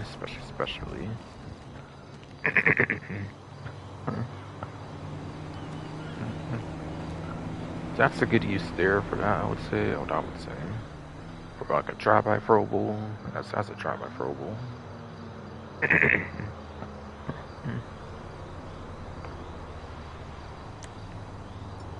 Proximity mine, as the name suggests, blows up within proximity. Very good anti-grief tool if you use it right.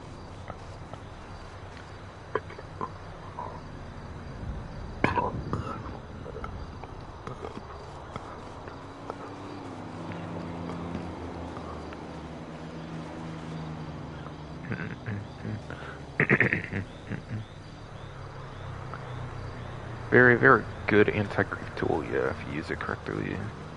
Because again, as the name suggests, pulls up within proximity, so it pulls up if a enemy like goes over it, basically. So it is very good as a utility weapon, definitely.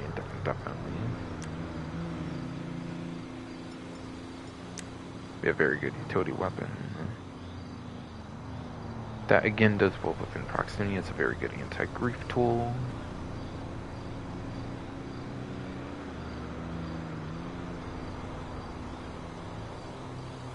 And then you have the gun van exclusive Molotov cocktails. It's not truly exclusive, but obviously it's the only place you can actually buy them at, I believe. Kind of fell off though, I think, since there's a certain mission you can do for the money laundering missions to get the Molotovs again, I think, but still. In terms of buying it, it's the only option still, I'm for sure. Whenever they do feature at the gun van, basically. So that's also a very good one there. And then you have your body armor, of course.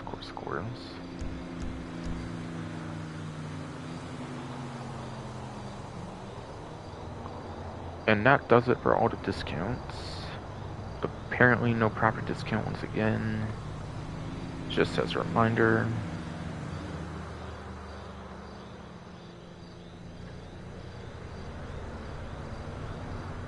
Just literally just every discount I covered.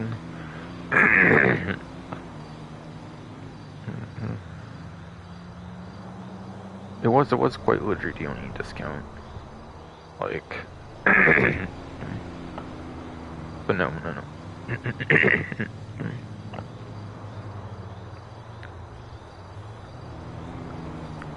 But no. Quite literally, yeah, it's the only discount. Or no, I mean,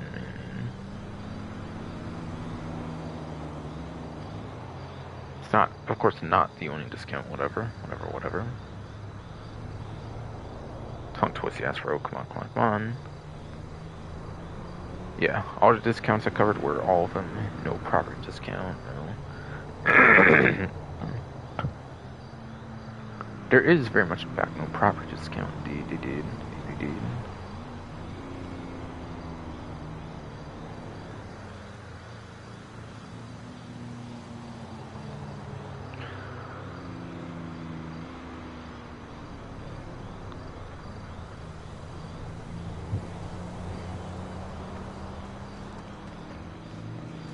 Alright, so.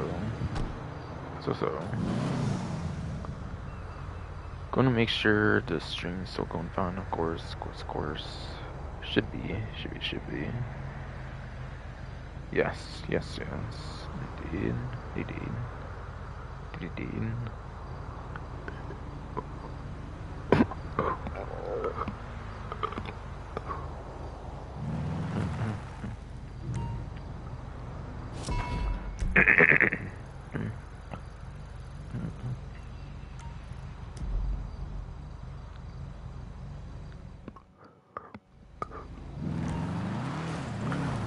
Alright, thanks to my hernia stalling thing, sadly. It's nighttime, sadly, because my hernia stalled me, sadly. Yes, 4 minutes, 3 seconds, apparently for the part-time. Okay.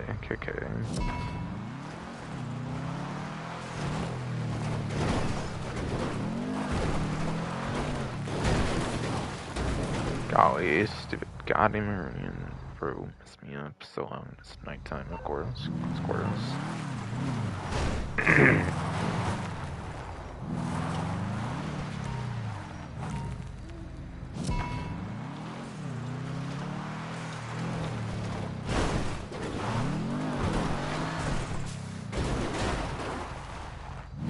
Whatever, I don't even know if I should take that or not.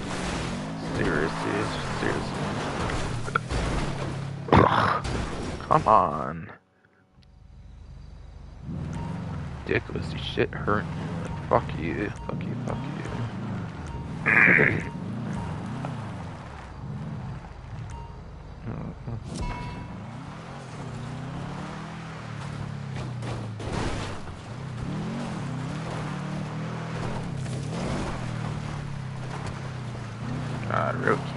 heat though, it's annoying. Stupid goddamn fucking nighttime.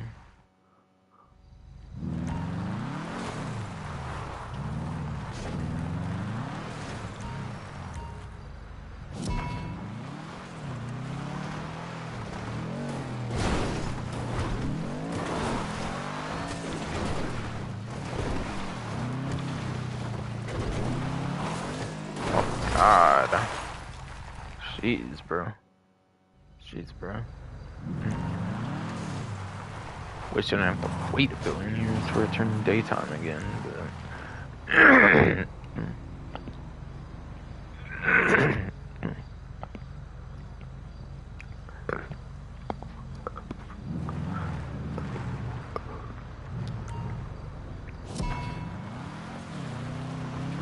really, I really wish I didn't wait a billion fucking years for daytime again, but apparently I do.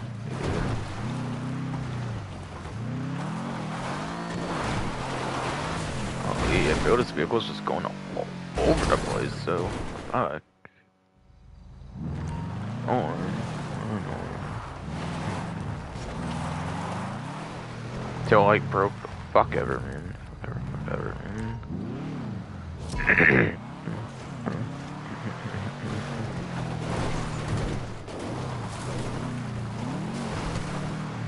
God, man, I never know. Jeez. Oh, it never goes this bad for so long. Other vehicles, so it's what gives. What gives.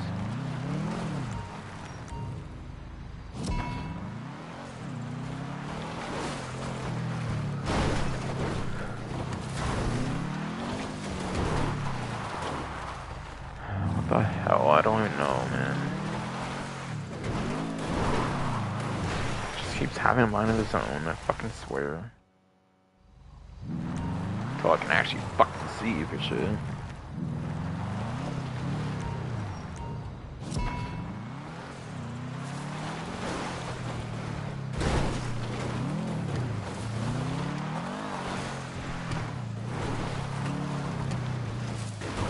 Might actually be kinda going well, kinda. Finally, jeez, I can actually make it somewhere, kinda.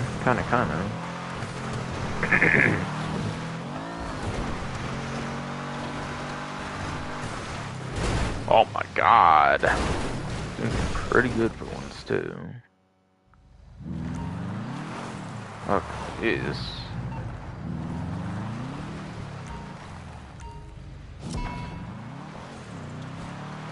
One night's still intact, so I'll just keep it and...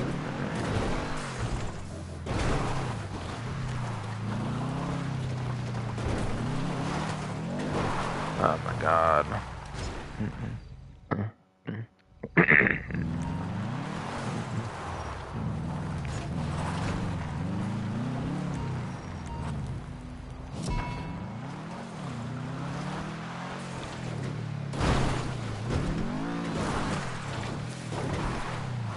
God, it spun out or something like the fuck.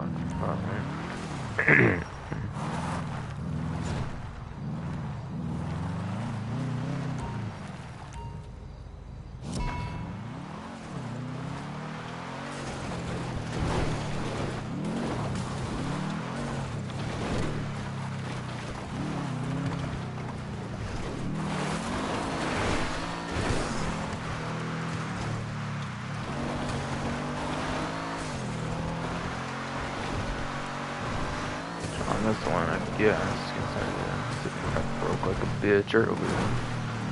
New purpose, I think, completely on this one. Surprisingly. Surprisingly. Jeez. That's crazy how much gearing over there is.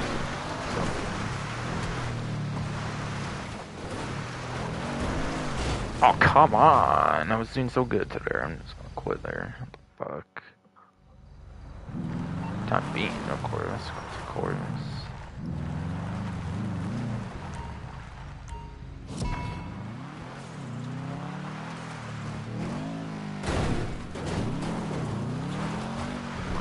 Yeah, I probably didn't go as I meant for it to go, but whatever.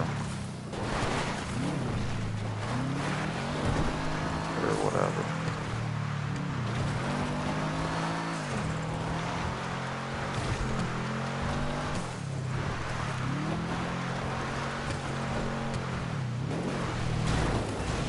Ah, what the fuck? Fine.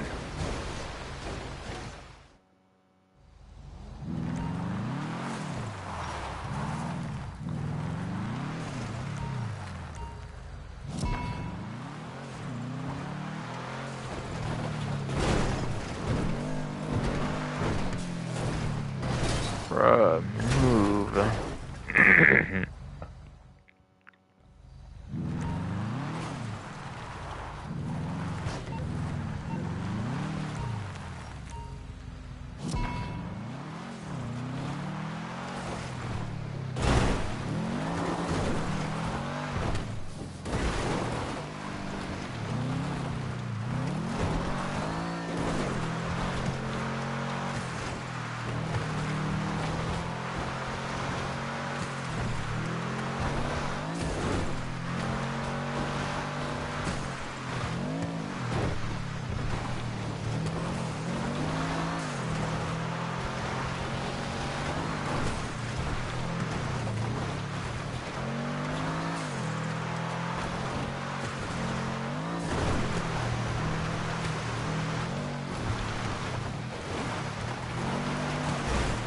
I made it many purposes.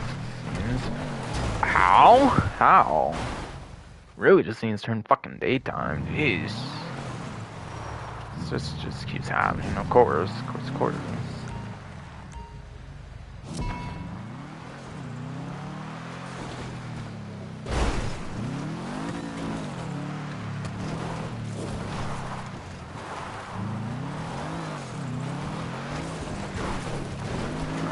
Ooh.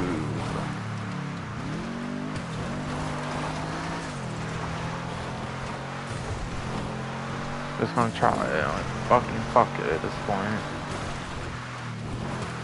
Tired of having to redo constantly.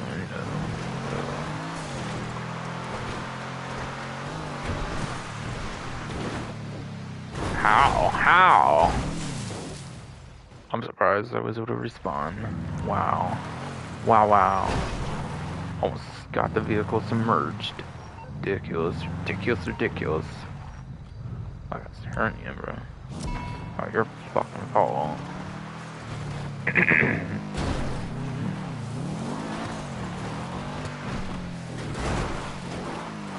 What the fuck? Might as well just start that one.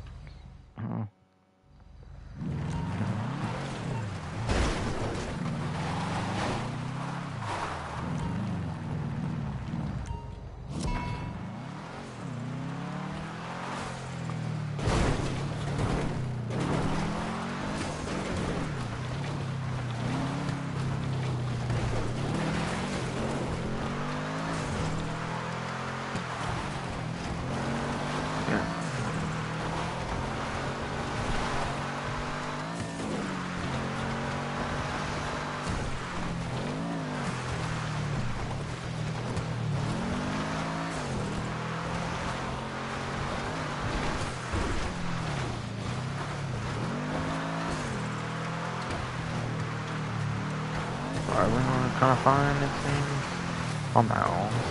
Somehow. Oh my god, let me just try longer, I guess. What the hell? Or not, apparently. It's gonna happen here again. Fuck, I really need to be able to have daytime already. Fucking damn it. Fucking game, what a bitch. What a bitch, bro.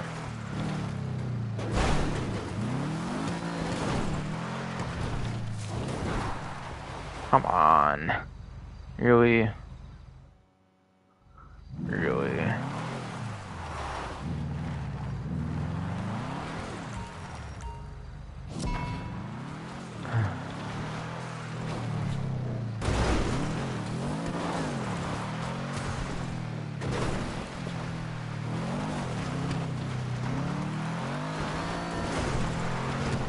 Now I can actually got the fucking see this thing. Holy shit. What an actual fucking surprise.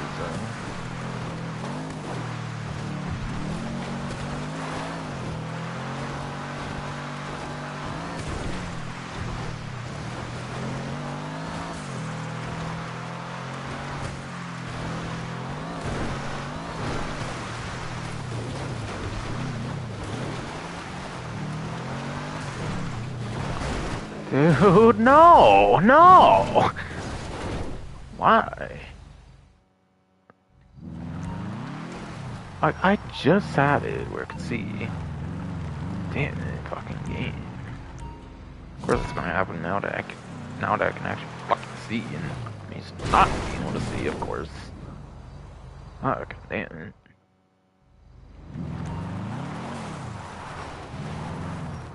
So surprising, of course. I fucked up a couple times now since I can see now.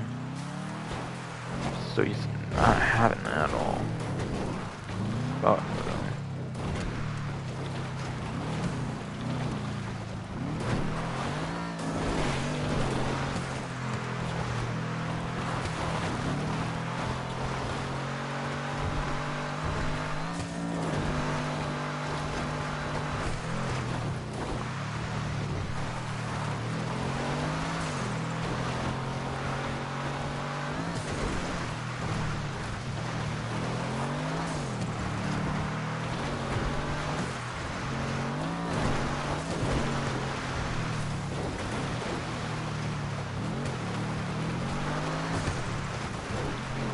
Alright, finally, I can actually make it up this part. Holy shit, it took so long for some reason.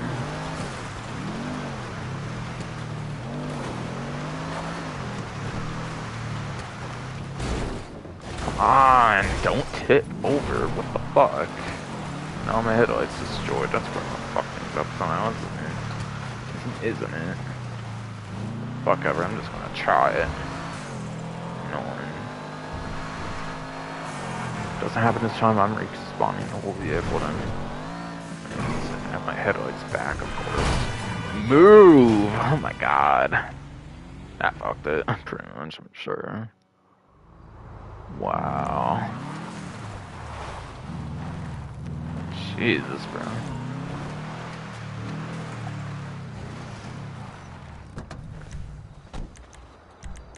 Wait, that reminds me though.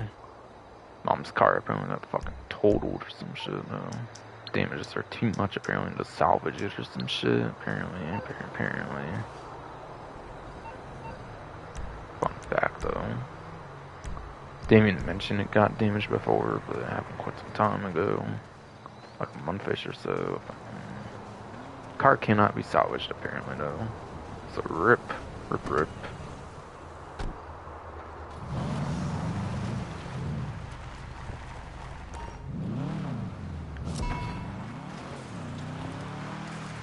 Albania new car can be obtained, of course, by mid-fucking-August for the Pokemon Go shit I wanna do.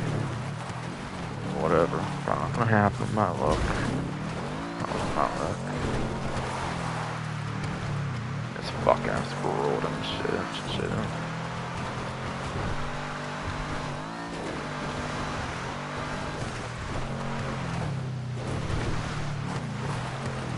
Ooh, cool.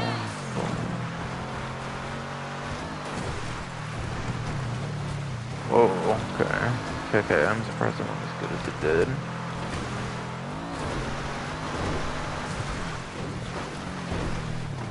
Ooh, why did all the headlights have to turn off randomly? Why? It's kind of annoying.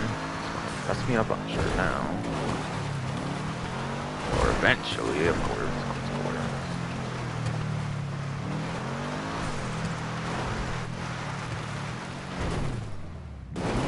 Whatever.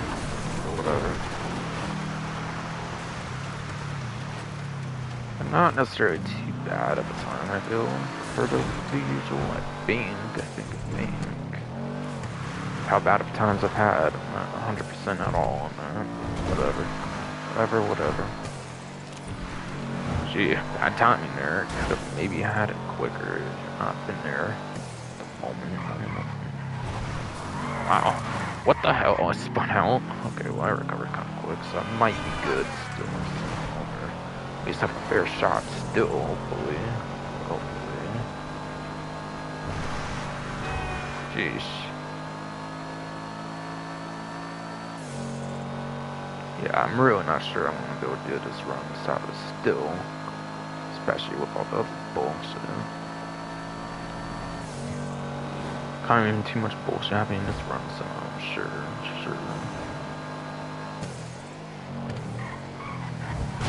Sheesh. Of course, more vehicles in my way.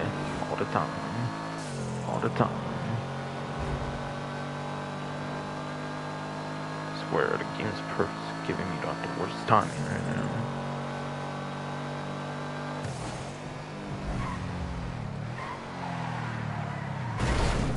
Go.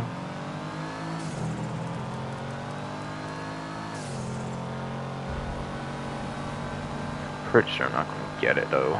This game's fucking me too many times.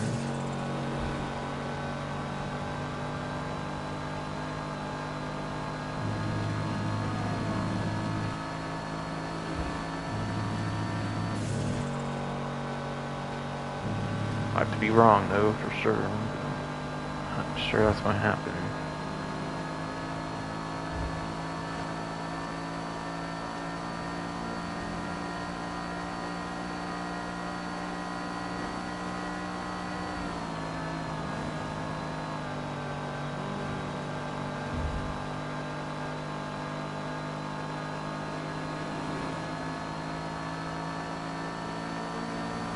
Only for 27.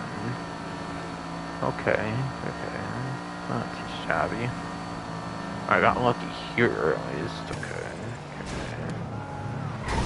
Maybe there's hope. Maybe there's fucking hope. I don't know. Now I say it'll probably be rigged as shit though. So.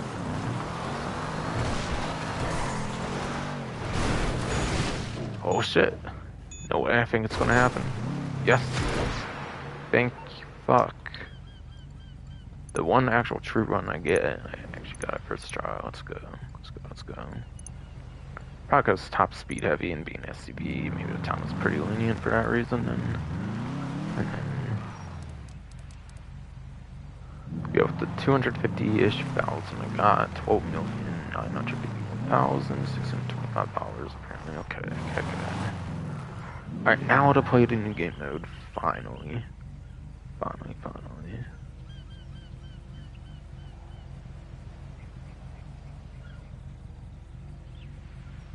Fucking Christ, though.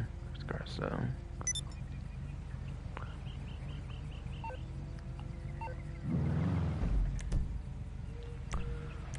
I'm probably gonna pretty much have to go to public lobby.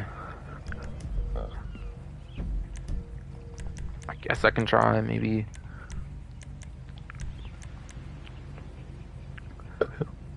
Guess I can try to matchmake first in Valny, but never goes out with it from what I can tell, basically.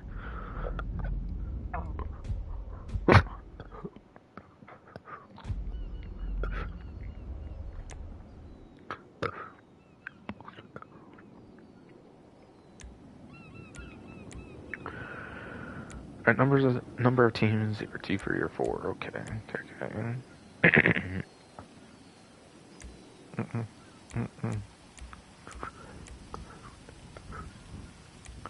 Team balancing, overall, obviously first to win, 1, 2, 3, 4, or no, 1, 2, 3, 1, 2, 3, 1, 2, 3, okay. Camera lock. Nah.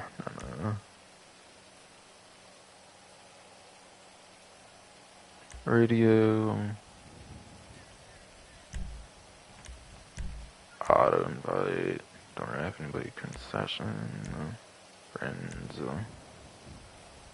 Remembers? Where's skill match or whatever? Isn't there like a skill matched one or something? The hell? Oh. Thought there is, but okay. Maybe there isn't for this particular kind of thing. I'm not sure why, but okay. But there's a skill match section, like thing you can use your presto. Dodo.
Ah, whatever, man.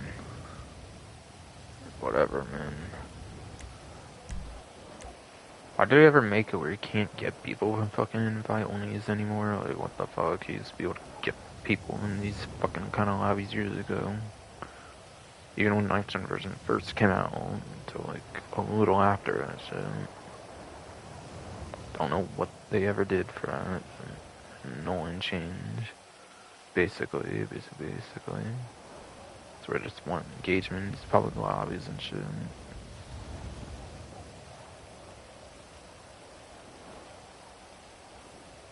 Ever since they did invite only sales or some shit. Shit. It's just like shortly after Criminal Enterprise came out, I'm pretty sure. That started happening like this.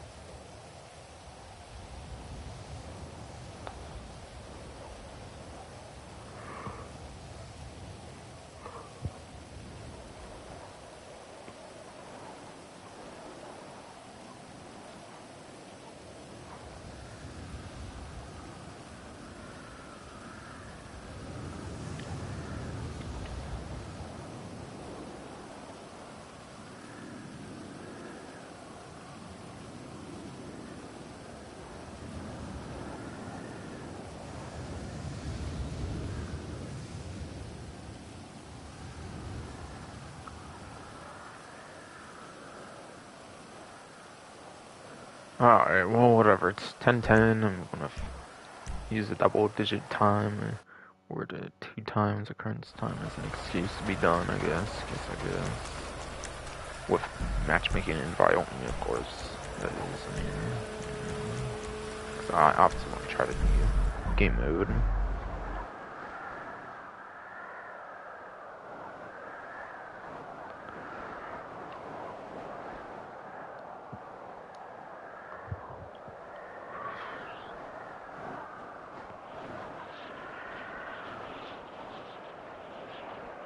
But I might not try much. I might do like 1 game at most, of course, with like 3 rounds or whatever. Cause like it's only 1 game mode anyways, like not a big deal. I would say.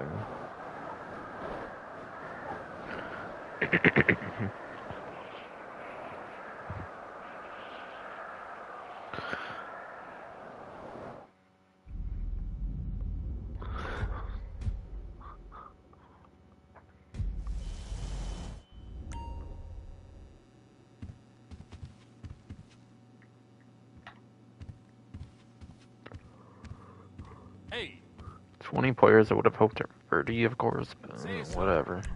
Whatever, I guess. I ain't here for fucking CEO stuff or nothing.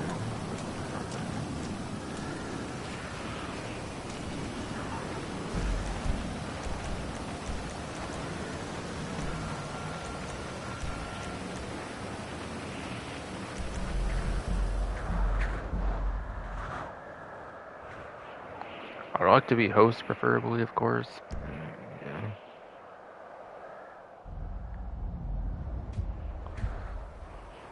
Alright, somebody's already joining. Alright, is this start? Awesome. Well, I'm only being allowed 2 rounds, not even 3 rounds. No, what?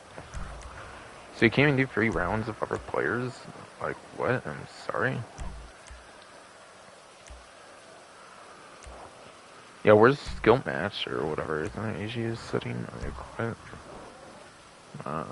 That sucks.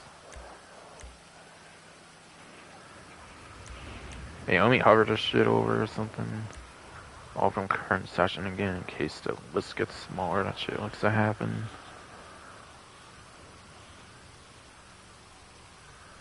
That shit just loves to fucking happen. My fun. On my phone.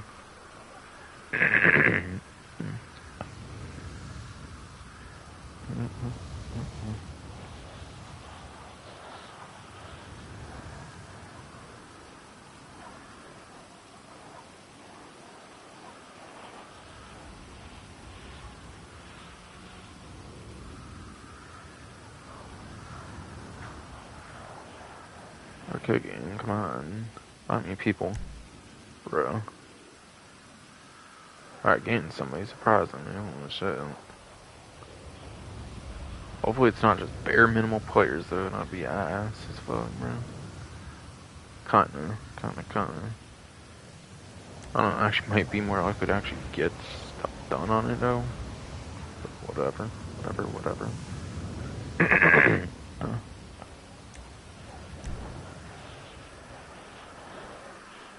Can we do this? Come on, game. Find me people. Find me people.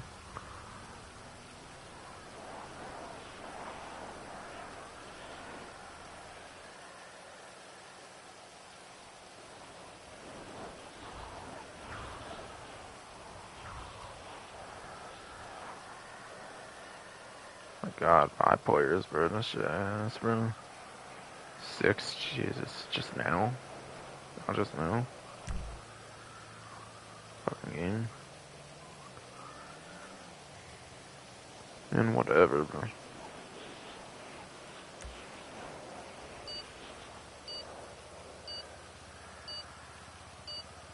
Whatever. Fucking why not? It's taking too long. Rather a more peaceful one anyways. Seriously, what a joke. That took that long for 6. Or 5, really, honestly.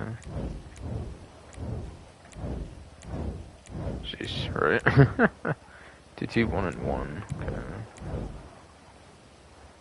Should probably change the team number, but whatever. Honestly.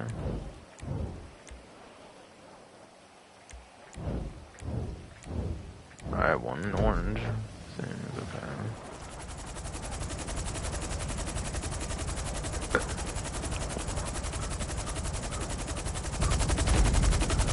Still a cargo bomb. I haven't upgraded the H7 Iron Mules at this point. Nah, them doors tiny as shit, actually, but I get it. Get it. Perico pistol? Weaponized vehicle locations from Osmini. Okay. I want a helicopter, yeah. I want to try to get a helicopter. Hell yeah. I want to get a helicopter. Sure, that's where the helicopter is, like, the one thing, right? That was just a savage he showed, and I'll take it. Take it.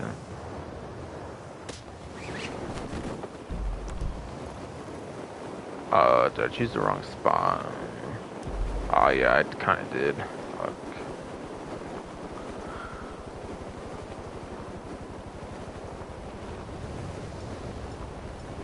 Okay, I just get the Perico pistol, okay. Savage is weak as shit, the bullet fire, fine. From what I've heard, anyways.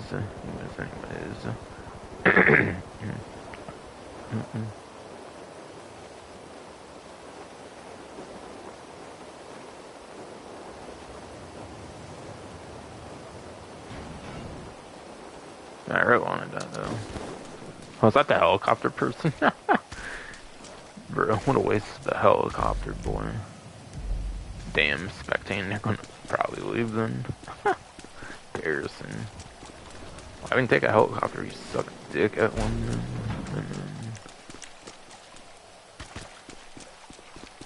Barrage. That's a grenade launcher, it seems back, that's cool. APC.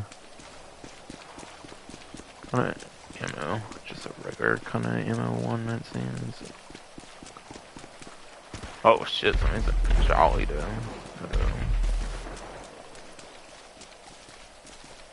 What else is there? Whatever, I don't wanna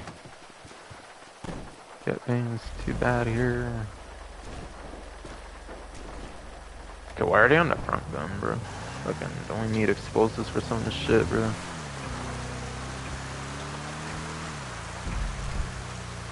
And oh, there was like a jolly over there. I'm gonna try to get that maybe.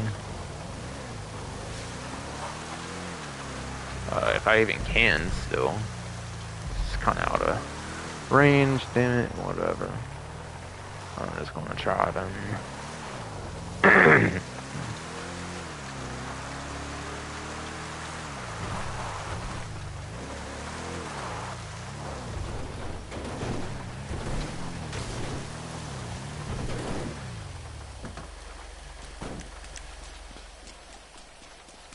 See if I can get this fucker in the APC or something.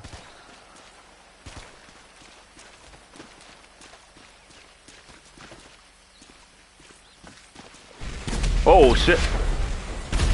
Oh shit. I don't want to be embarrassed if I die. Oh my god, the concrete jungles, bro. Oh, I got him. Got pink. They're about himself, too. Damn. Damn. Damn,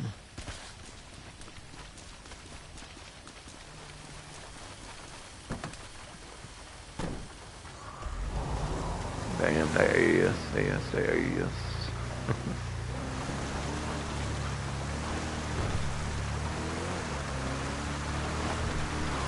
I wouldn't even be surprised they rage quit the game or something.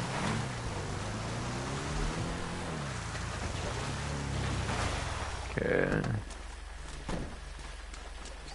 G, better than nothing after all. Oh shit. Yeah, I'm kind of worried about this. I don't think it's gonna go good, unfortunately.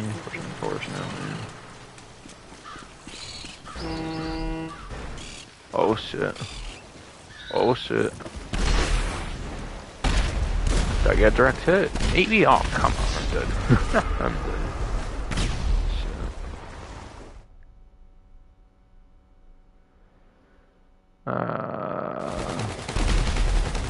Oh well. I don't think there's anything I was gonna do, really. Sadly. I'm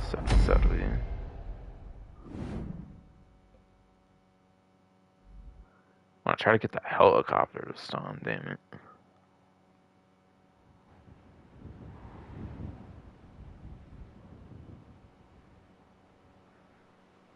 Well, at least I got a kill on that shit. This dead as hell, fucking lobby and shit, unfortunately. I was hoping for a fast one. Whatever. See if I can actually properly get to the helicopter this time. That'd be nice. That would definitely be pretty nice.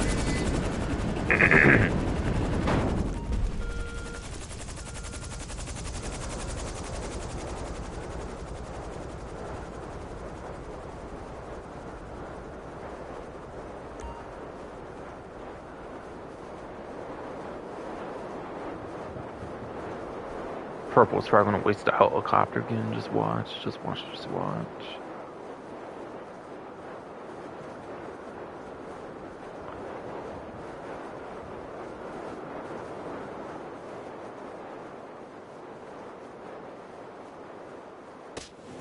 shit.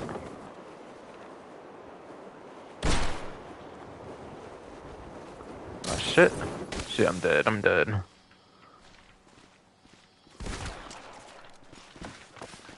No, come on! I'm pissed. I'm about to leave. Fucking leave. This fucking game, dude. I swear. How the fuck? I couldn't even do it right, because this fucking game, dude. Holy shit. Damn it, oh. Man, I hate this game. Hate this fucking game. Bro, I swear, I'm fucking pissed. Got the kill on that one fucker, though. I think it was pink. I embarrassed last time, but whatever. Man. Fucking Perico pistol failed me, though. How the fuck should I have to keep pressing shit when I die like that? You fucking game, fuck you.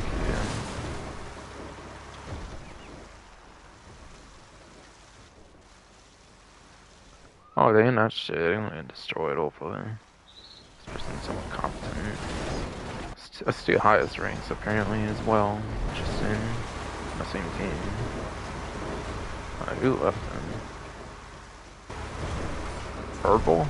purple ones on the left, I'm pretty sure. Oh shit, they got the Savage for orange, it seems. Or whatever. Again, I was hoping to get the helicopter, but I was chasing pink. Pink left now. Okay, now it's just orange and green. What the fuck? I'm dead, unfortunately, for green. Rip. Rip.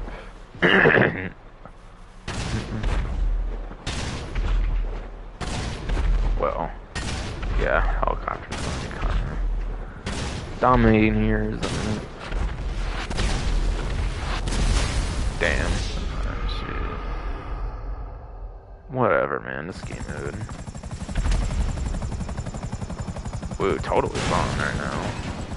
This is why I want a better fucking lobby, bro. Like, what the fuck did I get unlucky? Okay, what is even going on here? Hello? Fucking game. Stupid. I don't count this shit as my fucking run. Fuck this shit. Fuck this shit. Fucking, I swear this game is so bullshit. Like, bro. Fucking gay as fuck, bro. What the hell? I ain't liking this shit yet, honestly. Ah, man. Almost wanted to, though. Fucking pissed, though. Like, this shit needs to work better. Goes into, like, a limbo mode, right? Or something, though. Fucking... Swear, though. I can't even do current session or some shit, though. Okay, tell me I'm gonna be able to fucking do something here. Like, come on. Yeah, what the hell does mean blocked, bro? What the fuck? You gonna be lying its ass off here, bro. What the fuck? Bro, can this shit matchmake for shit, bro? Come on. Fucking, why does this not matchmake, bro? Fucking matchmake. Jeez, bro. I have to leave this shit. Like, bro. If only I didn't put in a lobby with 20 fucking players, it should have been 30. Dying at this game, bro.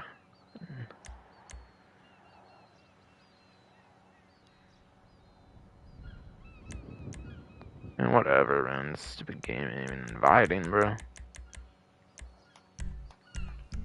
Stupid. Where's the fucking auto fight even doing here? Yo, what the hell does auto invite be doing? Like, what the fuck? It's a joke, bro. Like, what the fuck? Stupid. I'm gonna quit this shit. What the fuck?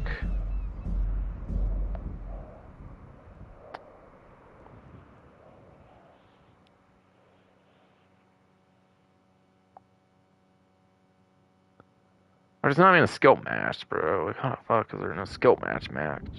Skill-based matchmaking or some shit. These you have. Fucking ridiculous, though. Bruh. It's like a whole minute just for 6 players, bro. Like 5, really. Like, how? How? Like, bruh.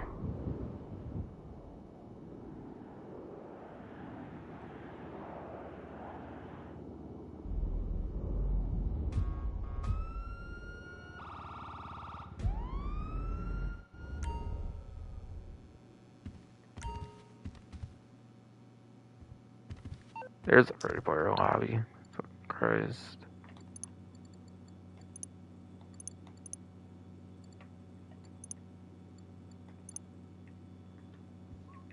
Yo. Having the first Glad, time. boss.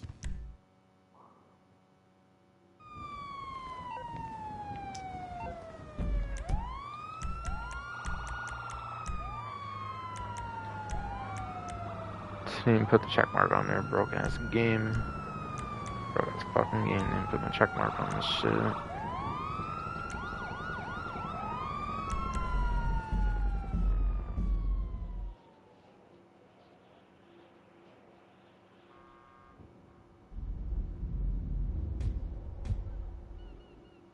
whatever, don't fucking care anymore.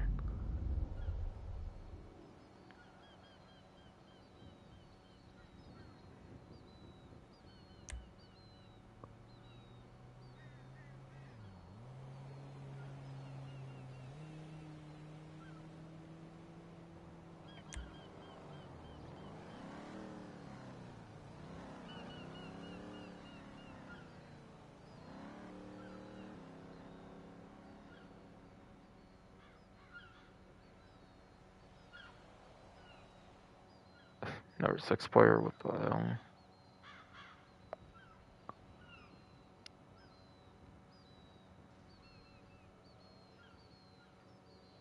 rank ahead of me too, like what the fuck? Alright, team 1, okay. Sure.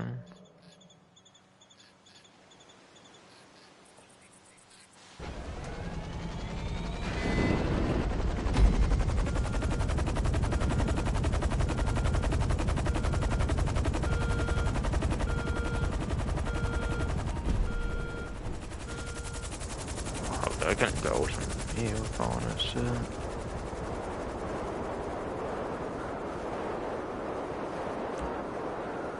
Sorry where the helicopter is, I think it is actually. Not here.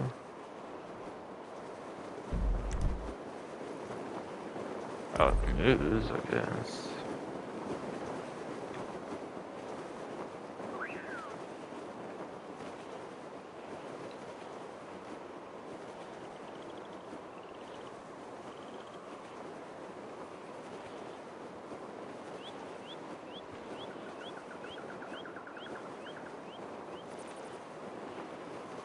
See if I can get there somehow.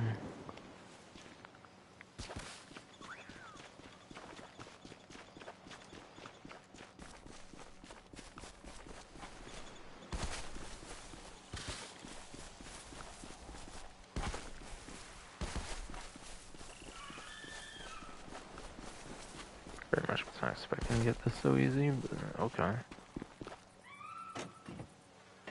One committed suicide, bro.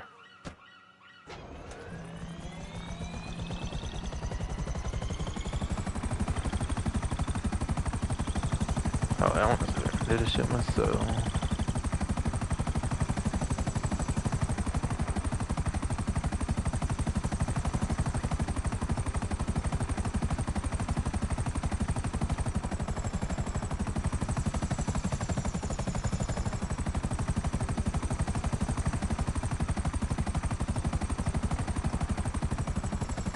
Oh shit. I have to see if I can do something about me.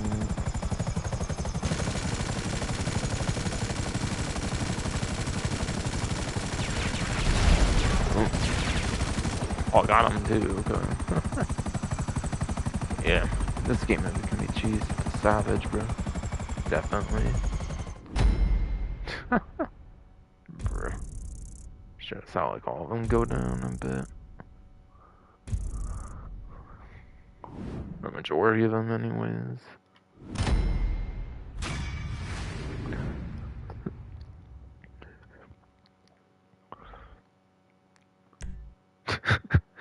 I can maybe see why it has low rating like that then. He'll probably get wrecked by the Savage and... So I almost want to kind of see if I can get a full lobby on this shit though.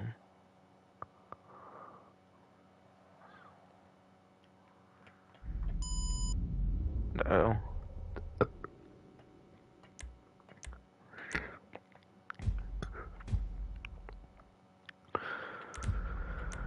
This timer kicking in, it seems, and... Oh hell yeah, just unpacking. Ah, not even 20 though. Not 21, come on. Well, it's on the... At least has lots of players, at least. Over half of the count, at least. 2 rounds as well, let's fucking go, man. I don't know why the hell they took away a 3 rounds when you get players, though. It's fucking stupid, though. Should be 3 rounds at most instead of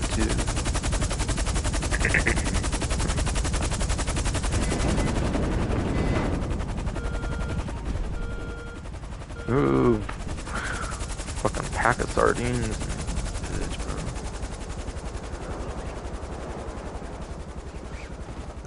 It's a helicopter, bro. I don't know. Oh, it's not up on the map, I guess.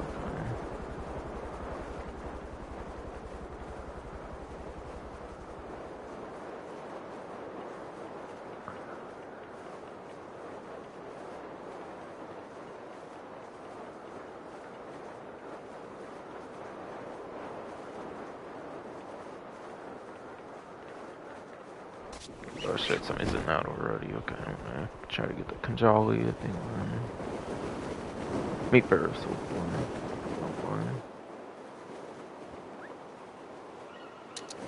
oh shit. Got face planted.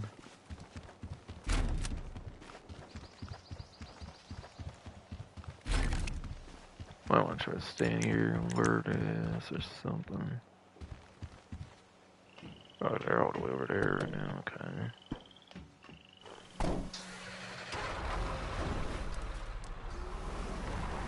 Got to keep the lights off, I guess. Maybe help.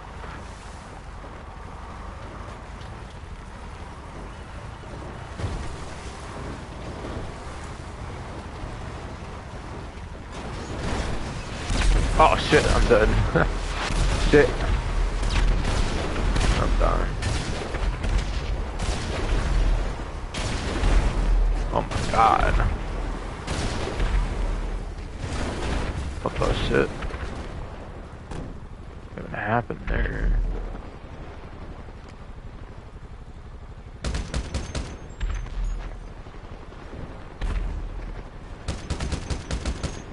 That's the igniter, but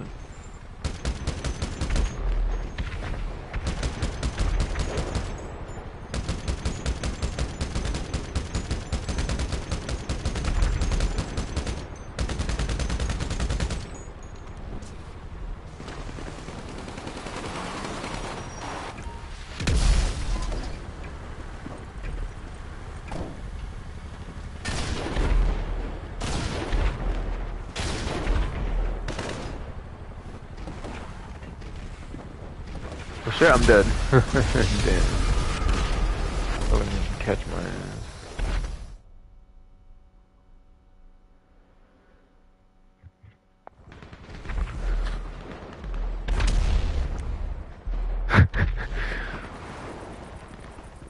Oh, boom.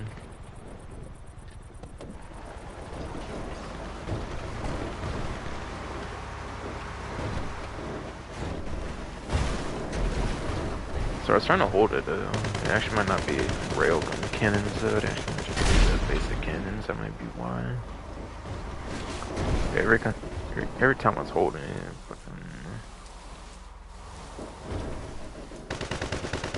every time I was holding that shit, it was charging, basic cannons only, didn't realize that shit don't have, spectating and shit.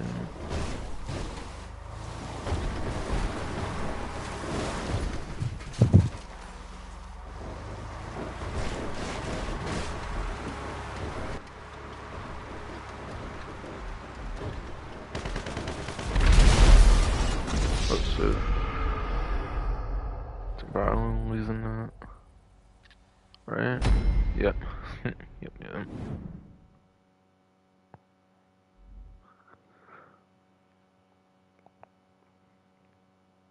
Bro, 2 on my team left, bro. Fucking after he got destroyed by the Savage, that's pretty sad, bro.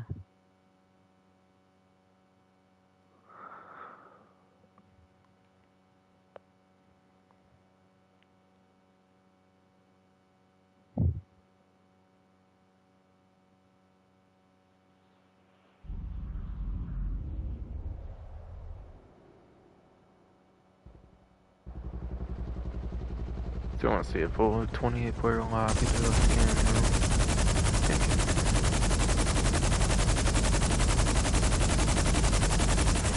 Where are we next to our team doing this? I'm not even paid much attention to be honest.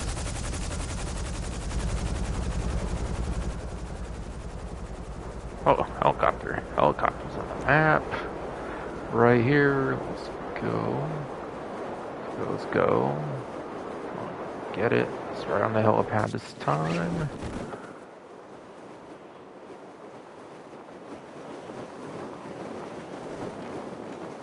Shit.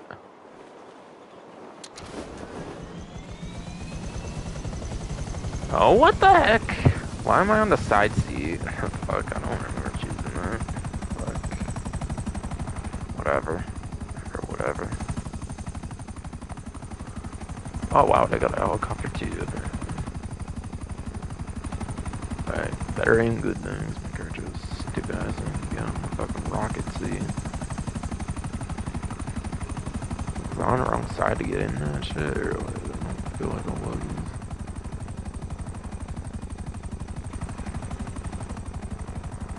We use it with this marksman shit on here. With a fly high and a bail or some shit. Can I swap seats? I don't really well. Don't think it's gonna work, unfortunately. Gee, there's two. How many helicopters are there, bro? Oh shit, I'm out. Different shit.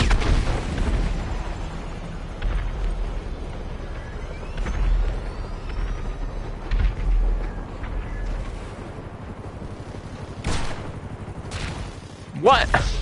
Who killed me, bro? What?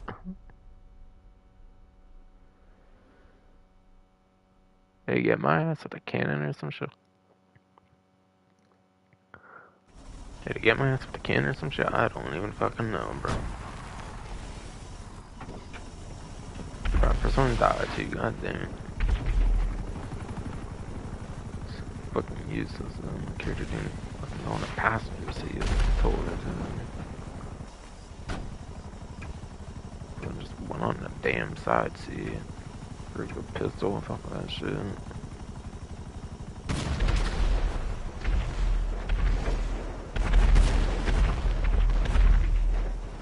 Yeah, my team wasn't hard, bro. Shit.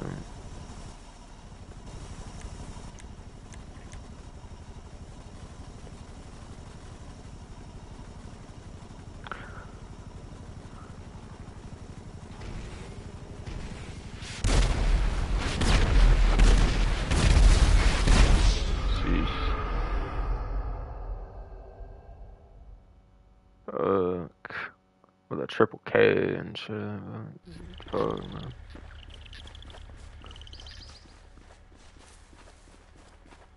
Yeah, fuck you again.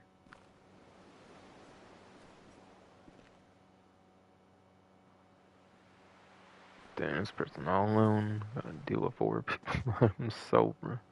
Shit ain't gonna happen. You're in the passenger seat, bro. You're driving? I don't know how smart that would be. Oh, kill this thing.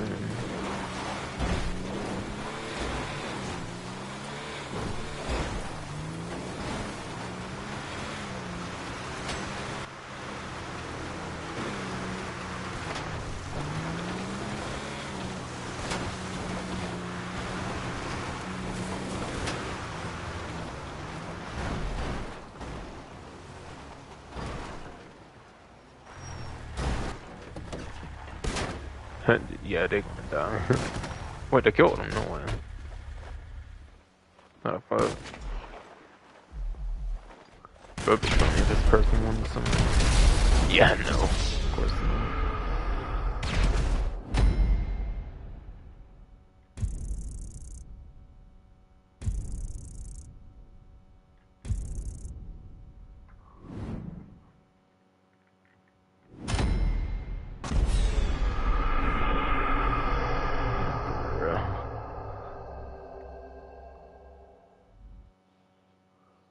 Whatever, man. Someone else vote something on my team. Come on. Whatever. My team, none of these people contributing Contributing to the negative reception, damn it. Yeah, I'm sorry, but how the fuck am I last, though? Damn it.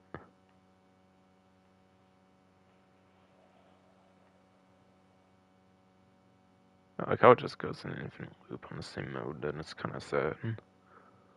Let's get that full 20-player lobby, motherfuckers.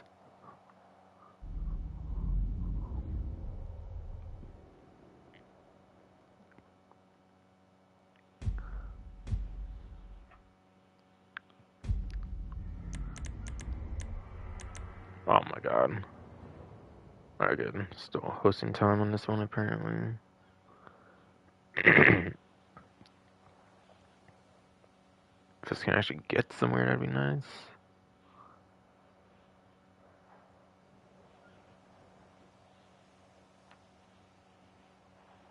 Hey.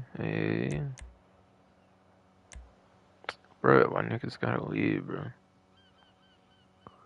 Why your niggas gotta leave bro, all the time? Fuck. Fuck.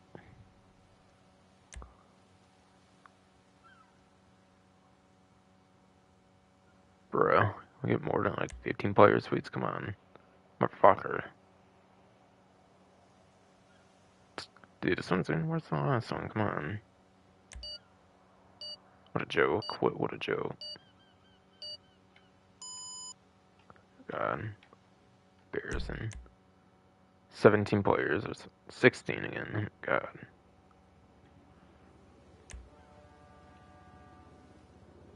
What a joke. What a joke.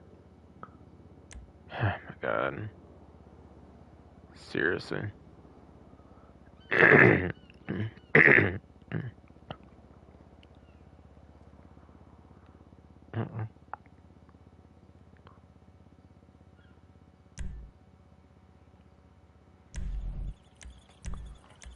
Fuck this shit. 4 teams this time though. Would be hella chaotic, man.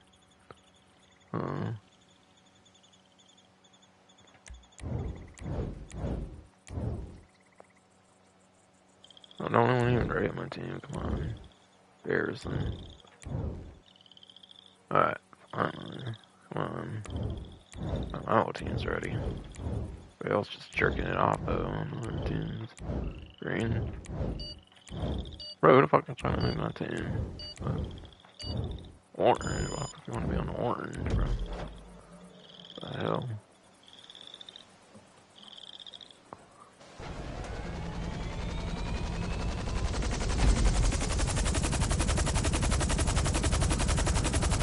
Honestly, I might just do it blind if there's a helicopter right under it last time.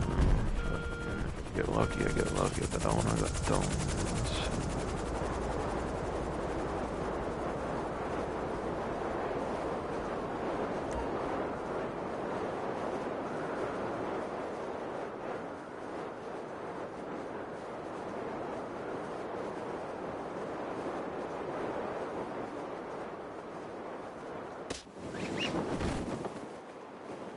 I ain't lucky, I guess. Rip. Rip. Oh, green's in a helicopter. Oh shit. Do something to that.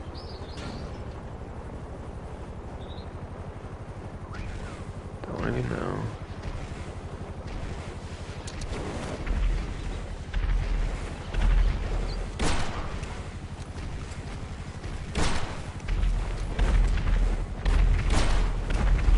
Jeez, can't see right now. It's some shitty foliage, bro. Yeah, this one's against me too, basically. Holy shit. Hey, 2 bits of dogfighting over there or some shit, though.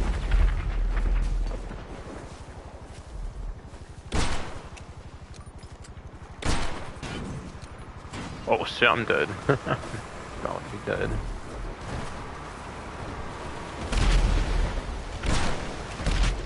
Seriously, fuck this game, man. I swear, rocks are balanced, that's the shit, bro. Goddamn. I think the original one on fucking Gonzales, bro.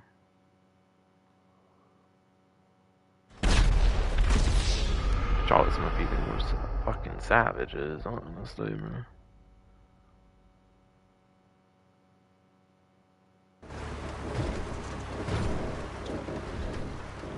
At least he actually have a chance. He's a fucking savage, man.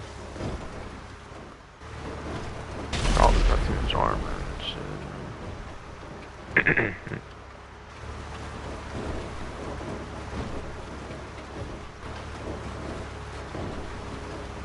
Fuck this game.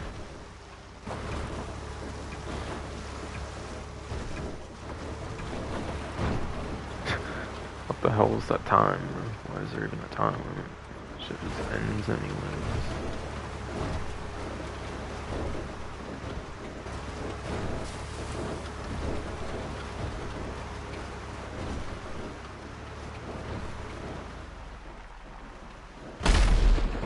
Can't get lost in this fucking island of fire like long enough to even fucking have this shit when it's 12 minutes. Literally, though. Oh, it's over already. Fuck. Can't make that shit up, bro. It's over.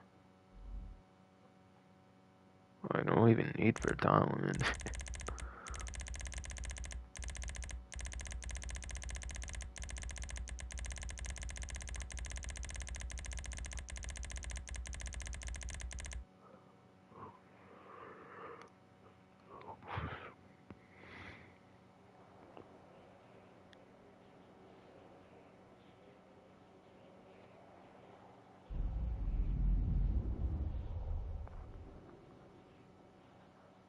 But I didn't watch any videos on the shit, I just went blind by the way on the shit.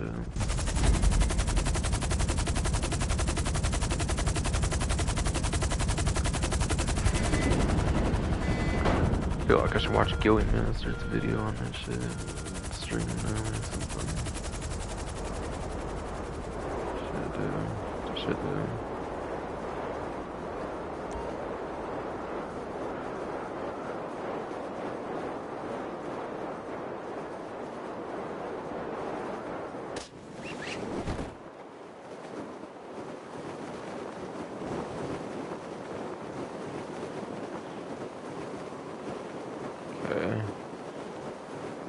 Okay.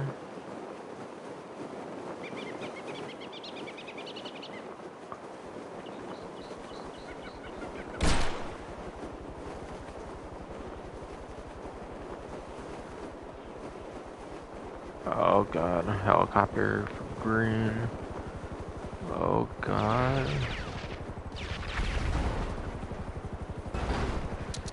Oh shit.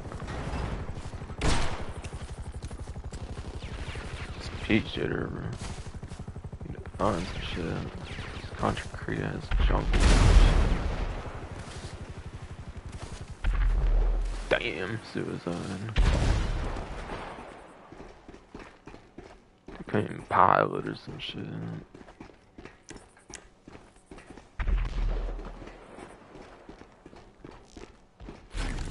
That's sticky. Okay.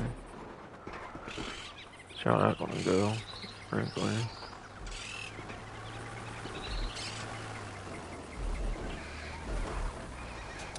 Oh shit.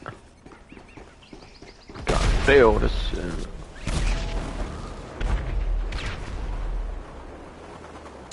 Oh, I'm dead. I'm definitely gonna die.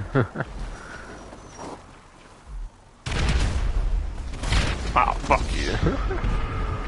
Shit. Sheesh, bro.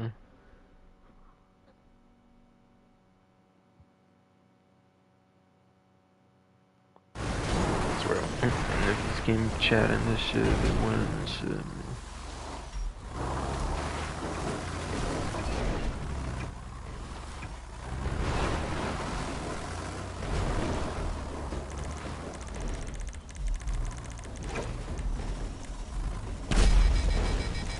At least I didn't pay for it.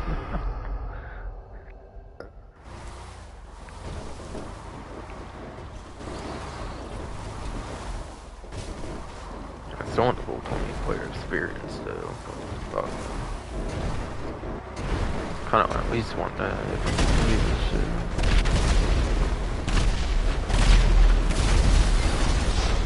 Bro, we need some mobiles up in this bitch. Why the fuck? It's just a prop.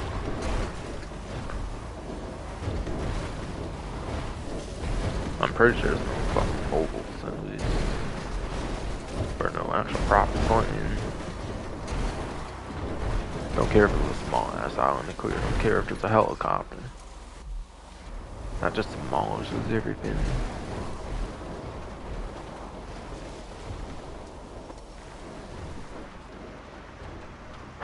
Wow, they killed himself.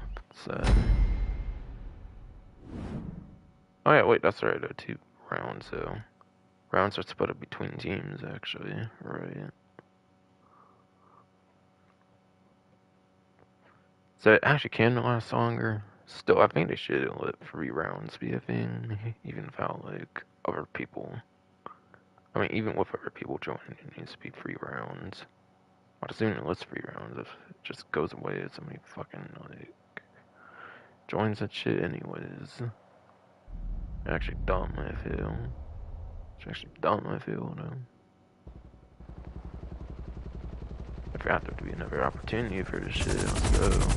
Go see the same team winning until now.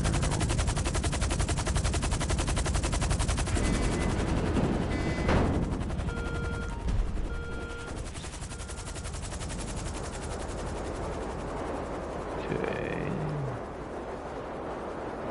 Might have to get spawn this time. Oh shit, a helicopter. I'm like right there. Gonna try. Oh, you motherfucker. Dude, what kind of luck do I fucking have, bruh? Bruh. Oh my. Come on! Sheesh. Yeah, scan the missile pod this time, like you were supposed to that one time. Hell yeah. Use the can, I used the launcher. I can't even do much with this shit, I presume.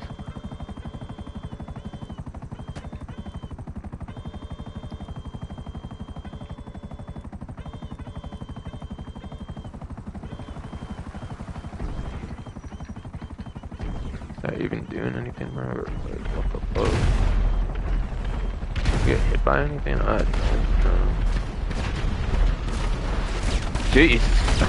No way. Dead. Fucking damn it. Fucking bruh. Dumb pilot, I swear. Should let me pilot this shit. I don't feel they're even trying to do much with the cannon. Or the word, definitely not as smart as me. As much as AFK, bro. God. How does this shit work? I'm curious. And she's gonna shrink out of there, right?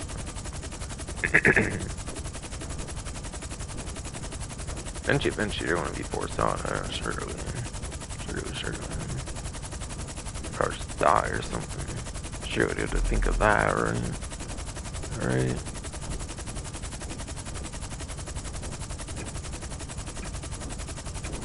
Curious what happens. I gotta keep watching this clown.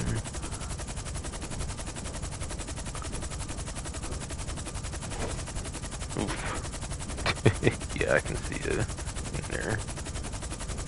Bro, you can just camp there for how long? It's kind of ridiculous. So I can literally, why the fuck even fucking get out there right away? Just gonna die then. God.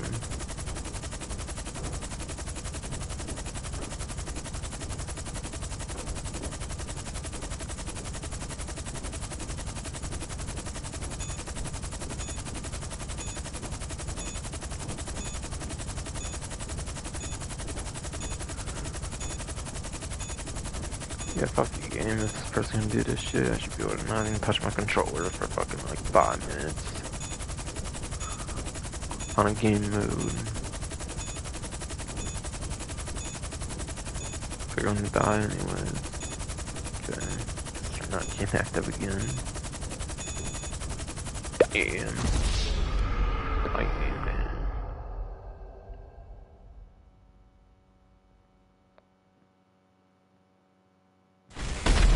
Shouldn't even be allowed to camp that shit so hard. 2v1 and PPCs. Totally. Hard to get people to win that. Oh, okay. Shoot the first team. I didn't realize that shit. Never mind, I thought they were on the same APC.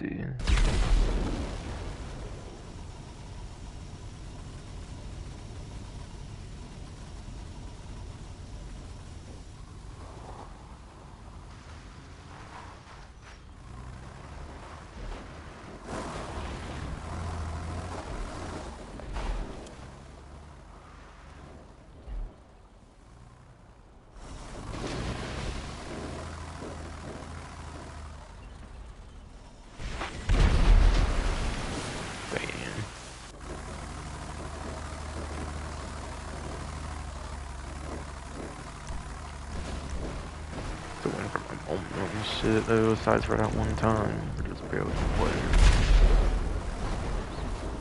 Damn them. Damn them. But he had to go for the helicopter. I cannot blame people. Okay, now I'm convinced green might win this now. What's kind of leaning towards being when there's two of them, especially if them. Oh shit, Kanjali, okay. Yeah, they fucked them.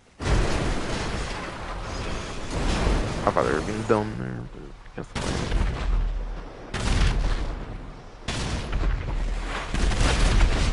Ooh. Jesus. Wrecked. Holy shit.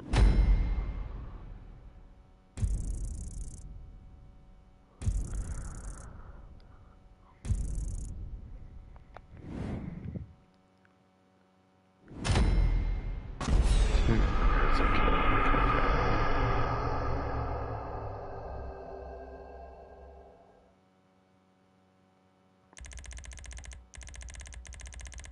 I want to actually witness somebody just like this. Damn it.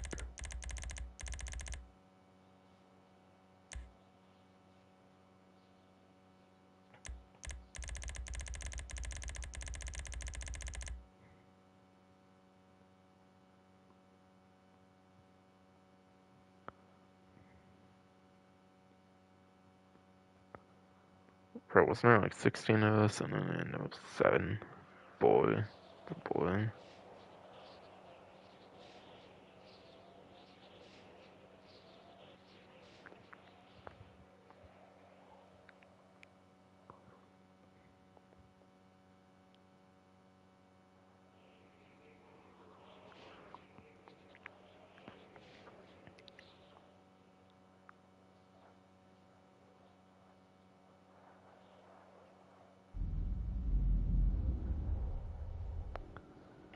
Okay, what, time running out or something, and it's just gonna choose what happens, I guess. Fuck, I don't know.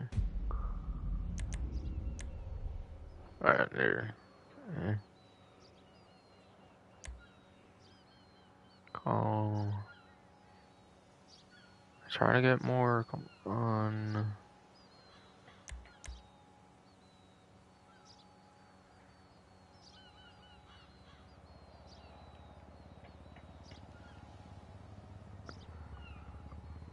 Fucking whatever, then. Fuck.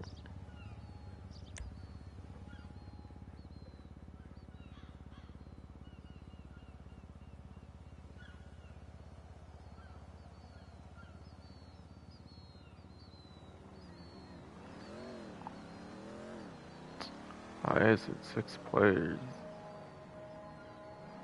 5? Oh my god.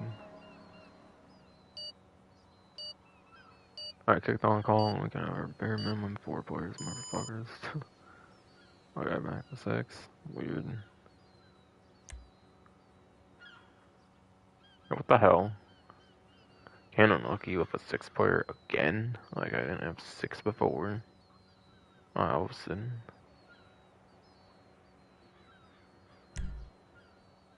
Fuck though.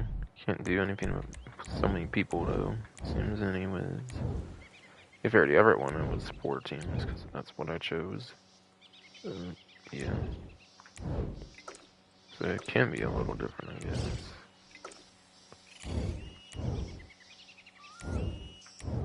Bruh, my other 2 people need ready to fucking, bruh. Jerking it off or some shit.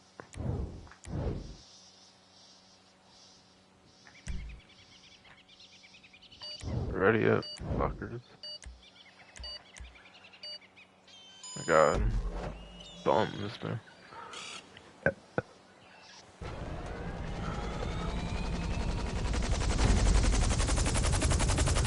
I have a feeling my team is getting destroyed. Getting ready up.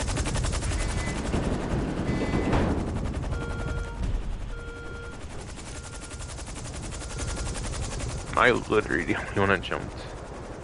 Oh shit, oh, there's a helicopter. I didn't realize.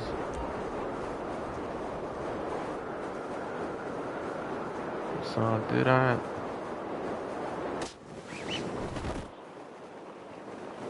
But I didn't do it way too early, but I wouldn't be surprised.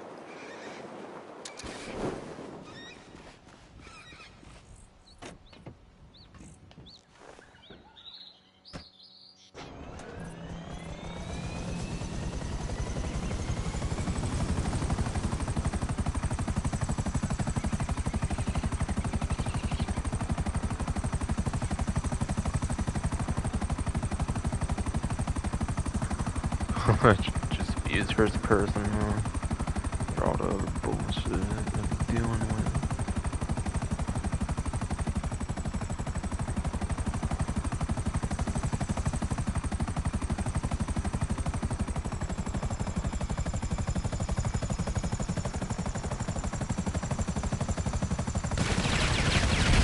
Oh shit. Damn. Correct. It's one of them even alive still. Oh shit, another helicopter, okay.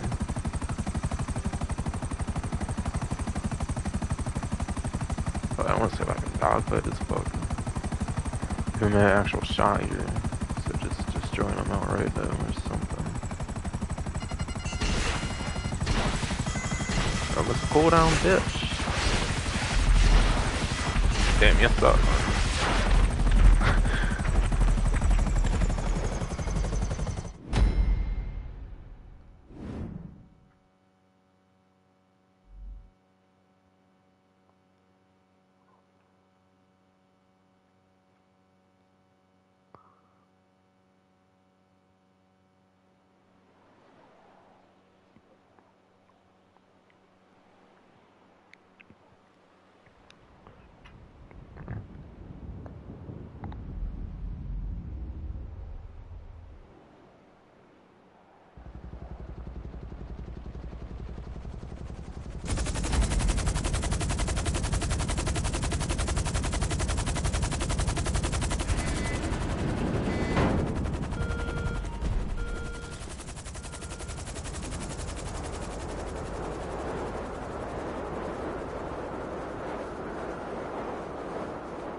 Well, fine, I guess in the middle of the map then.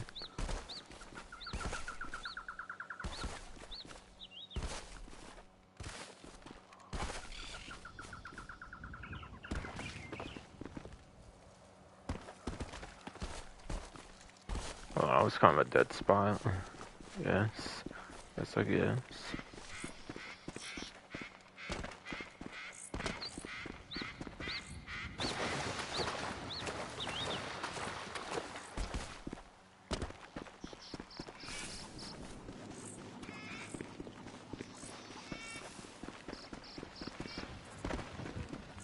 Shall we? Might be worth it. I was like the ever overpowered thing coming after all. It's not the helicopter. Oh shit, it's a helicopter there too. Sheesh. Which one do I choose then? Depends on if somebody's like after me or something right now. Or near me or something.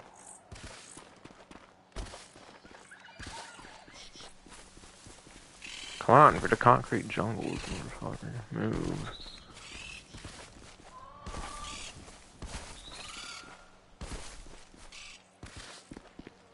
Alright, fucking whatever. I'm gonna try this shit then.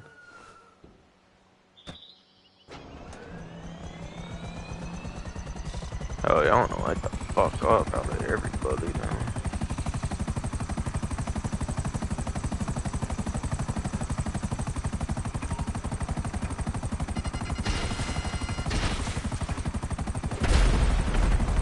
Oh shit.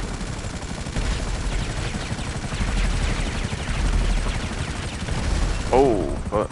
Ripped.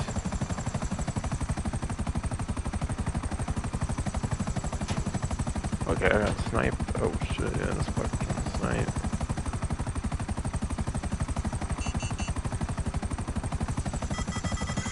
Oh shit! Dodged it, motherfucker. Oh shit!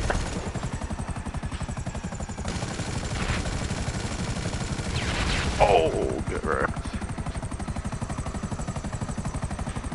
Let's try, motherfucker. Where is this fuck? In the red.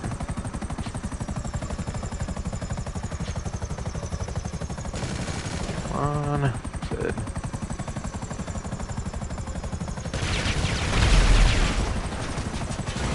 Shit. I'm totally gonna die. Shit. I got him, I think, at the end, right? I think. Alright, well, I count that as wrecking everybody anyways. Pretty sure that was definitely on me. When took me down at the end, motherfucker, you suck. Suck so.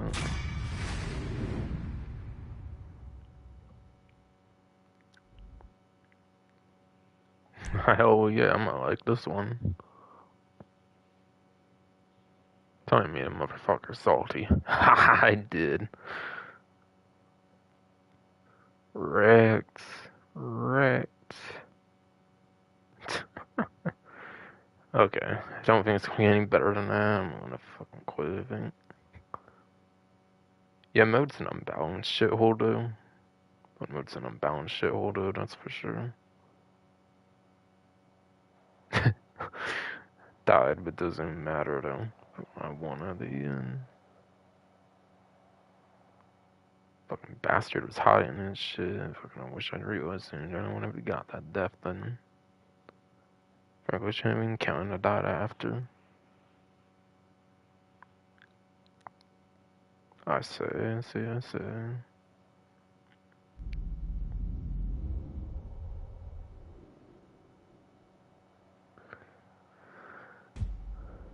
Okay, if I can somehow get that 28 though, I'll take it if that happens, maybe.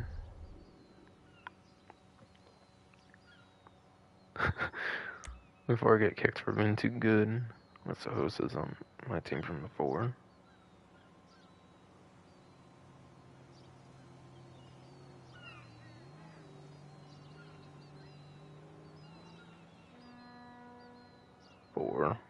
Bruh.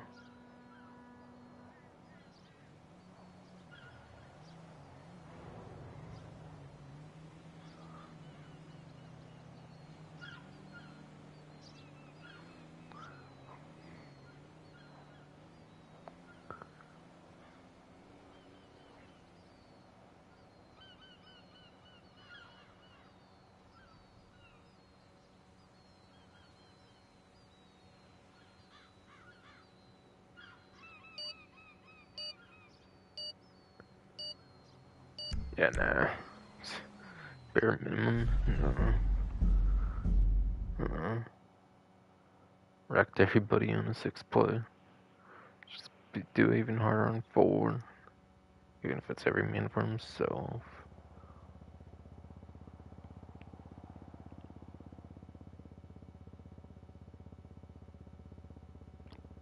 seriously didn't get the 28 player experience, but that's probably rare, unfortunately. Especially on like the last full day of the event. And it's still next week, so where it's going to be 2 times again, so yeah.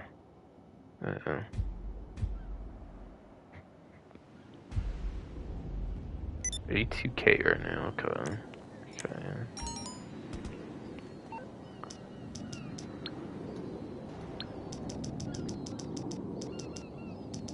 Oh, that's because I got paid here, right? Makes sense.